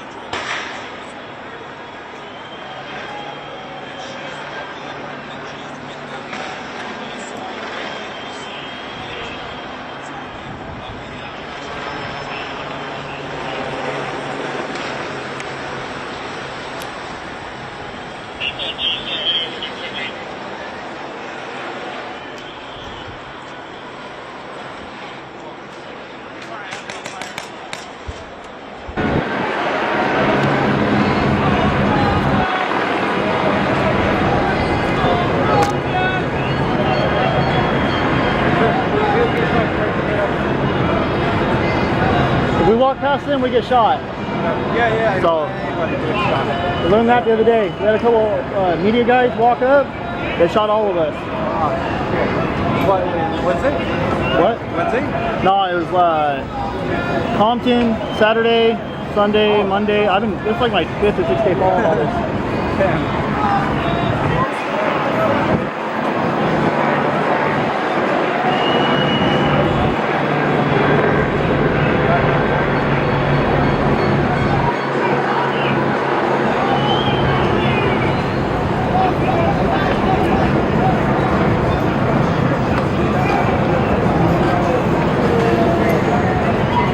Thank you for those super chats, guys. Seriously, it's what gets us down here and back. So thank you guys so much for your donos. Really do, truly do appreciate it. Those of you guys that want to help out with gas too, we have PayPal, Cash App, and Venmo. We are viewer funded.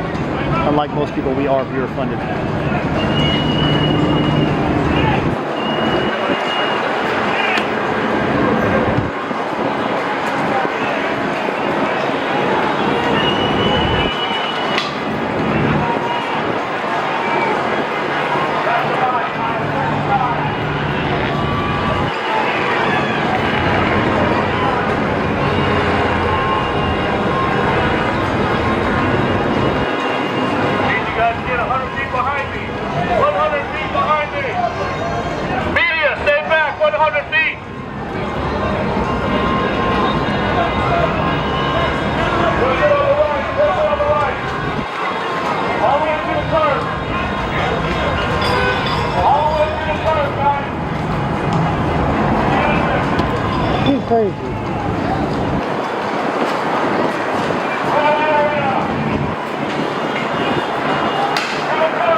Come on with the damn buffering.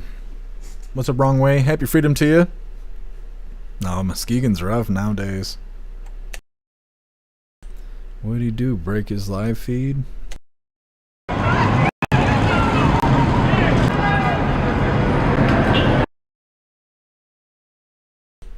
don't know if he's standing in a dead zone or what.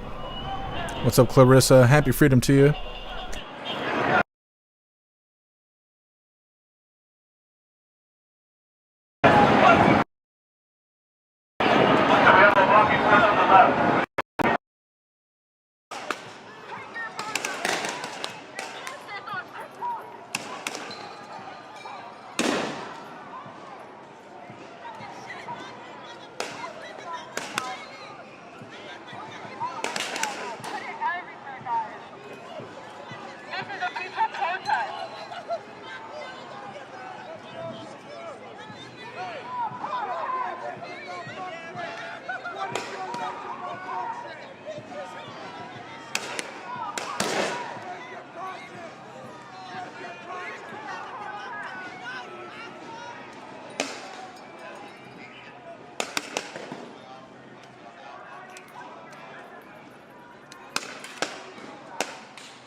That protester was just getting roughed up by those cops.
What's up, Geezer Man? Happy freedom?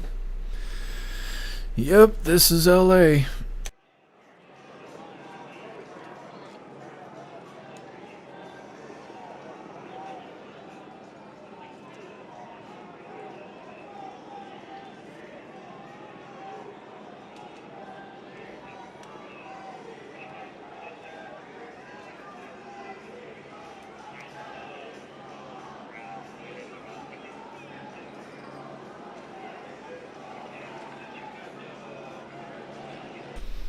This is DC right now.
protest!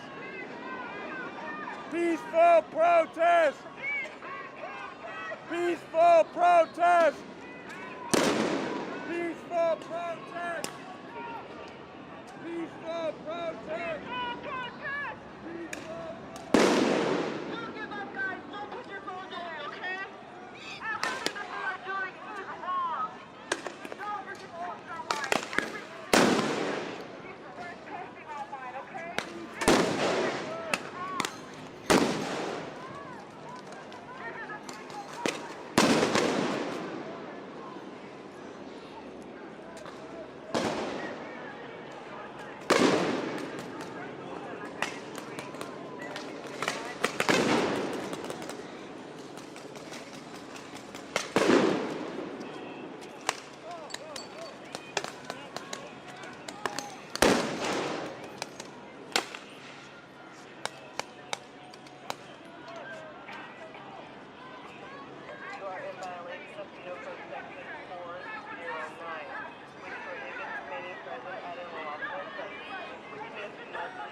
Están en violación de la sección 409 del Código Penal, les prohíbe permanecer presente en una reunión ilegal, lo que significa que deben abandonar el área que acabo de escribir. Si permanecen en esta área que acabo de escribir, estarán violando la sección 409 del Código Penal. Pueden irse al sur de la calle Spring. Deben dispersar inmediatamente.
Apparently this is Salt Lake City in Utah.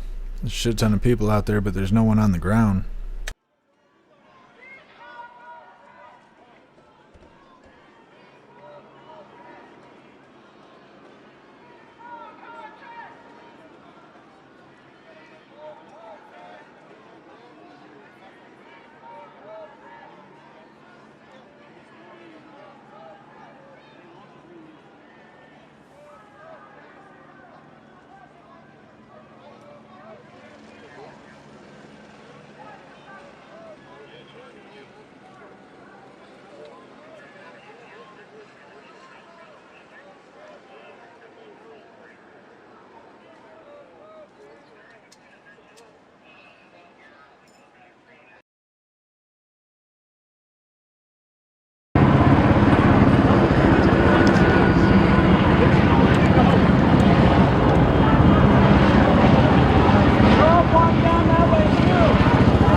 What's up, PDX? Happy freedom to you.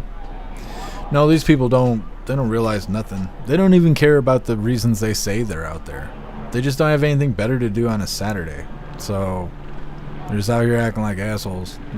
That's the reality of the situation.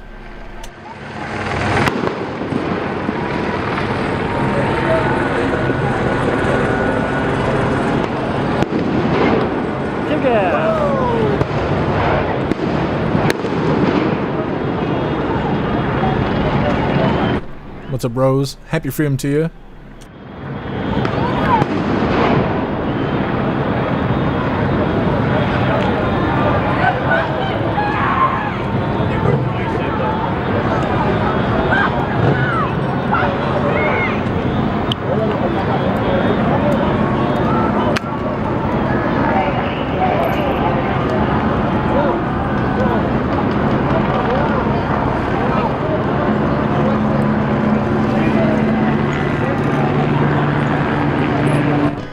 Master Voltaire, curfew doesn't start for like another 3 hours or 2 hours, I think it is, and it's only for a specific area in downtown LA.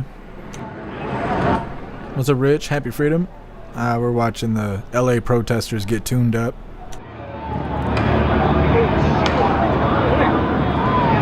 No, I appreciate I appreciate you. Guess who? Thank you.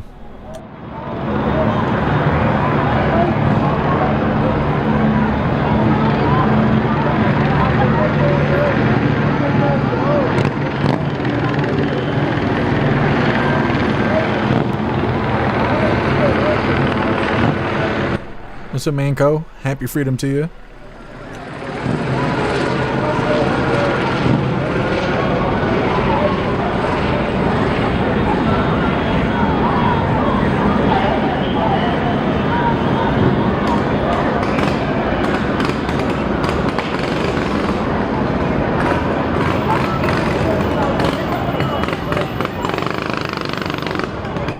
What's up, Tao? Happy freedom to you.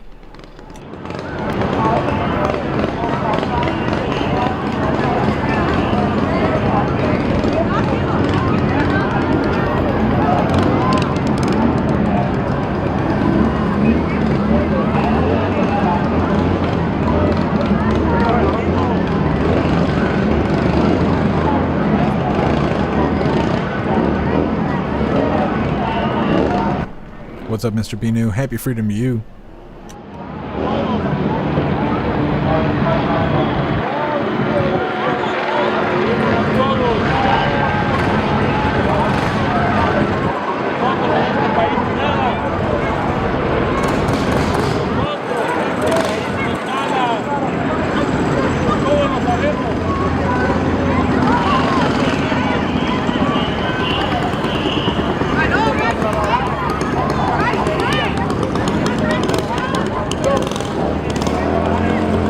Hey, thank you for being here, Salty Ragu.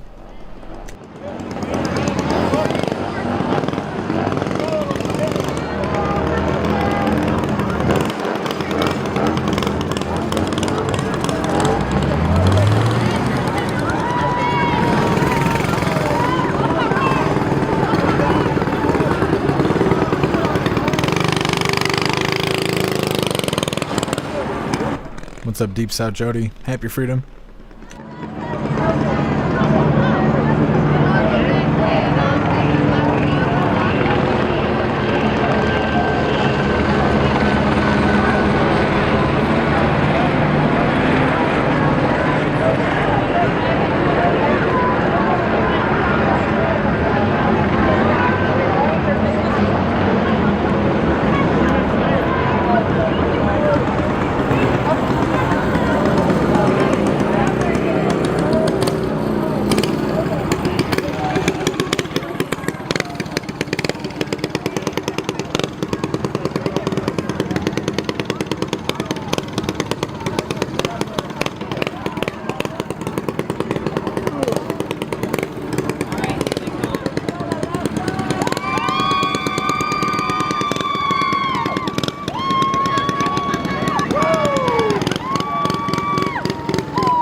What's up, Timothy? Happy freedom to you.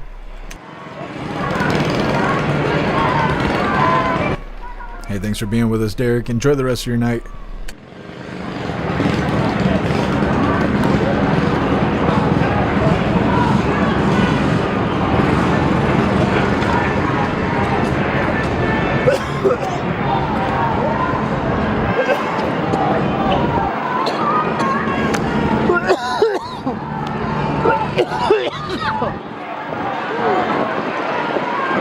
You know that's pepper balls or tear gas, but something's fucking me up.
Guys, I'm tired. A lot of walking today.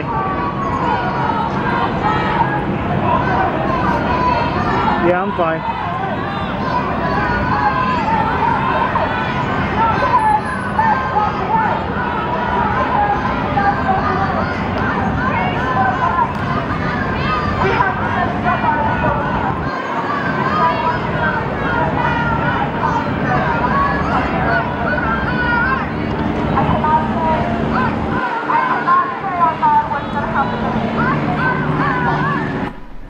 believe us. If the cops wanted the streets clear, they would clear them. They don't even make an effort. Yeah, pretty much. It's just cat and mouse with the protesters.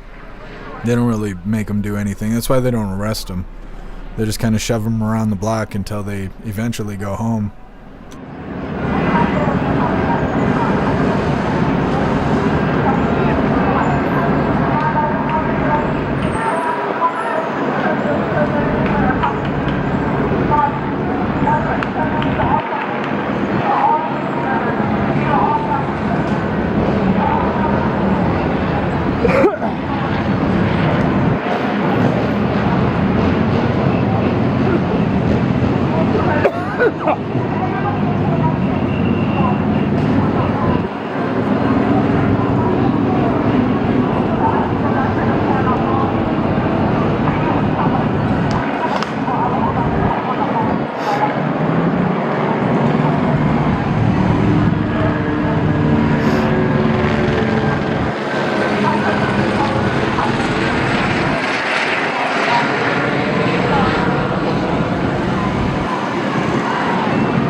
Hey, thank you for being here, Send.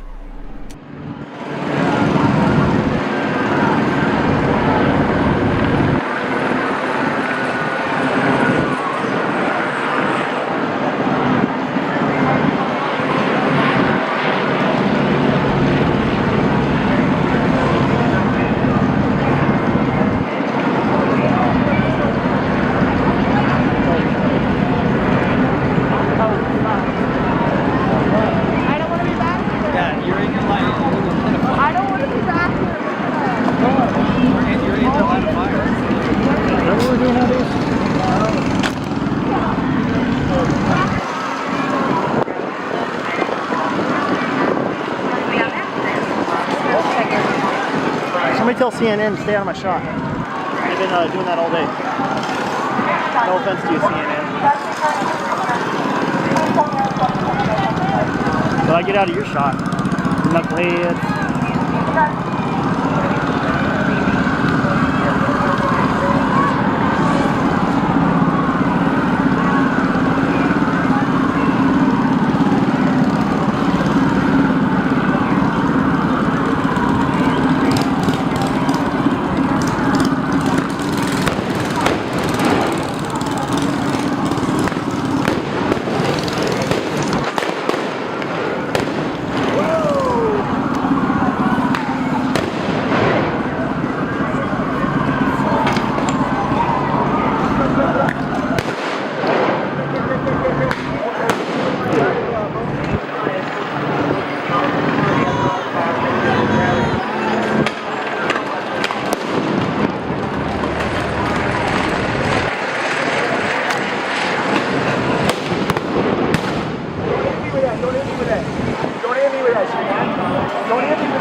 They're sitting there trying to decide whether to smoke this guy at point blank range or not.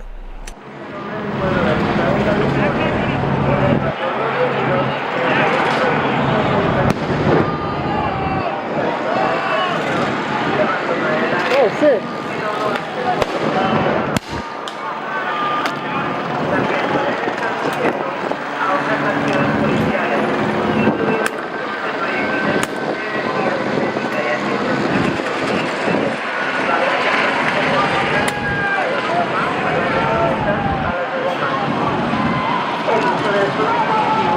Podría provocar lesiones graves. La sección 409 del Código Penal prohíbe permanecer ilegal. Hey, let me get behind you.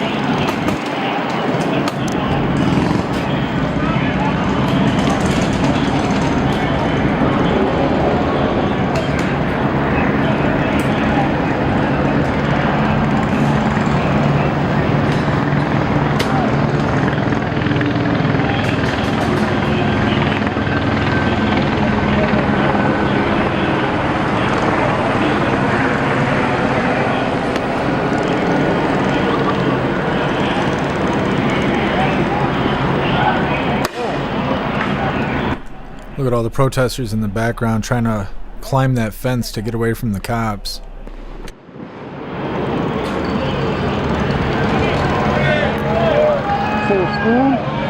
am Deputy Sheriff of the Los Angeles County Sheriff's Department.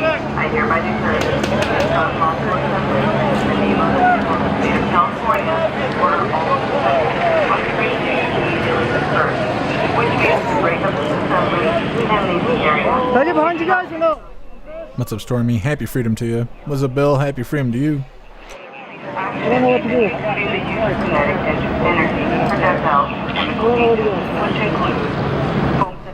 Lori, there was protesters in D.C., but it never got spicy.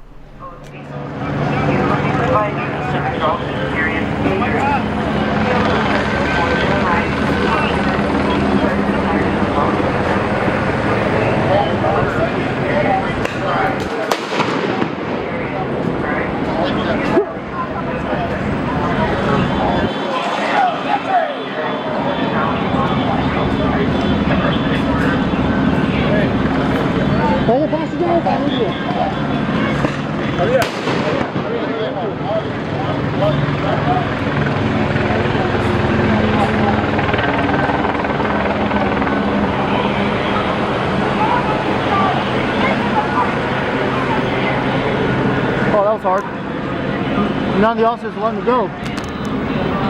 They tracked everyone in right here. Oh, man. Holy cow. I am wore out.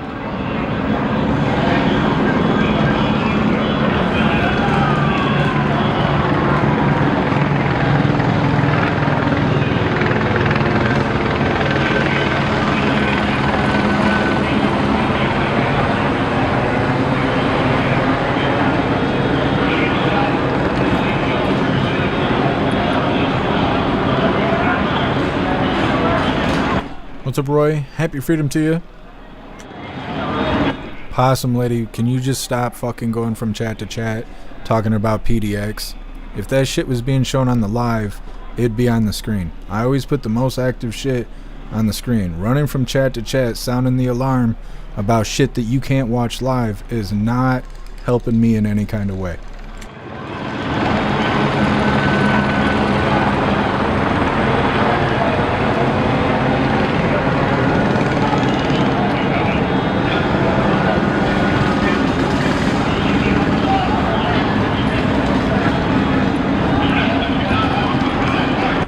Master Dork, you mean in total? Like, how many have been deported since President Trump got into office? Or you mean, like, today? It's hard to say. I don't know what the totals are. I know ever since these protests have started, it's been high numbers of people getting deported and shit. They're making like 300 arrests a day just from these protests, and that's not even including the ICE raids. It's big numbers, but it's nothing compared to the amount of people that Obama deported. So it doesn't really make sense that people are all bent out of shape about this when they weren't bent out of shape when Obama was doing it. But like I said earlier, these people, they don't actually care about anything. They were just looking for something to do on Saturday, and this is what they chose. Oh my God.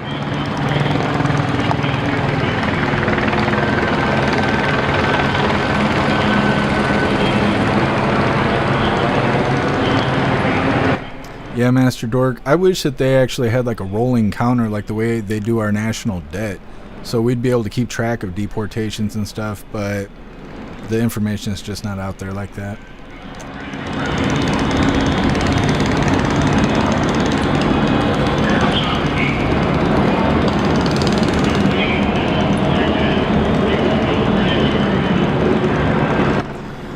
Free as thee can be.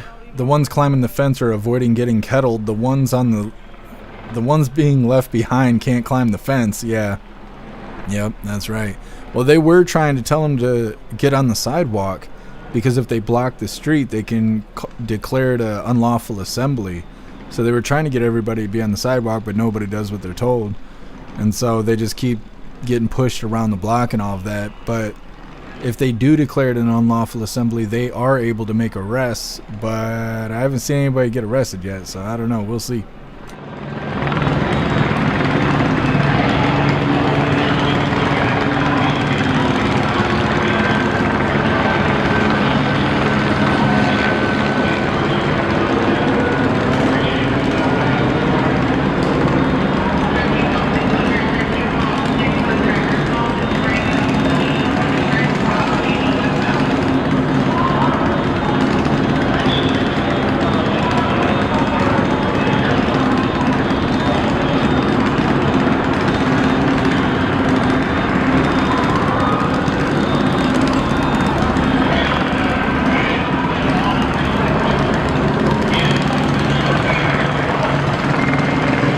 What's up, Doomsday Mike? Happy freedom to you.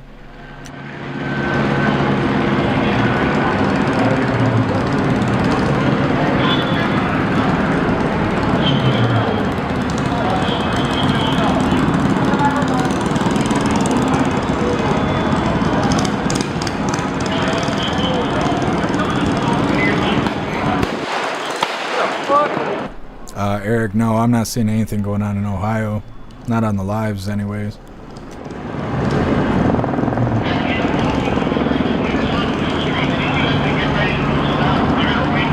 Alright guys, we're going to disconnect from the cell phone, so it's going to kick us off for a second. 3, 2, 1.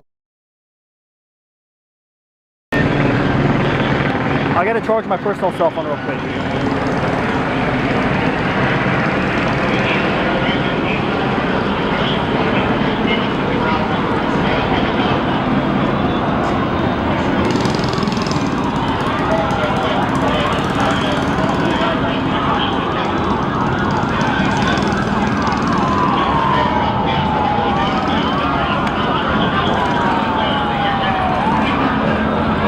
What's up, Captain Seamus? Happy freedom to you.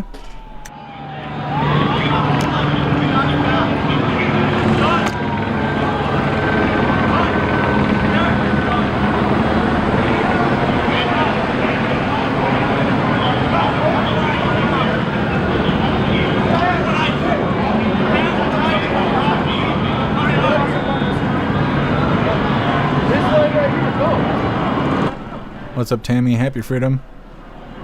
No, I'm not seeing anything for Philly right now. I think what happens is you guys see videos on the internet of shit going on with the protests and you just assume that there's people there going live, but that's not the case. I haven't seen anything for Philly, I think, at all today. They were live in Philly yesterday. Right now, this is the most active thing going on.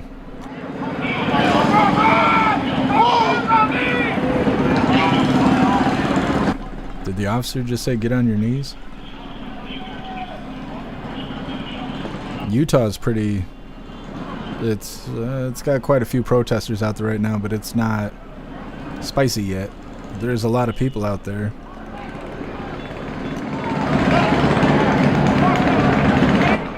Portland has people standing around, but they're not showing anything crazy.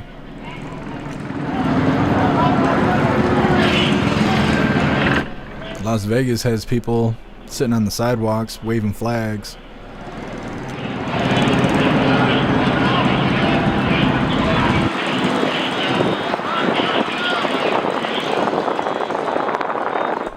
Yeah, right now this is the most active thing going on.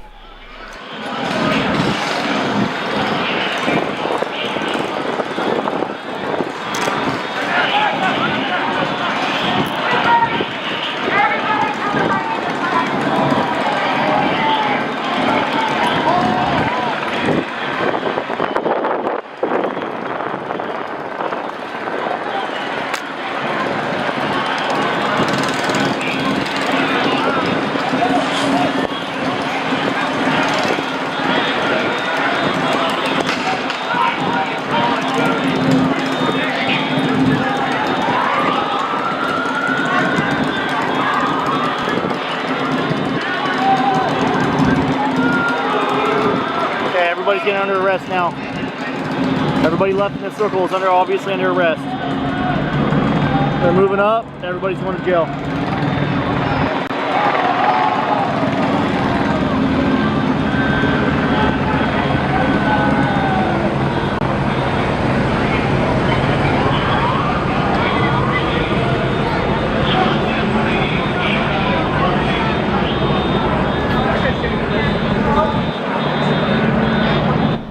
Did we just see those officers hug each other?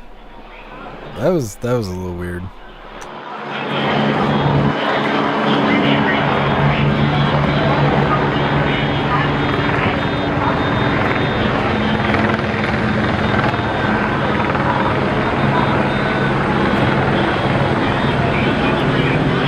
So I'm assuming everybody in the circle without credentials is going to jail. They just circled in on a lone group of protesters, stragglers.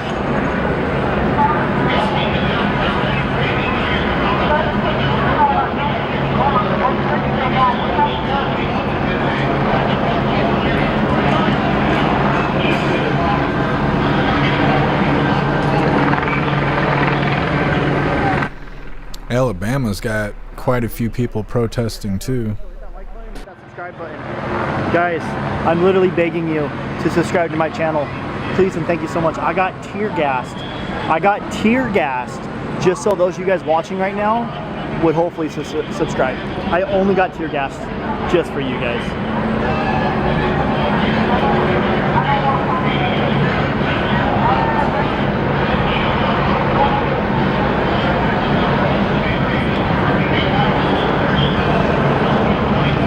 Let's see if it lets me do it.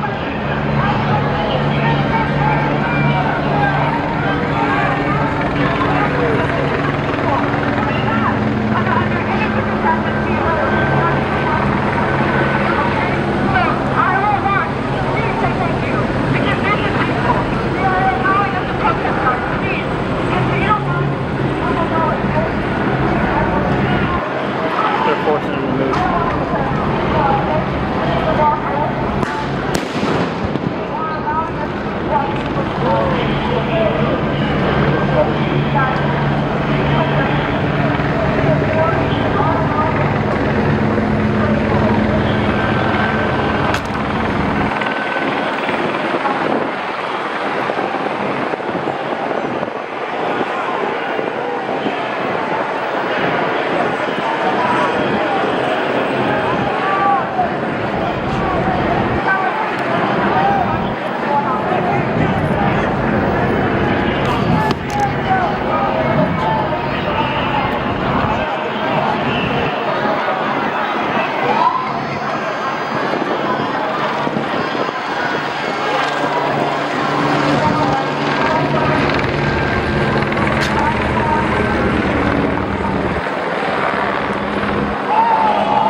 That would be great. Excuse me, guys. Let's keep it moving, please. They've already allowed us to keep moving. Let's keep it moving, okay? Please, guys.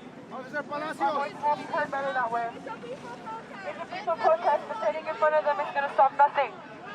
I promise you it will stop nothing. They have allowed us to keep moving. Let's continue to take advantage of this opportunity and to continue protesting in LA, okay? Let's keep it moving, guys. Our voices matter, and they are allowing us to be heard. They are allowing us to be heard if we keep it peaceful. But the moment we stop... These are all the protesters that the camera guy was saying was about to get arrested. They didn't get arrested. They just got corralled. Because our voices matter. Let's continue to be heard, guys. Come on. Hey. Get the fuck out of here! Join me! Everybody, if you see somebody disturbing the peace,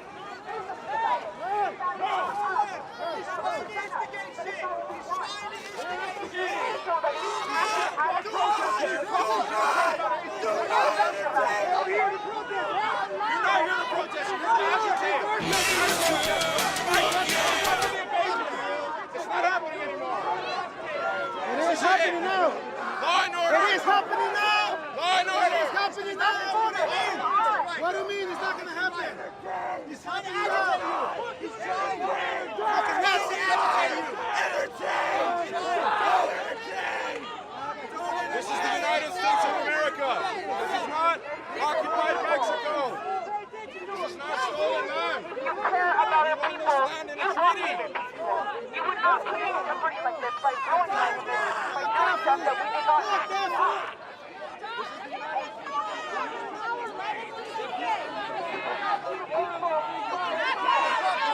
Back up! We can't be fighting amongst ourselves, guys!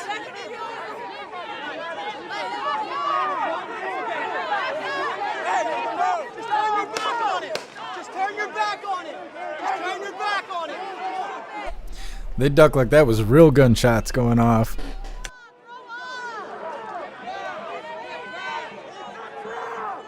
Let him by himself! Let him by himself! Keep going down Broadway! Down Broadway! Let's move! Leave him by himself! Leave him by himself! Let's go! Let's go! Let's move!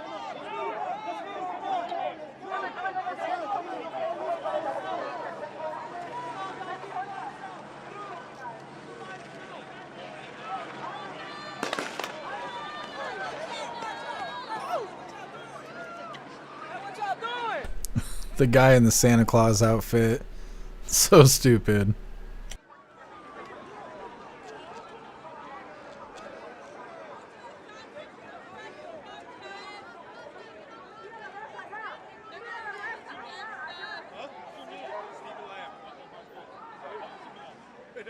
You all right?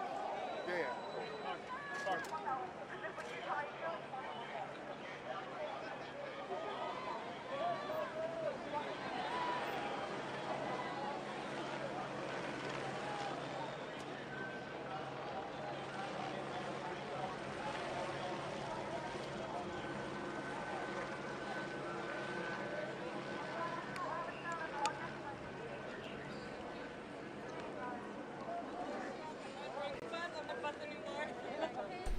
What's up, Niles Punk? Happy freedom.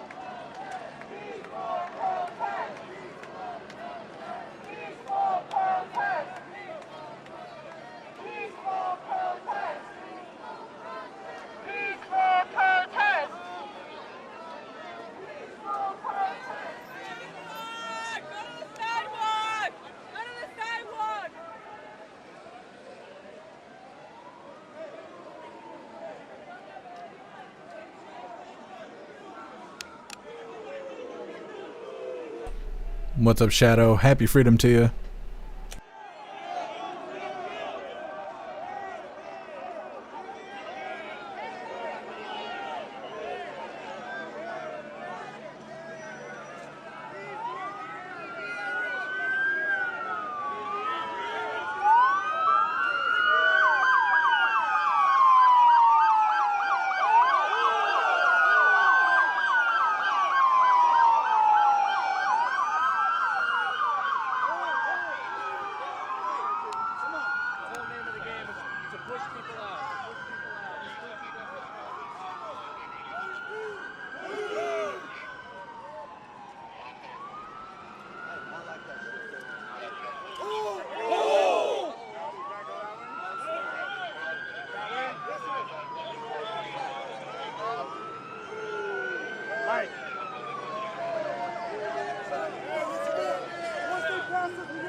I wish I could have a movie.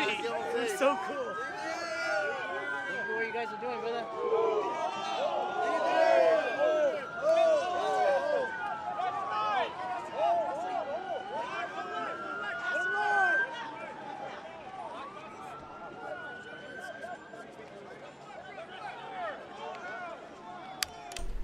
What's up, Brand? Happy freedom.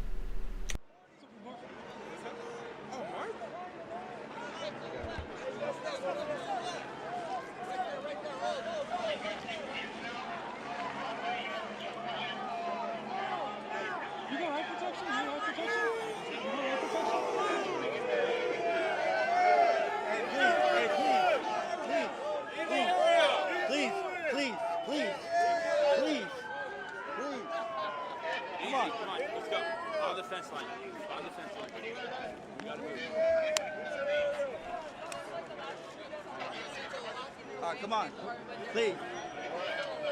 Get your people, huh? Yep.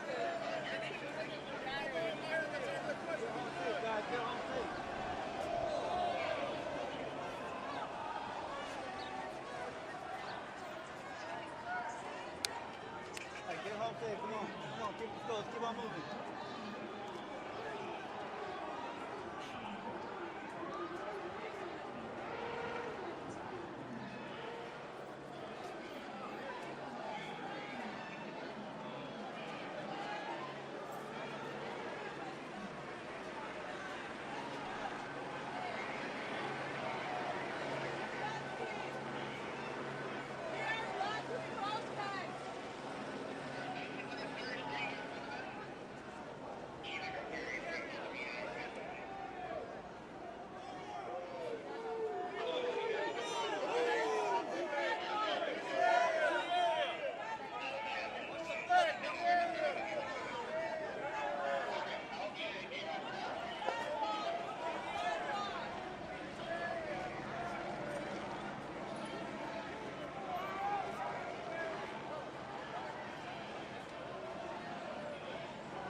Business, yeah, they have an hour until curfew starts in downtown LA. Let's get those likes up, hooligans. And if you want to support the live, look at the links in the description.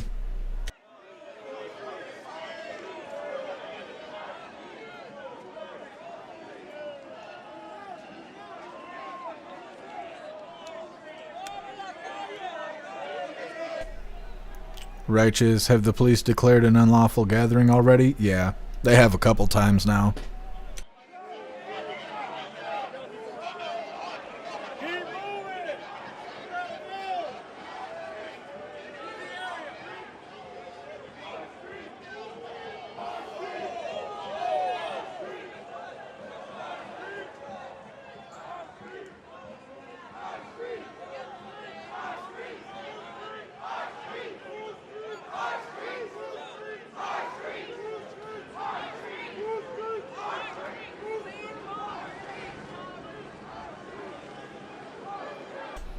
I like how they're out here getting hoed by the police and then they have the nerve to scream our streets.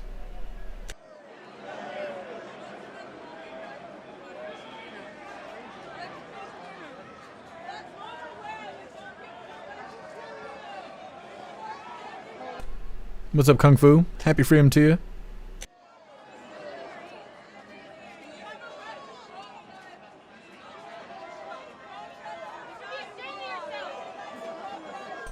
Protesters are real chill around the guys that are holding actual rifles.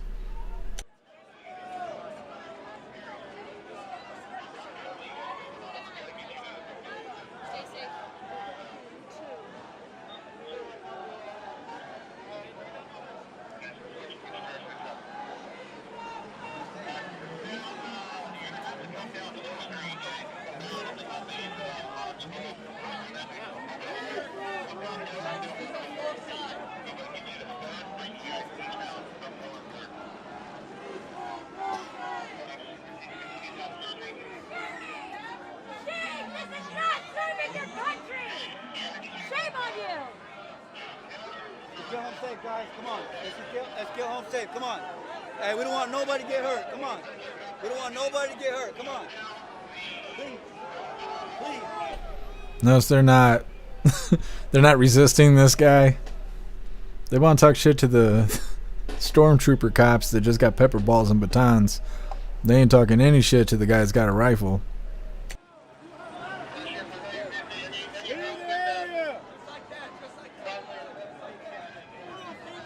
Nomad, I've seen a dinosaur, a unicorn, and Santa. Yep. I'm trying to think if there's anybody else we've seen today. There was a wizard. There was a wizard out there today. I can't remember if it was in LA or if that was somewhere else. But we saw a wizard earlier.